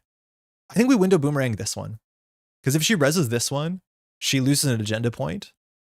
And then we just Rubicon it. Yeah, I think we boomerang the inside one. This is still thinking. This is really tricky. This really hurts my head. But yeah, if we window boomerang the inside one, then she is incentivized to res this one. And if she does, that's fine. Yeah, I think we do the inside one. And I think we just do it with 2 credits. And then all we do is like Rubicon, de-res that one. And then she's down points. I think if she's down points, she's down points. This is such a funny line. Boomerang is actually pretty good in this deck. Okay. Now we could have got a free Kiros, but I'm not worried about it because we can get Kiros later this turn if we want to. So now if she wants to res this archer, it's going to cost her 2 credits, but she's going to lose an agenda point. And no matter what, if she reses this, we'll be on 4. So we can just hit the Rubicon button and run it back. We'll lose our Saucy. So a bit cursed, but interesting.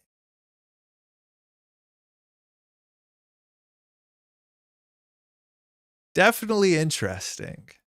Here's the first time. Yeah, it's first time. Oh, fuck. I see what you mean, Tack. Actually, shit. Well, too late. You're right. It's not once per turn. It's first time. That's a big difference. We should have pre-installed it to get the 2 credits, whatever. So she's resing this. So subroutines are going to fire, which means we're going to lose a Saucy. That's okay. Yeah, so we just lost 2 credits this turn.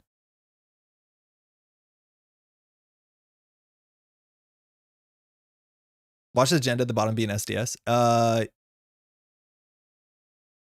You want to trash the Saucy? It doesn't matter if it is, because we'll just trash the Holloman, but you're right. If it's an SDS, we struggle to deal with it.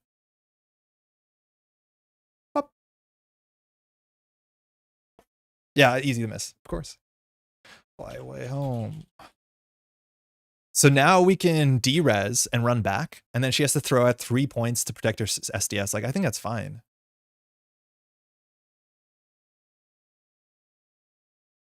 This is so funny that we got a remote saver with 2 archers. Now this is her paying 2 more credits on an agenda. Cannot steal SDS, that's fine. We'll trash, oh, we can't trash the Holloman either, actually. How do you trash Holloman? Don't worry about it. We can't. This is still fun, though. Like, we're still gonna do it. We're gonna steal a non-SDS. How's she gonna score SDS? She's forfeited 4 points of agendas. That's so funny. Yeah, this is just a flex run. Definitely not necessary. Actually, probably incorrect. I would actually say strictly incorrect on the basis that she can't Holloman out. So that's good. But now we can't Rubicon this again. So we probably should have just waited and done this next turn to Rubicon derez it. I think we made a mistake.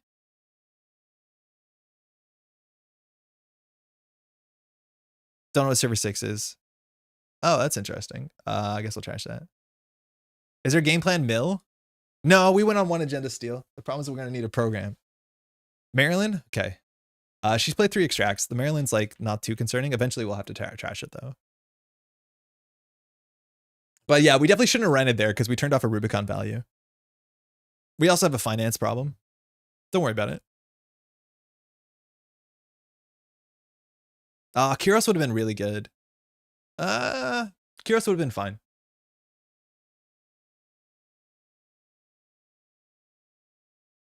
We went if they trash 7 points worth of agenda. I mean, it may be about to become mill. It might be. Like, it's worth noting that she only has 12 more points in her agenda, and in her deck, she has to score 7 of them. Wait. We're just at the point where, like, if another agenda gets forfeited, she cannot win the game. We're getting there. I think we click 3 and just trash the Maryland. Not a sexy turn, but I think it's click 3 trash Maryland. Because her deck has 20 points. There's 5 here, so there's only 15 left. We have 4 of them, so there's 11 left. She has to score 7 out of 11. Did I do the math wrong? 8, 12 left. No, she has to score 5 of 12. I did the math wrong. I'm just going to trash the Maryland. There's only 4 she's forfeited. Okay, my math was wrong both times. 4, 5, 6, 7, 8. So there's 12 points. Yeah, I did the math wrong. Force res rather than click for 3? No, because if we force res and we can't derez, we're not going to be able to derez. Oh, that's worse. No, that's fine. Yeah, we have to be careful, name, because if we res on a turn that we can't derez, the ice is going to be res permanently. The only thing we can do is, yeah, we have to have measured aggression, which is why this Archer res was maybe a mistake. Especially because if it is an SDS, she spends a lot of money. I guess the worst thing is like if she Tucana something cheaply here. But if it's an SDS like this is, like we're totally fine with it. Because not only do we get a Hermes, wait, this is really good for us. Not only do we get a Hermes, whoa, wait. I don't know if she should have scored that.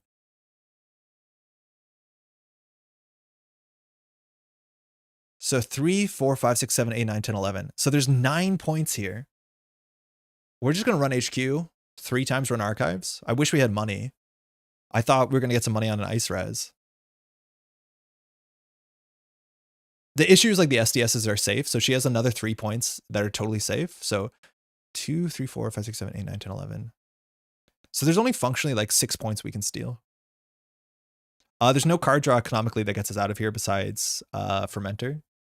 I'll draw once for Fermenter. That's terrible. I don't like not having SDS to steal here. Yeah, fuck. Good to know. She can't really do much with that. I guess you have to draw for a program.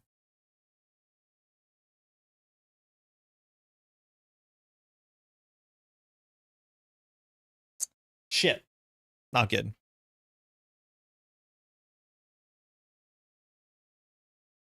R&D could be an ice wall. But now her game plan is like score the second SDS, which costs her a bit of money. Like she still has to get money here. We haven't seen any hedge funds, right? But Svi is good money. The Ches would be really good right now. Not better than any other program, really. Like actually Saucy on R&D would be fine. she played Armed Acid Protection and it was good. Shit, the SDS is in the remote server. Whoa. That was really good. So this is probably the Svi. Oh man, we're just a day late, a dollar short. We're just slightly short here. Alice with the counter actually would be even scarier for us. This could be a spin doctor. There could be agendas and archive. She was assuming we wouldn't check that turn. That's correct. Well, I don't like any of this. We just need money.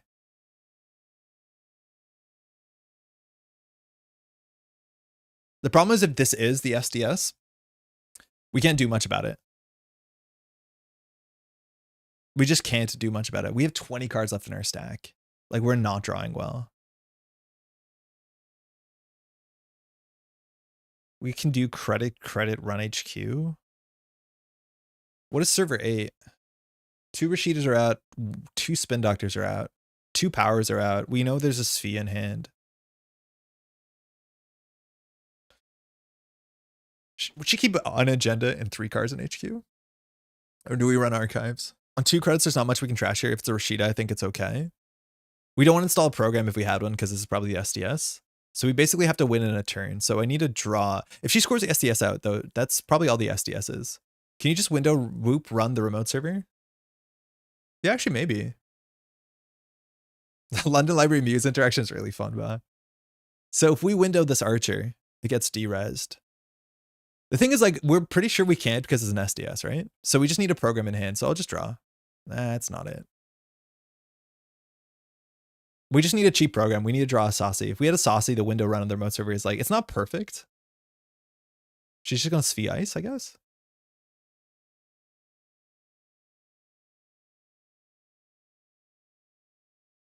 If Waken Plan is possibly good as it looks, it might have been in this game. I like cutting a 20 on a B-Bands for another copy Fermenter, maybe Mystic for better money. We have 2 Mystics. We could maybe do a Paladin. But the Wake is looking really good in this matchup specifically. I think our first game being Earth Station was not a good start. Okay. So here we have full rain. Hey, Evelyn, how's it going? It's a lot of agenda removed from the game. Yeah, we've forced a lot of Archer reses and D-reses. So we're assuming that we don't need a program anymore because there's probably not another SDS. Actually, there could be a third SDS. It's been a while since I've seen an op list because they're running 3 Eminent. So she probably has 3 SDSs.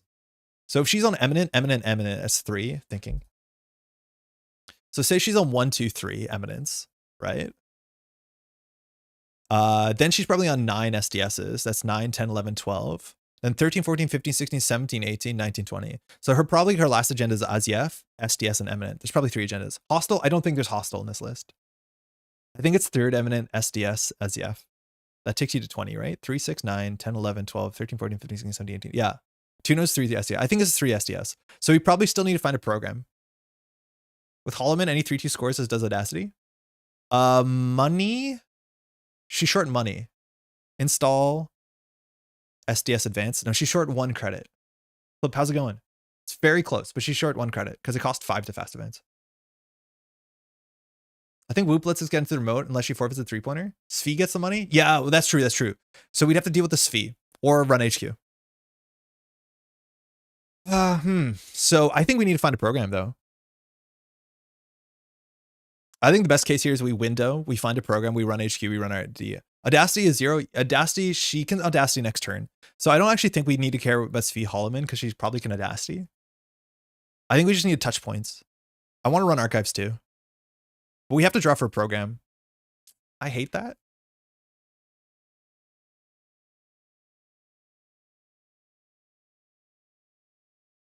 I can run HQ. Need to worry about that last SDS is I have a bunch of programs.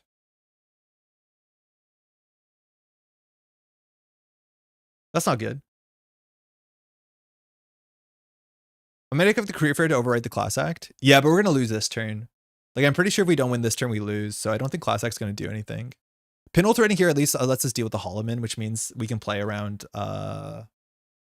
Audacities. Like, we can play around not Audacity. Because here, she can fast events the Eminent, she can fast us the Azief if she has Audacity or not. So it's whether or not she has Audacity. Because if she doesn't have Audacity, we can deal with the Holloman with the pinhole.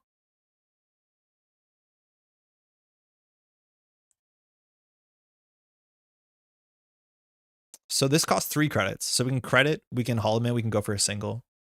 There's only 2 agendas we can steal.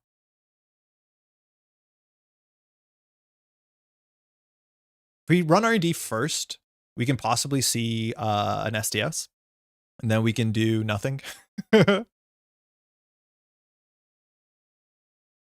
don't know. She suggested R&D is where the game is. I don't know if we should trust her on this. That's not good. So I'm just going to do this and hope. There might be agendas on archives. We just don't have time to check.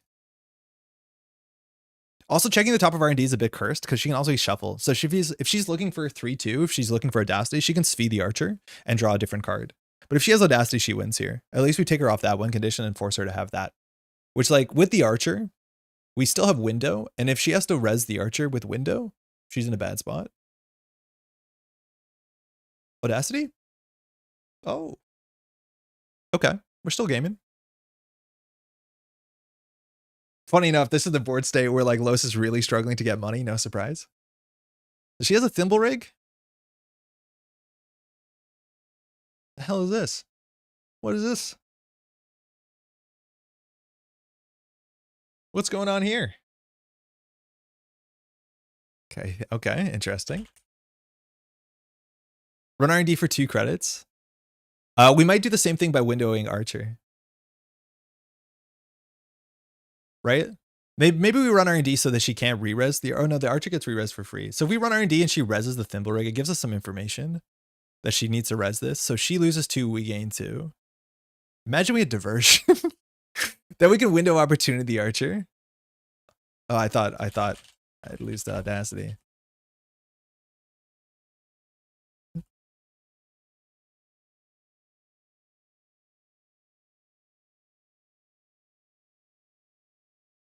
So we probably do just run R&D to get some click compression. I'm not sure if getting this res is going to be a mistake for us. Sadly, no, yeah. She doesn't have it. She could have shuffled. She could have Svi'd the Archer. Ice Wall, okay. So we know there's a thimble rig in hand. So we got 2. So now we guaranteed can window the remote server. Kiros, it's not worth much. We haven't drawn yet. No, that's click 1. So we probably should draw for a Saucy. Window Archer, 7 points and removed agendas. It would be really funny. So this puts us on 1 credit. The problem is if it's an SDS, well, she can't score it really. But I think we window, we go into 1, Archer gets de-resed. She can't re-res it. So we get into here. This loses to Inside Job. It loses to Boomerang. Like, I'm not sure if there would be an agenda here, but she feels like, it looks like she's playing from a weird spot. Draw for Saucy is better. It is. It's really good if we find it. Fermenter is fine. Because now we can deal with SDS. So we can't trash Rashida. I'd rather check server 9 in case she's doing something she's bluffing. Which, like, I don't think we can check server 9. So I think we're just going to do window Fermenter to have a program. Which maybe she expects just to hide the SDS here. So we'll install the Fermenter. And then we'll de-res this Archer. Unfortunately, we can't trash Rashida, but we can steal an SDS to win the game.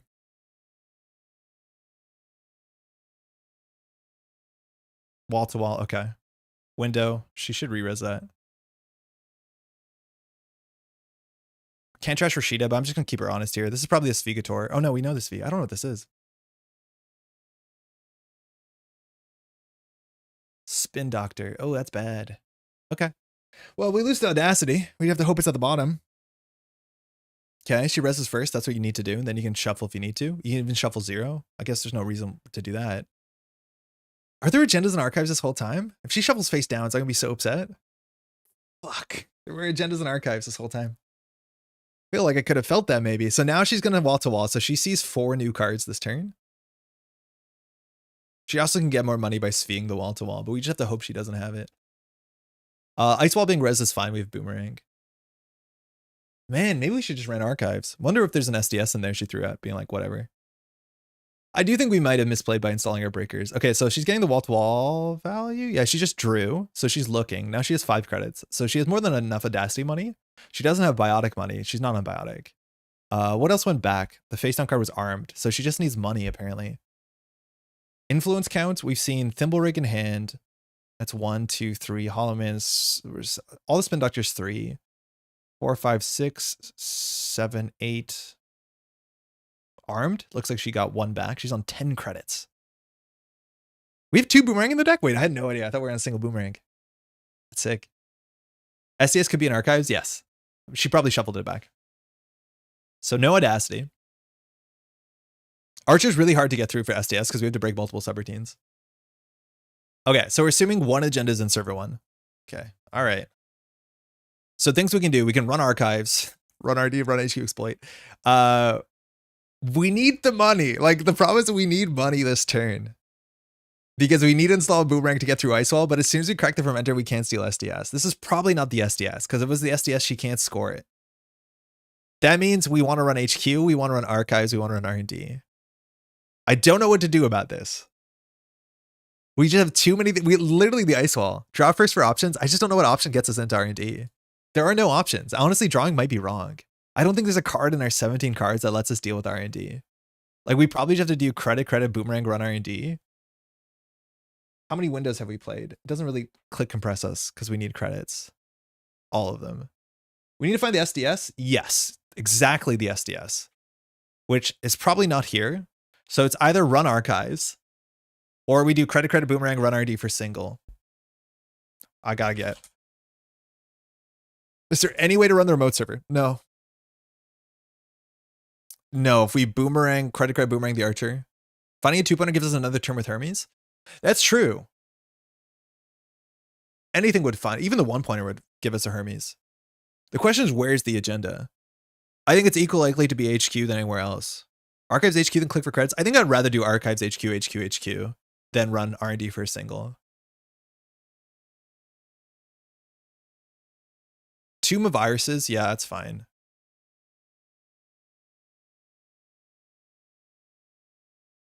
We need this card installed, so we're just gonna run HQ 3 times and hope. Yep. We know there's a thimble rig in here. It's probably here. Stavka, okay. Yeah, it's game. Oh, so close. And we make like fundamental mistakes. Like, I think the second Archer res was definitely gonna cost us. Hey, nice. Nicely done.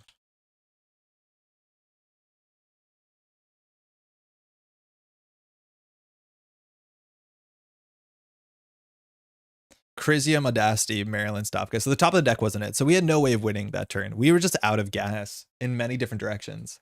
So we didn't get our Paladin down, or sorry, Mystic. Daily Cast we didn't get down. Programs left in the deck, we have 1, 2, 3. So only 3 in 17. Like, it's hard for us to deal with us. What's it called? There's an SDS and archives. Yeah, what was the face down? I'm pretty sure there's an agenda in there. My archive sense was tingling. Did she draw Audacity now? I'm assuming so for that line to make sense. Oh, cool. Like, she must have top decked Audacity, otherwise she would have won the game.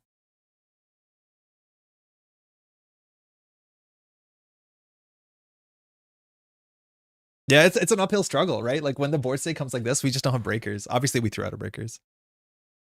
Say, nice. Well played. It was exciting. It seems like it's so close to being a deck idea, but it still doesn't come together. I think we have to play 3 Kiros. I think it's just such an important card for our playstyle that we need to play 3 Kiros. Everything that we do dereses. Everything we want to do. So getting 2 credits a turn seems really important.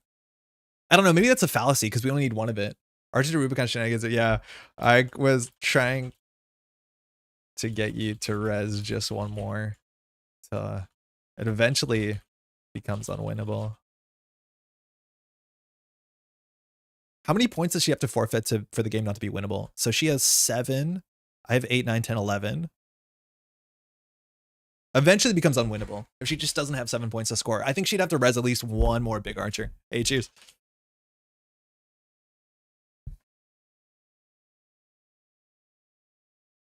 All right, still haven't found how to win a game yet, but we're getting better. We're getting sharper. That, I think, was probably one of the better matchups for us, honestly, considering the way things went. Well, let's talk about the stuff. Firstly, our breakers, we want just the cheap breakers. We shouldn't play Carmen. We should probably just play a revolver just so we have a panic button. It's actually likely that we want to play 2 revolvers or 1 flip switch. I think flip switch with window opportunity is really kind of cool, but maybe it's better that we just trash all our breakers and just play Amakua. I could see that being the case. And then we play like 2 flip switch. We're going to have to be pretty critical on slots. I want to try playing 2 Kyros McIntyre. It seems, again, a bit messed up, but I do think we can derez a piece of ice every turn. That's part of our game plan. And making that game plan as affordable as possible, as quickly as possible, seems very important. Flip switch. Yeah, let's play that. Boomerang. Slots. How's Leave No Trace been? It's been okay. I don't think it's been amazing, but it's definitely been okay. It's presented some very hard situations for our opponent. It fires Kyros, which is okay. It obviously like does a Los thing, but like, I don't know. We can cut the mutual favor now. That's cool. Does E shutdown make more sense? It might, but I'm worried about restricting our play patterns. It's also funny. Yeah, people have to read it, which is kind of nice. I'm worried that it is going to like inherently restrict our play patterns where it's like, we have to do this, but run HQ, but we're bad at running HQ because if they res an ice, we have to derez of the turn. You know what I mean? Like it forces us to do a lot in a little time, and we're not very good at doing that. I think it's on the verge of being cut. Playing Amaku and Fermenter together is also like kind of cursed, but I do think Amaku is like the good. It'll encourage us to make that 1 run per turn. Surely it's Wake over twinning now. What can we do with 6 influence?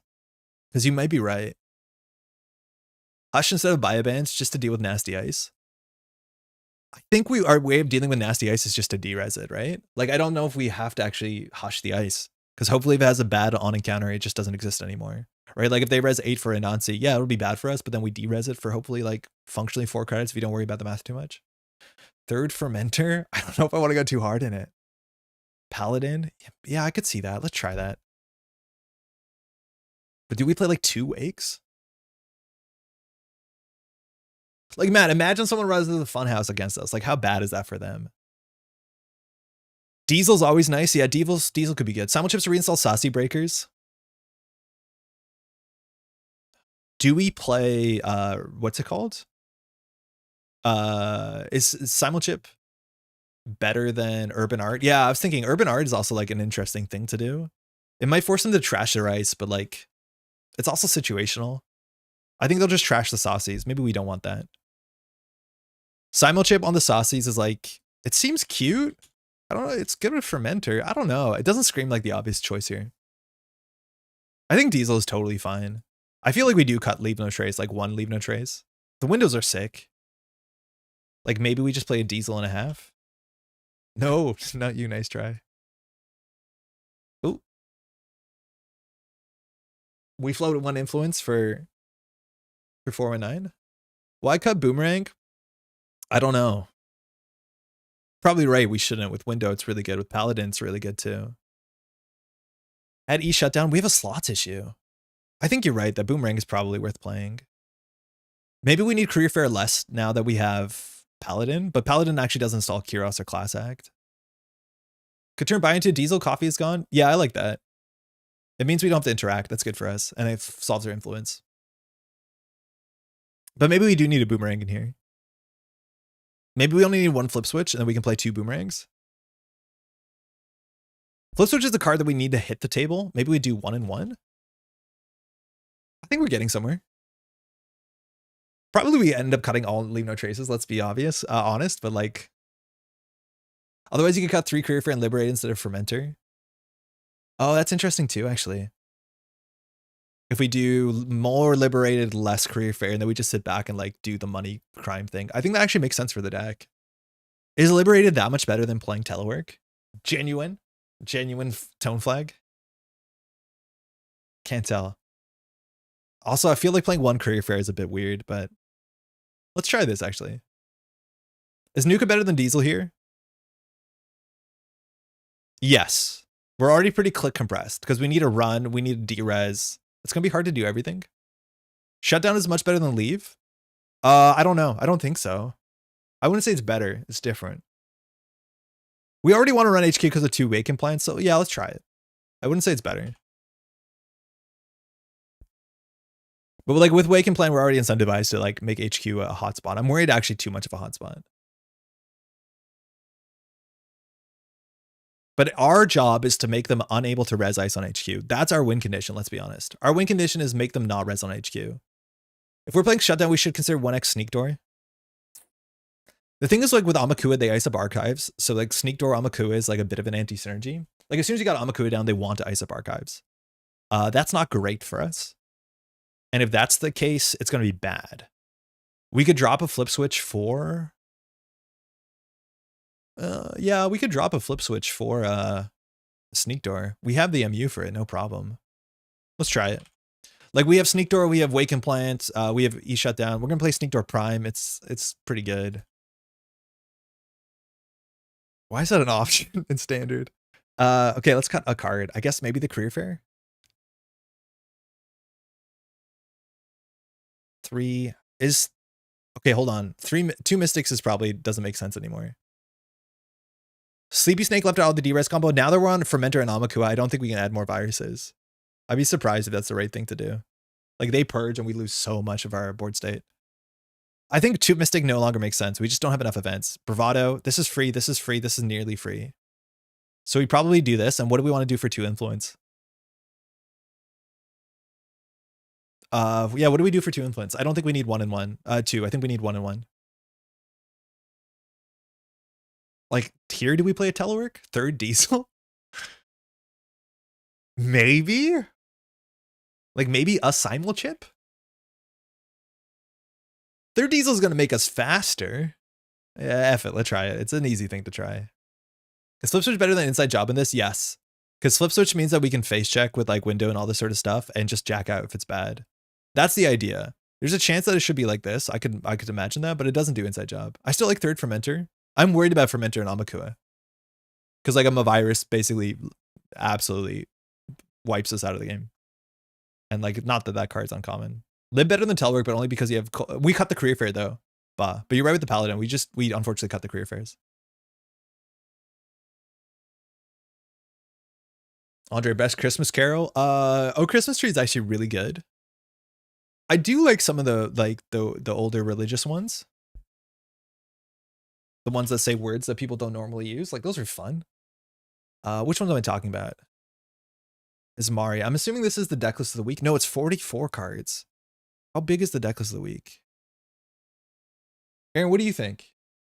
Is this 49? I thought, oh, this is 44. So this is probably the deck list of the week. Like, it's nice to have a flip switch into Cloud Eater, but this is Economic Warfare, Seamless Launch, Behold, Derez Ping, Derez Piranhas. Yeah, okay, I don't know. This is maybe not the best week to do this. Opening hand, 2 Waking Plants, 2 Windows, Emergency, Perfect Symmetry. In the Bleak Midwinter? I don't know what that one is. His hand is arguably better. Look at all those animals hanging out there. Just a handful of animals. And a battle axe. Hey, Lucas, I want to stop in and thank you for the great content you created for the Corporate Runner deck creations of the System Gateway. Great work. Thank you, Lucas. That's very kind. Thanks for the kind words. We've had a couple people drop in saying nice things about it, and I really appreciate it. We'll be back hopefully next week. I'm recording tonight some gameplay. So the series, as you probably know, is going to have a bit of gameplay into it until we get back to deck building, which I'm excited for that. But thanks for the kind words. And if you're getting into the game, welcome to the game. All right, event is the call. This deck, we have to be careful where we run. There's no virus, which is good. So eventually Amakua breaks all things equally. But here we might just like set up. The best top deck here might just be a daily cast. We don't really want to run. As long as we don't trash, we don't get oppoed, I don't think. Is this on public trail? No, so Economic Warfare is just for spite. And oppo, obviously, but... Draw Hope. Ugh. I mean, we can probably play it slow enough that we just do Mystic Credit. The face checks into NBN Ice just kind of do suck. I don't like that play, but as long as we get the Amakua down, it might be hard for him to push an remote server. Did he mulligan? This looks like a mulligan. Yodel for some money? He capped? Okay. How's your battle axe doing? I don't know what that means. It's doing okay. I'm not running this. This is a Behold or some shit. Event. Mystic gains a credit. Turns out we want to play events when Mystic comes down. All right, that's good. So as soon as we run archives, it can be a problem.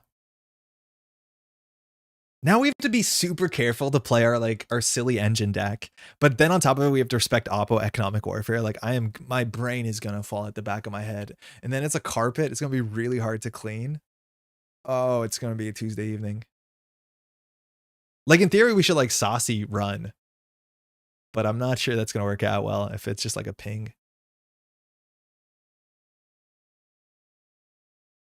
So the cool thing is we're on 3 credits. So if we get economic warfare, we can't. Let's just focus on economy and see what server 2 is. Rashida. Well, can't really deal with that because of Oppo. At least it's Asmari, so Oppo costs some amount of money. We'd hate to see your digital life here. This feels bad. This hand is bad. This is the sort of hand that I think I'd be happy to play into HB. Like imagine HB. Face check turn 1 remote server, then we do window opportunity, run back. So here he probably has to ice up archives. Wayne Manger has a fair bunch of words people don't normally use. I probably know all the words when it starts. That one's fine. Yeah, this is what I mean with the sneak door, right? Like Amakua, it's hard to sneak door.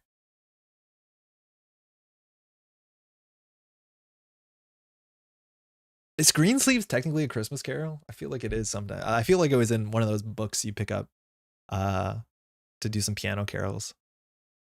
All right, so we need to get up to like potentially 6 strength to deal with piranhas. Okay, if this is the Decklist of the week, it's not on any upgrades, so we're already off course. So this can be a maze. This can be Asmari Fast Advance. I think last time Tang was playing Asmari Fast Advance, right? So maybe we should not respect it that much. Asmari Fast Advance will be...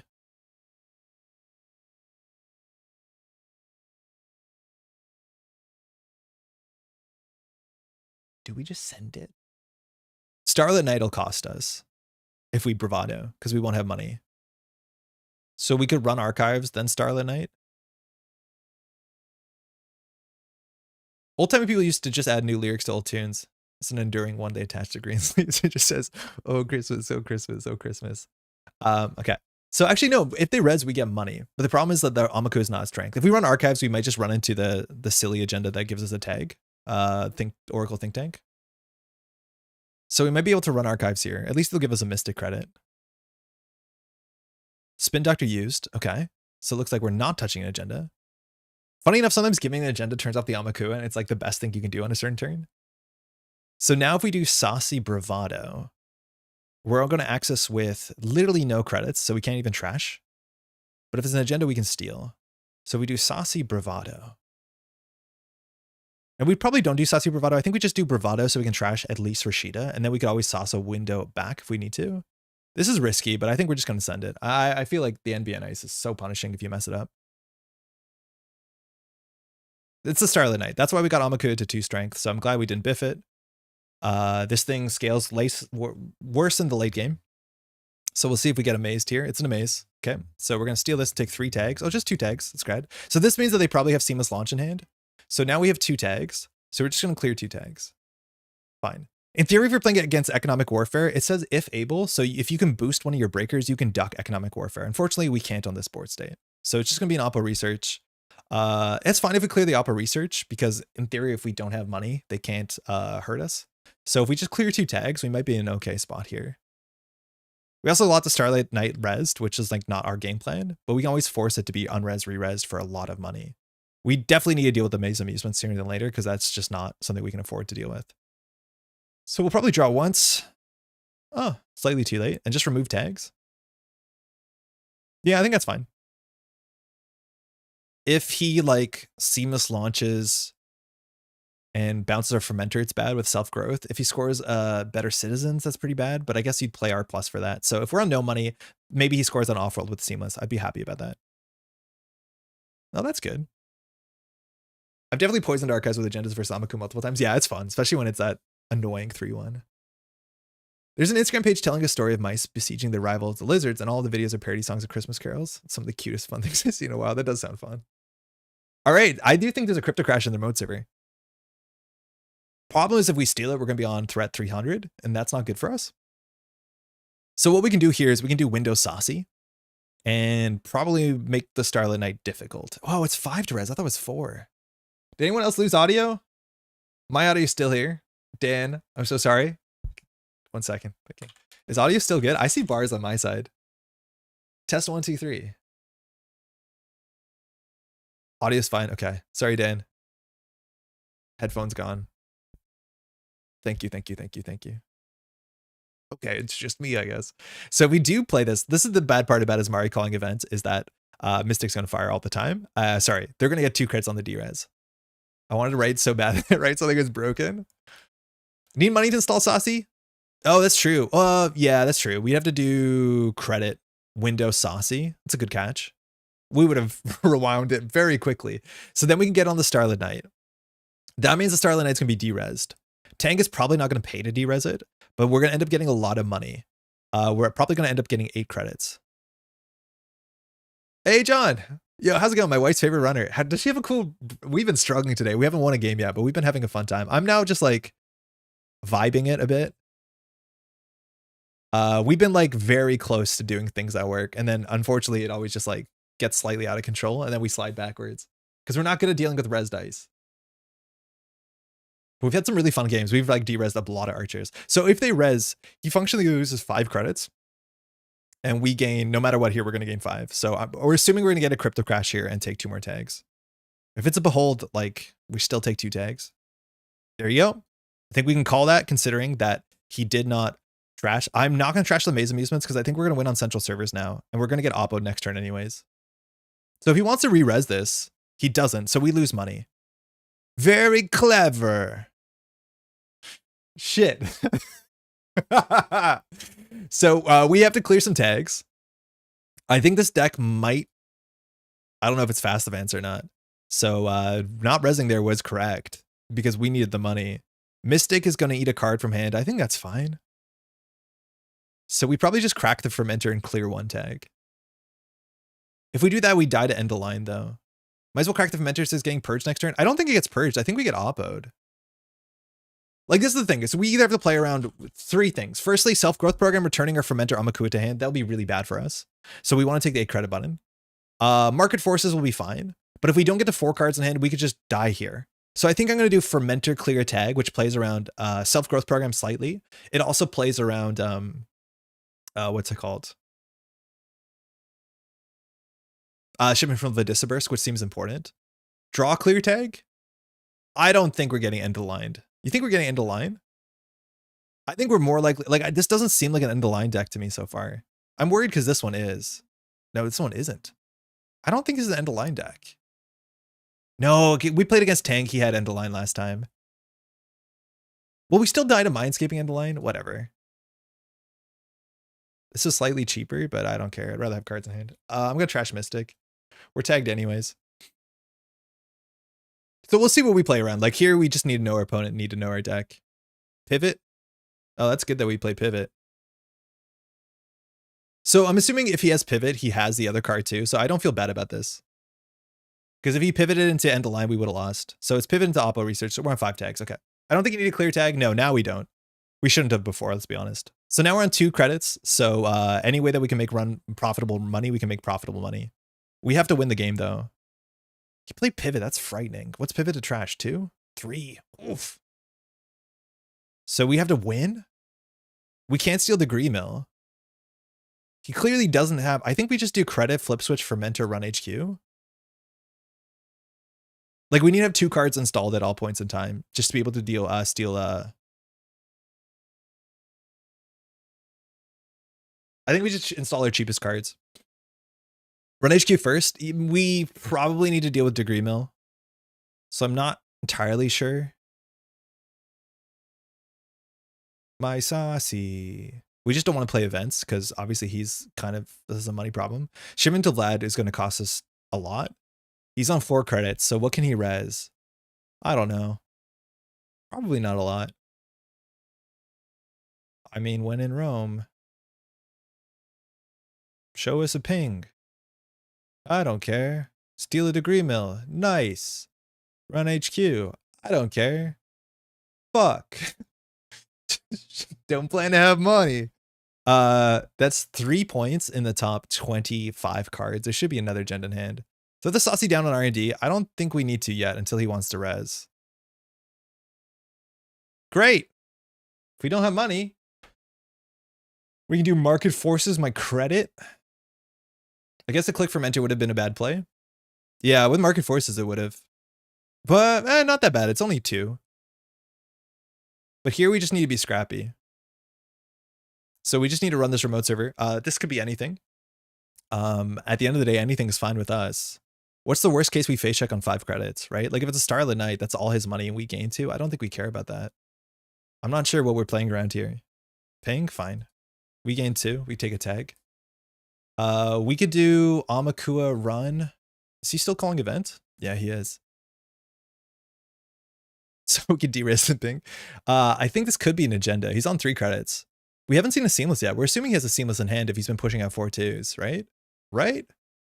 We might have wanted to do Saucy first there, let's be honest.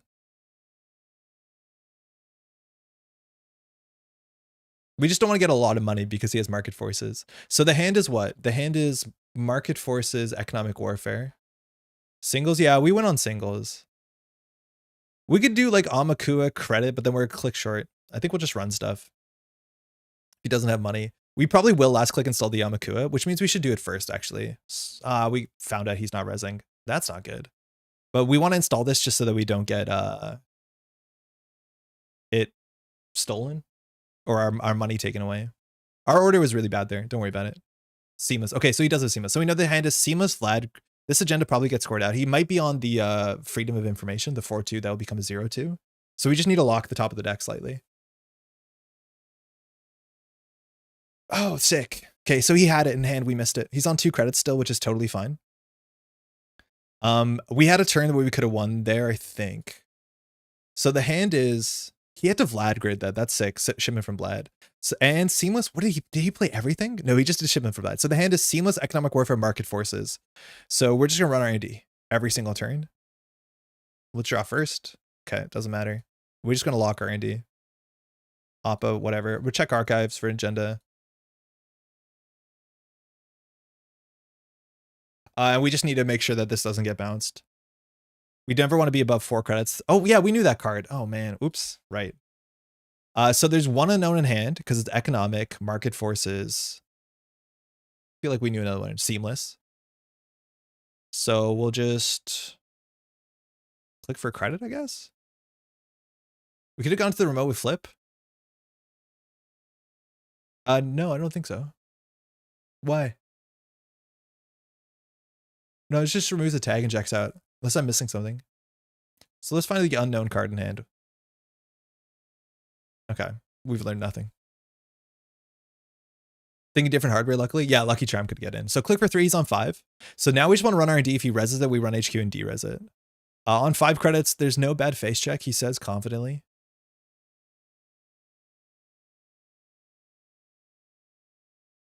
Sarajevo, that's fine. We gain 2 credits, so we actually can break the subroutines we care about. So tag doesn't matter. 2 net dead, draw 2, we'll break those. So take 2 net, actually, we don't care about, but we want the E shutdowns to be able to de-res us and just be annoying. Technically, cuz cost him a bit. F2P is bad. Oh yeah, F2P is bad, but what can you do? We're 1 short of breaking it. I walk away from a desk for 1 man, we have 7 tags. Yeah, it's fine. We'll get our points. So we don't want him to draw cards. 2 net damage probably doesn't matter. Put the Saucy on it. Yeah, we can do Saucy D-Res. I just want to make sure we don't get too much money. Rashida. Okay, that's fine. I'd rather him draw that than anything else. So we can run HQ. Oh, we can't do it. Because we have to do credit E shutdown. We could have not broke the Sarevna and hoped the Saucy survived. But with like a fermenter, I don't actually think we needed the Saucy. Great card F2P. It's a good card. Seamless. So this gives him 2. And I think we just credit. Because we need to run the Rashida next turn.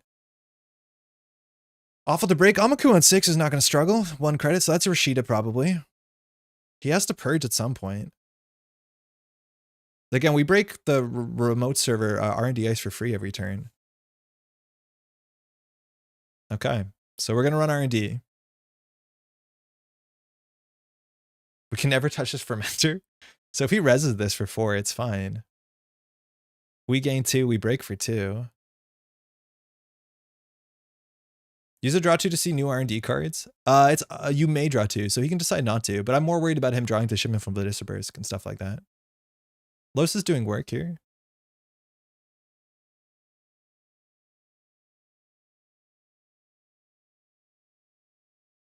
Okay.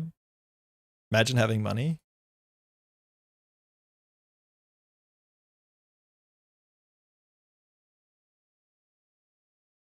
In theory, we should like trash play 2 events in a turn. So I'm just gonna draw here. Hermes doesn't matter. What did he just top deck into? It wasn't agenda, so I didn't care. Does anyone remember what we saw? Economic warfare. So he's economic. Throws out a card. Probably the oppo. So his hand is economic, market forces, seamless launch, some garbage. So if you run HQ, shut this down. So funny. So funny. Like he's gonna purge sooner than later, so we have to continue to be aggressive or he will purge. It's weird. We just need to get lucky. We need to have 2 cards installed. So if we just run HQ? No, I'm the econ denial. Maybe we should have got the saucy up by now. No, market forces is so good for our opponent here. How do we win here? I think we can take the net damage, no problem. So we should just break this for 1 credit. So I think we just do 1 credit, run R&D.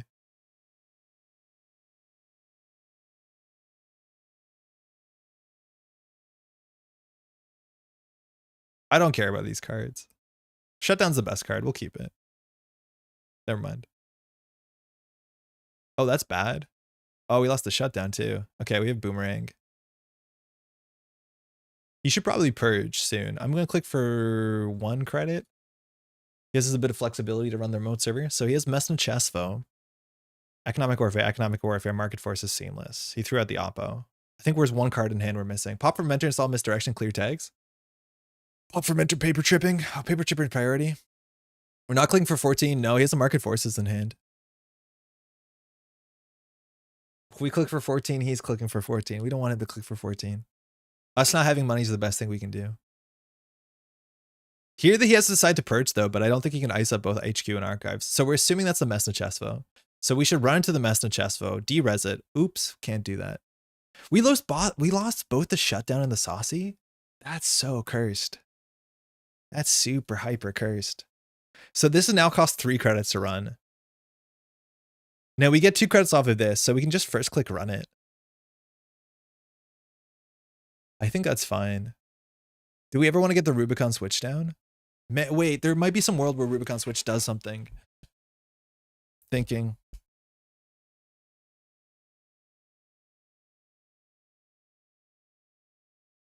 We just know there's some market forces in hand. So market forces just says the runner loses at $10 because we have 10 tags, and then Tang gains 3 credits as many, I think, or up to 3 per. I forget, but he basically just takes our money and puts it into his card pool, his credit pool. That's not good.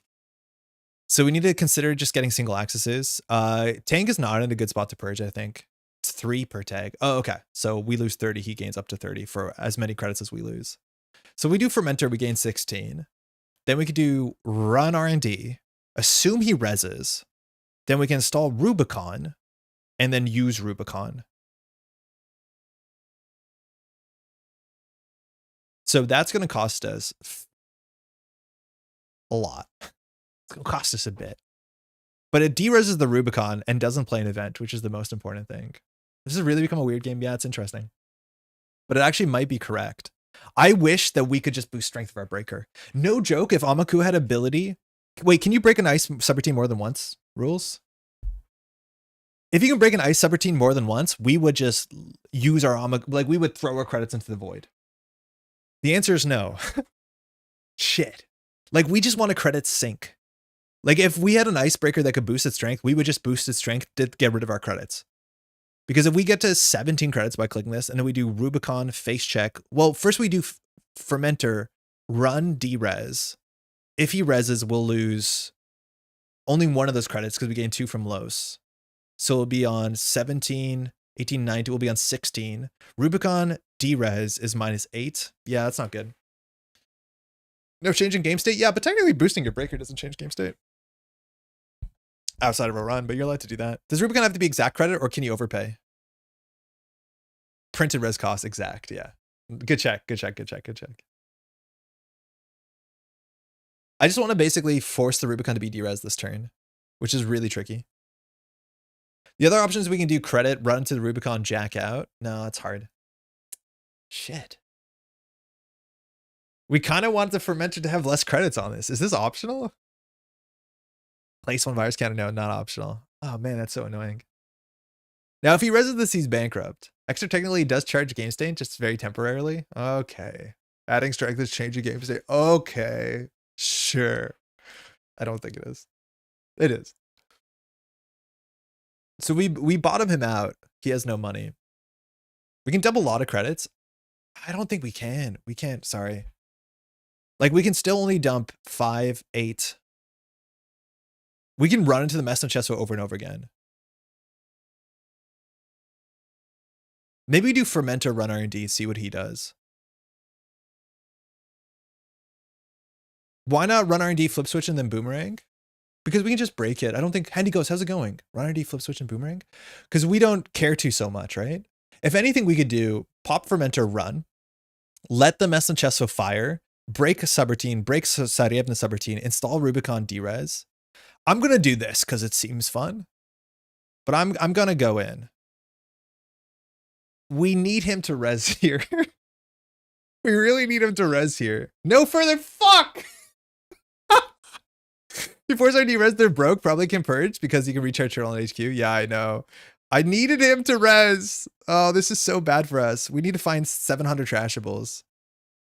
No! We need to get rid of our money. Oh, that was so bad. We should have face checked first, see if he res and then responded to it. Yeah, this is really, really quite bad. So we just need to dump credits. And so every run R&D dumps 3. We can dump by running the ping remote. We just need to dump credits. This is such a wild board state.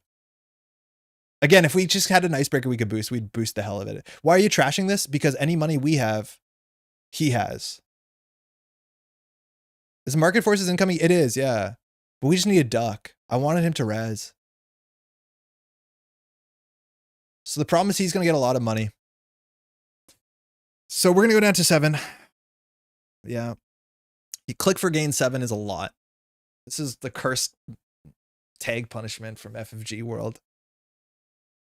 Well, like you just have to, he doesn't win the game. He just makes the game longer. If you could duck by installing Rubicon and deresing Sarievna, we can't. You can only use Rubicon and Ice that was res this turn.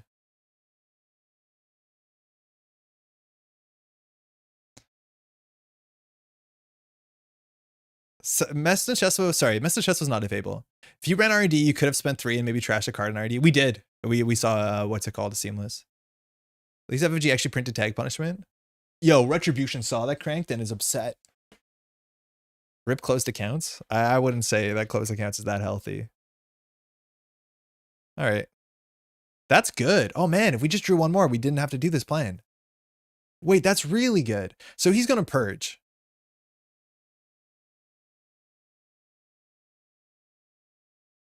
I mean, we click 3. He still has to win behind a ping. Like, he has to purge this turn. That's a good reason why we keep a boomerang. Boomerang might have been better than Ruby. I don't want to show the boomerang because of the purge. Because then he can overinstall the ice. It also takes more credits, right? I hear you, but I'm not sure. So this needs to just whiff and not hit the boomerang. Sick. Messney, that's a lot of money. We could flip switch this. I think we do. That's Mess and Chesto. I don't want to lose 3.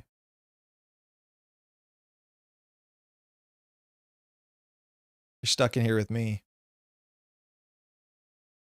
That's not a sustainable game plan, but like we shouldn't have money. At any point in time, if there's meat damage, we die. But now the question is, can you res HQ and res server 1? So we run archives, force a res, then we run server 3. We just need force reses. We can always go through Sarievna. Ping, fine. We don't need to derez that. So we got our 2. So in theory, we can install the Hermes. I'm assuming this is Rashida, right? Oh, he's a Seamless. It actually could be anything. So he needs to res this. So unless this is a Rashida. So we can Hermes. We know this is a Mess and Chesto. This is a Mess and Chesto. So if he reses this one, we're bankrupt, but then we can run R&D. I think we'd rather have a cheap Wake farm. So we could do Boomerang, run HQ. We know the hand is economic warfare, seamless. Do we know influence? No. We know pivot, which I'm assuming if he like we die if he draws an end of line. We should probably just keep 2 cards in hand. 2 more cards in hand. An event. We don't want to play those.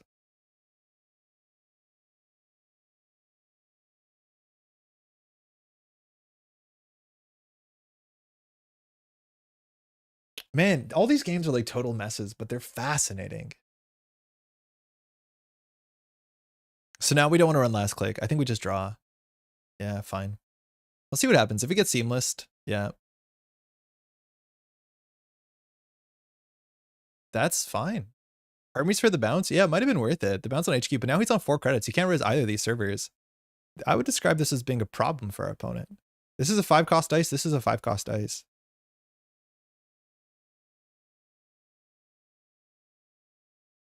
I don't think his deck is trying to kill us. Hey, Blurby, how's it going?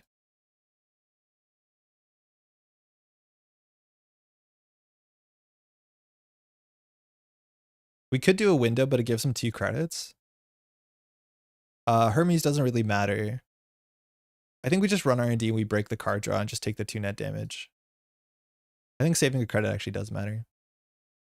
Total mess, but the fuck? Wait, what? Why did we think that was a mess in Chesvo? Why did we think this was a mess in Chesvo? Rip? Why were we convinced that there was a mess in Chesvo? GG? No, it's not that bad. All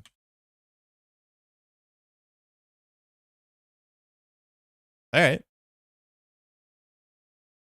Like, he's still bankrupt. And we do break this eventually. Whoa! I thought we'd go for the Amakua. Okay. That also makes sense. But without the Amakua, yeah, that's cool. That's a cool choice. I don't know if I would immediately done that, but I think that might be the better choice. I'm way happier we kept our Amakua. Because we could just install this next turn.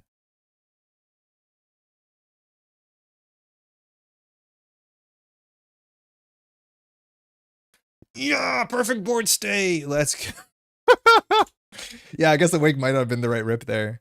That was wild. That was weird. Thanks, you too. I was so convinced that was a mess knee. Probably because I saw it from Centrals. Didn't piece together that what's the one on HQ. Nice. The wake was 100% in the choice I'd go for there. I don't know. It takes us so much time because we have to reinstall the Amakua, then we have to make runs. I don't know if I would have gone for the wake because we can't get through because we can still get through the Saryevna. No, you're right. I thought this ended the run. It doesn't end the run, so you're probably yeah, that makes sense. For some reason, I thought if we couldn't break this at the end of the run, it didn't. But at least Tank could draw 2 cards there, which actually might have been important because he's on shipment from Vlad. Maybe he has to risk us seeing 3 cards. Yeah, hard choice. I was surprised he bounced it, but it might have been correct.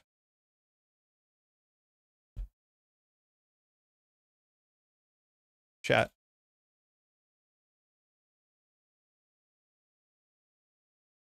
Wait is correct unless there's an ETR. Yeah. Well, the thing is, like, say we get the Amakua bounce to hand. Are we allowed to go to the Saryevna and lose the Amakua to net damage? Like, is there not a chance we jack out? Because if we lose the Amakua to net damage, we lose the game. So I hear you. But also seeing 3 cards and just hoping we win there was what we're going to do no matter what. I think the fact that there was an agenda on the top of the deck or not does not impact the outcome. Because obviously, like, you could say Tang would have drawn the agenda, but it's like totally like results oriented. Yo, cheers. Hey, Cody, good game. Why don't you Ruby the F2P? Oh, we can't. Rubicon takes a click. Ghost, how's it going? Rubicon switch takes a click to do. Oh, it's shuffled back in the deck. So you can't do it during a run. Right? So flip switch, we can like jack out and walk away, but Rubicon is something we can't do that turn. Not only did we not have the money, I don't think, but we need the click, right? As I said, GG. You just lose on the spot if you access 4 cards. Yeah, that's the hard thing. Like, you have to survive a 4-card access there. But maybe I don't because if I lose the Amakua, I guess I just send it for the Hail Mary. For what it's worth, I don't think we're in a bad position because I know his hand is useless. But like, Things were weird. So the changes to the deck, what was good? What worked? Diesel worked so good. Oh my god, the Diesel was sick. Each shutdown was good, better than the card we removed. The flip switch was good. The wake was good. Much better in that matchup than the twinning. That shouldn't be a surprise. I don't honestly think I like Sneak Door, but we'll find out. I had a crypto in hand. Whoa, should have slowed down. I thought for sure you'd see the HQ access.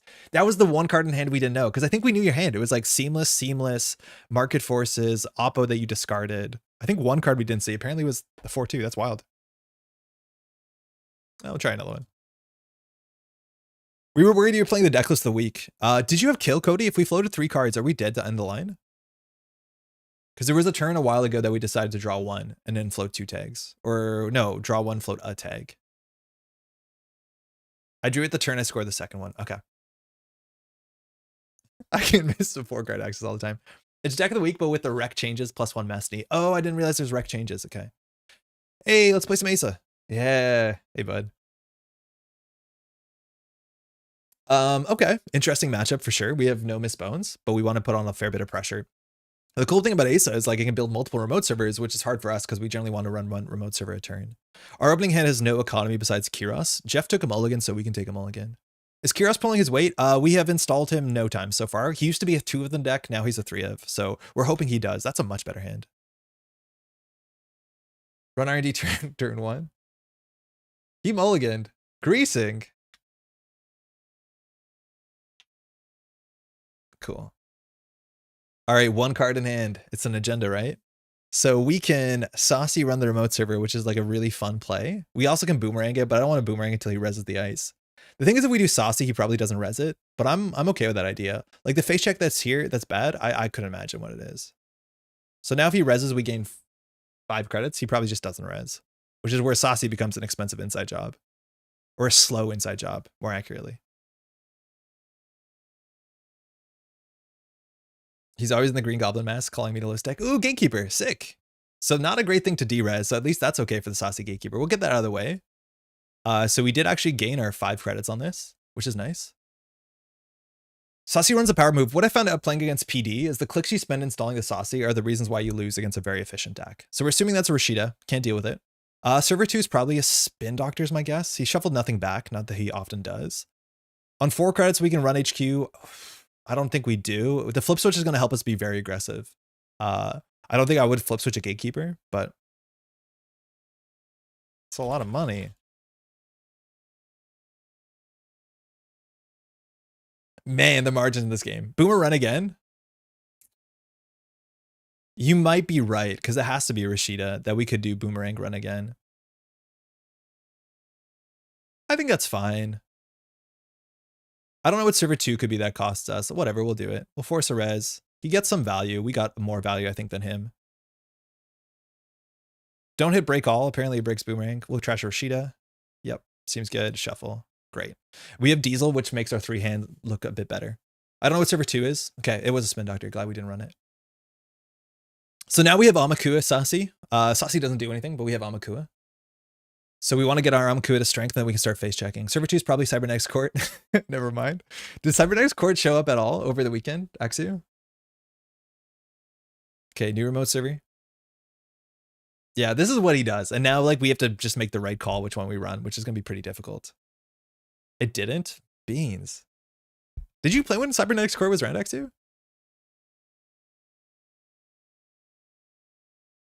Okay, so he either has an agenda on the table or agenda in hand. We probably start with a Diesel. I would love a window of opportunity on the Gatekeeper. Okay, we have Rubicon. So we probably just be aggressive here. I think if we want to be a bit cautious, we can do Flip Switch Bravado server 3. That'll put us down to 2 credits. But I think he's likely to score out in server 1. If server 4 is a Wage Workers, he can't really afford to score. The issue is if we do Flip Switch, we can't Rubicon. So if we want to do Flip Switch Bravado, his ice is going to be rezzed. Thinking. I guess that's where we need time to get Turtle down. Did we just pressure HQ? I think we had Hermes, we'd like that better. But I think we want to pressure the table because his money's not very good. So Bravado is really bad into Drafter because he gets back a Greasing and a Rashida on the table at a minimum. So we probably want to do Flip Switch Bravado. And then we probably just don't de-res the card. Like this is where Rubicon gets too slow.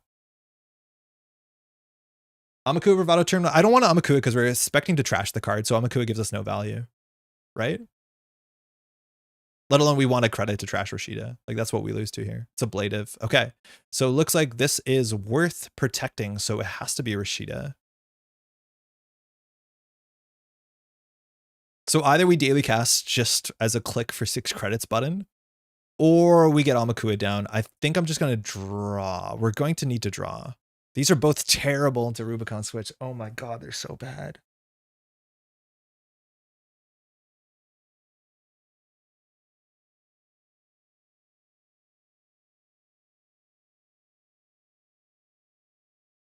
Okay, with server 4, I don't know. With server 1, I don't know. I guess our Amakua is actually very important. I don't want to show a last click. I'm going to draw so we can do Amakua run in central next. Fuck. Run next turn. But we need to do Amakua pressure HQ. Hopefully it's not a Rashida. I don't know what else it could be. Yeah, that makes sense. Oh, very cool. In theory, he can't score out server 4. Server 4 is probably a Wage Workers, if not another Spin Doctor. Sheet and Grease and go back? Wait, what happened? Okay. So now there's still a 1 Rashida. So Spin Doctor was popped, so he's drawing into unknown cards. He's on 6 credits. His economy is like still just flying. We did get 2 credits a turn with Los, which is great. And now with Flip Switch, we can be incredibly aggressive. So MICs we don't care about. Drafters we don't care about. Gatekeepers, if we think are important, we don't care about.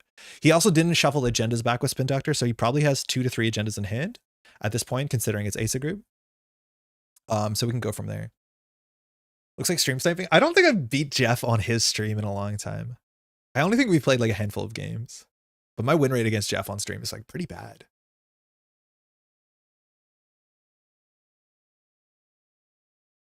We can run that. I wish Sassy also had the Cubon text, but it is what it is. I do think overall, okay, never mind. Parts of this deck would just be better as Arasana. So how much strength do we need for that? I don't honestly know. Either 6 or 3 or 1. Wage Workers, very cool. So he can score out a very good Vitruvius in server 1. So now he can decide what he can res. Here we have to at a minimum run Wage Workers or run Archives. If we can't crack the remote server. We're not on Doof. If we had Doof here, this play would not make a lot of sense, I don't think. Thinking, so if we do Amakua run HQ, if he reses ice, we're happy. So I think we can face check this, because if he reses ice, he can't score out. So I think we do Amakua run HQ, get a counter, run server 1. And then depending on how that goes, we either trash Wage Workers or Cohort. Probably run Archives would be the Cohort plan. I think we just have to start touching cards. Like the deck has Tomb of Viruses, and I think that's how Jeff feels really comfortable against this matchup, but he can't res more than 1 ice. Drafter res an issue? Nah, we'll just flip switch it, and he pays 3. Good to know. So now we're on server 1. If he reses a drafter, he'll be on no money, and we'll just flip switch. You were right, it would be a problem if we didn't have a flip switch. But luckily we do. Oh. Okay, good. Found it. Good to find. So what do you have in hand? Gatekeeper. So we have no Amakua counters. We don't know what server 4 is. Wage Worker's on the table. Next turn he'll do draw, double install. That's hard to deal with. He hasn't fully opted yet. We should deal with the cohort sooner than later. Server 4, what the fuck? Server 4 an agenda? What is server 4? Is he going to score an agenda out? I'll check server 4. It gives us an Amakua counter if we don't trash it. Like maybe a Spin Doctor? Yeah. I don't think we trash this. I'd rather get the Amakua counter. All right, we didn't get our Los to fire, but I think Los maybe changed how Jeff played that turn. I think more likely Flip Switch did. Okay, second card in the bin with Cohort. He's probably throwing out agendas. That's a problem with not trashing Spin Doctors. He can fix his hand with Cohort. It's like a pretty strong thing about Cohort is that it allows you to carve your hand without having to be over hand size and get credits on card draw for it. Very, very cool. And so there's a reason to pressure Spin Doctor, because I think if Jeff has an agenda here, he probably throws it out and wants to stabilize. So here he probably has to fully op to feel comfortable about the economy situation.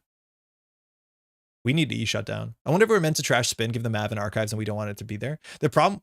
Oh, okay, wait, this is Jukebox. Of course it is. I think there's a chance. Yeah, there's a fully op. That it was correct. It's like Spin Doctoring with ablated barriers. This deck is, I think, on 3 ablated barriers. Trashing Spin Doctors is like a bit mid. But now running Archives is, yeah, it's really tough. So we only have 3 clicks. We have to run archives, which purges our Amakua, but we get a counter back. We'll draw once. Okay. We need a pinhole for this. Our deck is just too slow. Los doesn't do anything against fast competitive decks.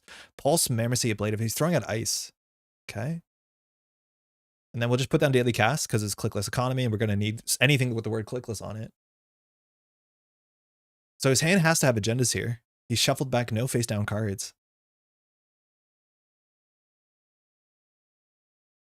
The thing is, with this deck will do anything with austerity, either score out. Like, we need a Hermes. The fact that we not are drawing cards is so bad. Like, I would not be scared in Jeff's position against this deck right now. The best we can do is get lucky on centrals. All right. This is awful. This is so bad. Imagine Rubiconing when austerity gives you 3 clicks. Like, we run, he reses, we derez. So we know this could easily be a gatekeeper. I think if he draws 3 cards before an austerity pops, it's like not good for us. But we have to keep checking because of wage workers. Whatever. Just tilt.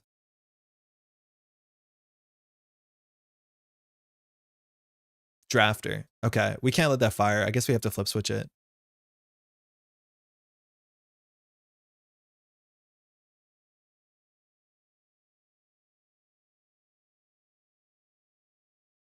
Pause for effect. I don't think we can let this fire. Because he gets back a fully op and he does a double install. I think that's just too good for him. We can check server 7. Might be a redundant cohort because he can score out just about any agenda here, even without the austerity. With the austerity, yes. Without the austerity, even yes. So we just need to get counters on Amakua. Amakua on 3 gives us a fair bit of safety. So I'm just going to touch cards. He might keep him a virus on the table. Brawn chilling. That's not good. Draw last click or Amakua on 3 and hope that we win with this hand. We can't win with this hand. Okay, that's good. That's a click too late. Just to let you know, I want to concede. This is so far behind. Like the amount that he does for every single click versus the amount we do on every single click, it's like we're playing 2 different games. Do we take down spin? We don't have time. We just simply do not have time. Yeah, it was an agenda. And we can't stop that because with 2 cohorts. So it's Vitruvius with a counter. Oh, Vitruvius with 3 counters? Yeah, R&D's 3 points? I mean, that's the only thing we have. Now, this is a good game because he has 3 counters to bring back Mavirus. Yeah.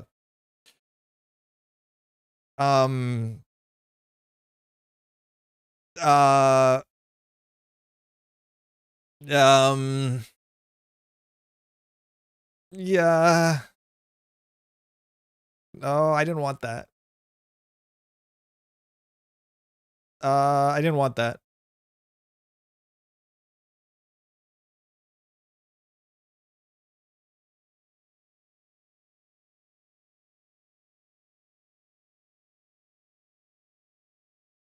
Piss. Good game for him. Hey, Bill. Hey, Abby. Yeah, me too. Me too. Me too. I needed that. Just mentioned conceding.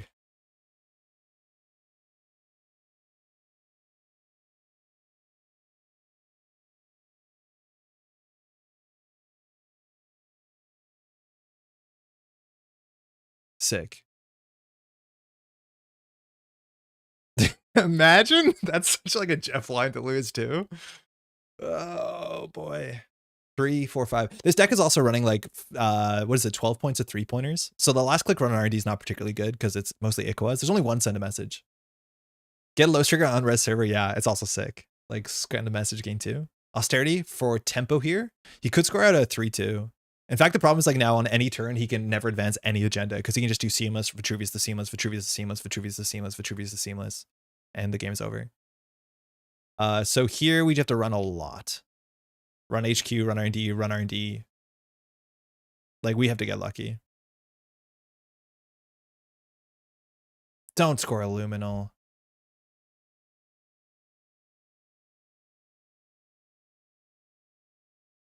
Fuck is this turn? Is he gonna have a 19 turn click turn? Oh, it's a Vitruvius. Okay. So he wins this turn if he gets an agenda in the remote server. Add some virus on archive stage. He put some virus on R&D. I guess he's not winning this turn. Wait, I'm just gonna trash some virus. Luminal purge install ice on R&D would be kind of sick. Yeah, it'd be really good. He needed ice on R&D. I already used Asa. Oh yeah, so that's why the line doesn't make sense. What do we see on top of the R&D? Another, we trashed an MCA for fun to see another card. What was the last? Fully operational. Okay. Take back if you like. So the virus is just going down. If he had an agenda, it might go in server 1. That didn't seem like the play. He thought he would Asa this, Asa got eaten on the server 1 installed. Asa says you can install 2 cards for the first install. It's better than Asa made. All right, so getting our Amaku to break server 1 is the best we got going. The thing is, like, he breaks R&D lock really hard. So we're just gonna run R&D. He can do a net damage if he wants to pay 3 cards. Seems bad. But he can always just bring this back in the remote server on any turn that we really care. We just have to win. We just have to win. 50-50 on HQ? I don't think so. I think he would have jammed the agenda with him a virus. Maybe. He's considering spin doctoring. Just to get cards back in there. Fully op. He needs to keep fully op and a virus in the bin because of Vitruvius. Fully op, piss. So getting Amaku up to strength actually doesn't really matter. He didn't shuffle cards back into archives. We could run HQ. If we hit a gatekeeper last click, it's pretty bad. I think we just draw for a boomerang. The problem is, like, we triple click through the Brawn, this ends the run. Because he's obviously, if he's going to win, he can, well, if he has Audacity, he can't win. If he's Biotic, I don't think he has the money. Oh, with double cohort, he might have the Biotic money. So we know fully up's on the top. If we trash wage workers, we have less money, but then he doesn't have a wage workers. And wage workers, he can use the Biotic. If he does Biotic, he's on 2 credits. Probably that doesn't work. But if he does wage workers, Biotic, he can score a 5-3. So I think we have to trash the wage workers. Call his bluff and check the face downs. I don't think we do it yet. But I think wage workers is a way that he can win, that we have to actually deal with it. Because wage workers Biotic allows him to score out. Actually, no, that's not right. It allows him to score out at 4-2. But he probably like triple draws with the wage workers. It's more likely he opens with fully op though. But I think his hand doesn't support fully op. But the issue is that the virus is going to be on the table. The best we can do is hope that he spends all his money. But with cohorts here, he can trade his hand for a better hand. Like, he'll see the next 2 cards after the fully op on R&D if he wants to just get rid of his hand. I don't know. Notice how we're still have only drawn like 10 cards. Cohort, so he has the fully op in hand. Now he has 2 unknowns in hand and a fully op. He has Vitruvius too, so running HQ, he can always pad it. So even if it's 1 and 2 in HQ, he just grabs the Vitruvius counter, and just grabs cards in hand. So if it's a 50-50 on HQ, it won't be, if he wants it not to be. Now, that being said, he needs a Vitruvius to like have a big game threat to win the game, but still. This low stack is really not good against this. Unlock turn 1, he's Sengrin stream special, run R&D for 2 points, would have won is the game. Yeah. But the deck mostly has 3-pointers. Like, the deck doesn't actually have that many agendas. Like, all that's left in the deck is 4 agendas, right? It's 3 Ikuas and 1, what's it called? Luminal Transubstantiation. Can also store agendas in archives. Oh, that's true. Yeah, if we run archives, you might have to just bring him to hand. So running archives last click doesn't work. I wonder if Jeff would do that. I think he would. I think we're so behind on tempo that like checking archives is really expensive. Draw. Okay, I'm really glad we got rid of the wage workers. But any single install here, if he's unlucky. So now he can't win next turn unless it's Biotic forever. So we could first check run R&D and just hope it doesn't end the run. If it's an ablative, we get through it. I mean, I think we have to. What is it? 2 boomerangs and 35 on a single draw? If it's an MIC, we lose our whole turn. We can also just do like run Amakua, run R&D. And then just have, like, we don't want to run last click because we can't steal Aqua. So what's the bad face check here? Drafter is really bad. So we can do run a cohort, run R&D. I think that's like the safe midpoint. If Gatekeeper fires, it's bad. But I don't think we can draw our way out of this. I think we saw a Brawn. Yeah, it could be a Brawn. If he rests as a Brawn, we're happy. So this just is to respect 3 strength. If it's an MIC, we only lose long click. Yeah, sick. So we have a 3 and 14 to win here. 4 and 14. MIC, damn. Okay. We have a click left at least. So we know we can break the MIC. So he could still win here with enough biotics. We made him spend 3. We also got Los, so we break that for free, which is nice. But now he's going to bring him a virus back. So we need to find a revolver or a boomerang. Trash cohort? I don't think it matters that much. I actually like that cohort because it means we can farm Amakua. Like, it is a liability for Jeff if he ever has to purchase click 1. Actually just says question mark. I don't know what that means. If it's Jukebox, it's not on biotics. For real? I thought Jukebox was on a biotic. I think I'm thinking Jai's list is on double biotic. You're right. He is drawing cards. You can trash the iced one? Yeah, maybe. It does interact with fully op. I don't know. Project Vitruvius. He used Project Vitruvius. Okay, so he's out of Vitruvius counters. Zoomer habits die hard. Okay, so this is a virus into something. It is what it is. That's a virus into something. It is what it is. No, cohort's gone. So that's a virus or spin doctor, so we can't farm Amakua. Very cool. So this is an Ikua, which means we can't click through Brawn, let alone this will end the run. So the fact that we're relying on Amakua is going to be a problem. Single advance 2 means that if we disrupt the cohort, he still can win. So, okay. All right. Last turn tank. We have to get lucky here. If we res Drafter, he will purge some virus. Drafter will fire. Drafter can get a defensive upgrade on R&D if he has one. I have to hope that he just is a Mana Garm and we click through the Mana Garm. I don't expect anything else. That's probably the best case scenario. We run R&D as many times as we can to see as many cards as we can. We can probably run R&D once. That's it. Now, what is this card in server 1? What is the upgrade? I guess it's a virus. We could pinhole them a virus. That doesn't really do anything. I'm just going to run it. Whatever. Force a Purge. Yep. No surprise. This is probably Spin Doctor. It's probably not the second virus, assuming he used a counter. So we're just going to let that fire. Again, he gets to add a card from Archives to HQ, and then he can install a card from Archives to HQ, ignoring all costs. So if it's an ice, it has to go in front of the drafter. It can't go behind. So we're definitely going to touch a card here. The worst case is we put a Mana Garm on HQ, which means we have to spend, I think we spend 5 credits. I don't think we spend 2 clicks. So he reses here. Okay. So we need access with a click and 2 credits. Could he pull a defensive upgrade like a Mana Garm into R&D? Yeah, he can, and he will. But that's the best he has. So we need access with a click and 2 credits. So if we spend 5, we have a click and 4 credits, which means we can run other stuff. I think it's more important that we run other stuff and then we have less money. Sorry, bud. Ooh, sorry, bud. GG, bug. GG. Oh, man. Oh. Did not deserve that at all.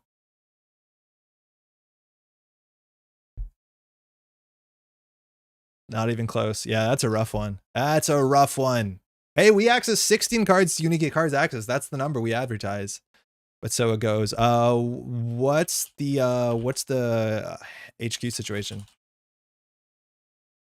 There's only 3, 1 in HQ. Yeah, there's only 2 in R&D, right? Because it's 1 Ikoa, 1 Luminal.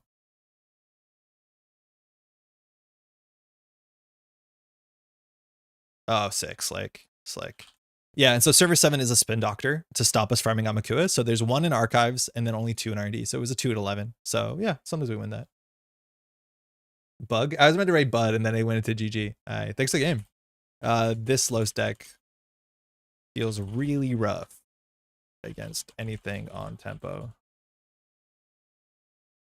So otherwise, Jeff just does Seamless or Audacity and then scores on their remote server next turn. Assuming it's the Ikwa, which it probably is. Well, I mean, we'll fight for it. We'll fight for it. Hey, cheers. It's weird to end a game and feel bad about it. Like, I don't think we deserve to win that. We just touch cards and hope, which, like, it works. Mind you, the HB deck spreads its ice out, so I don't know. Just let Drafter fire sometimes. How are we doing on time? We've been streaming for 4 hours. What have we learned about this deck? I honestly think that this deck is, like, kind of interesting. And every time we play it, we learn something about it, which is kind of sick. Like, that is genuinely cool.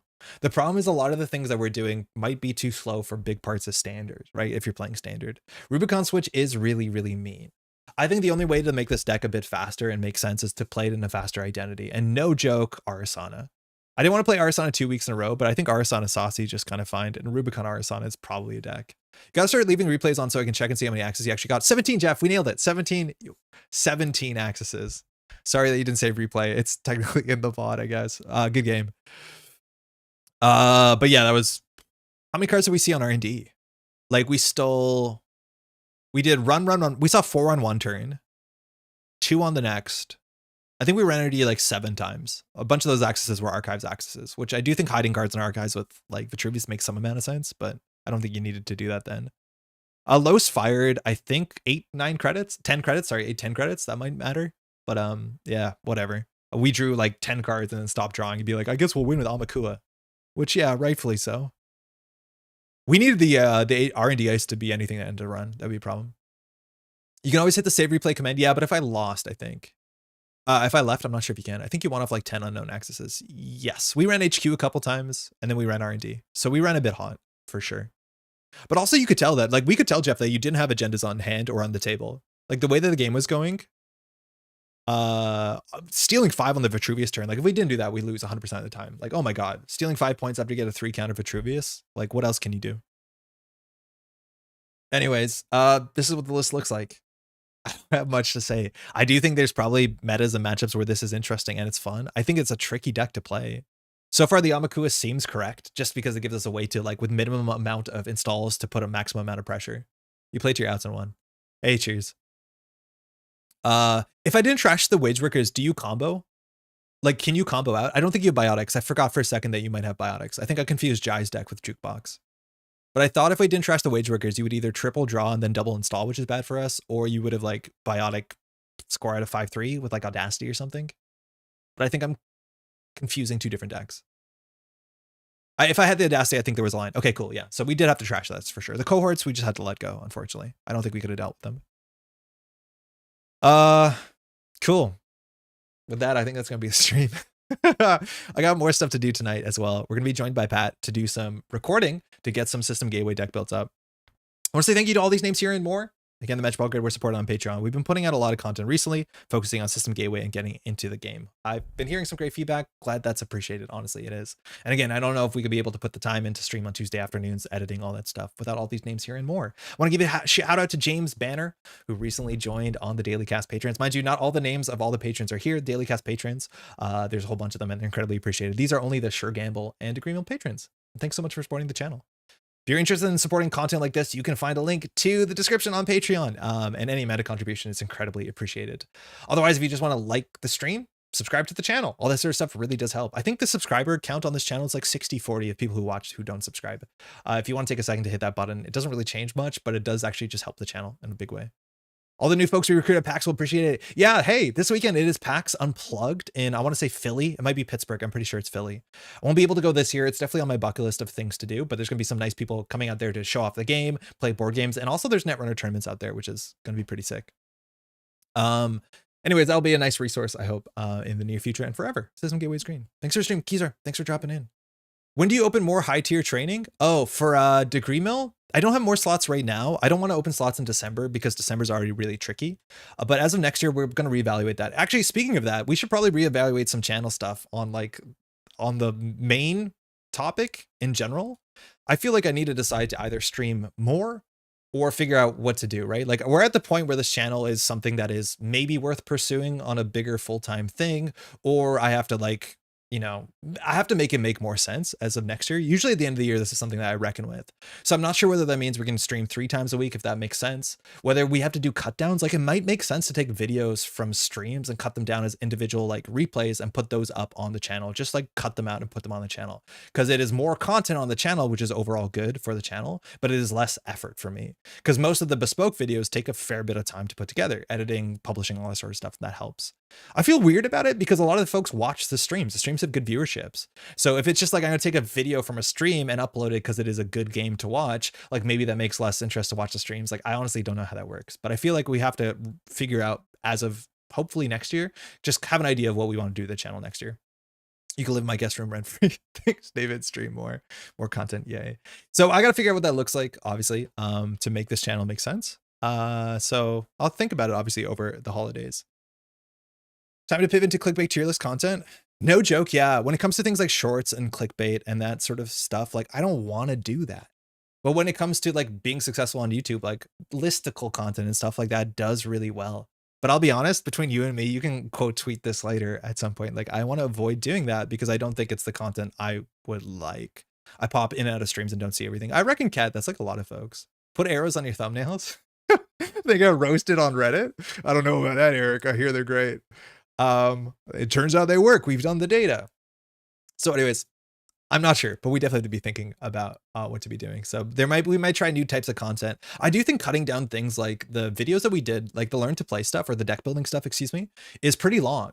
And I think taking sections of that to be like, let's focus on one idea and putting that up as a YouTube short that's like a minute so people can stumble upon Netrunner and learn something, that actually probably is a good gateway. And I don't think that's content that I would be upset about making.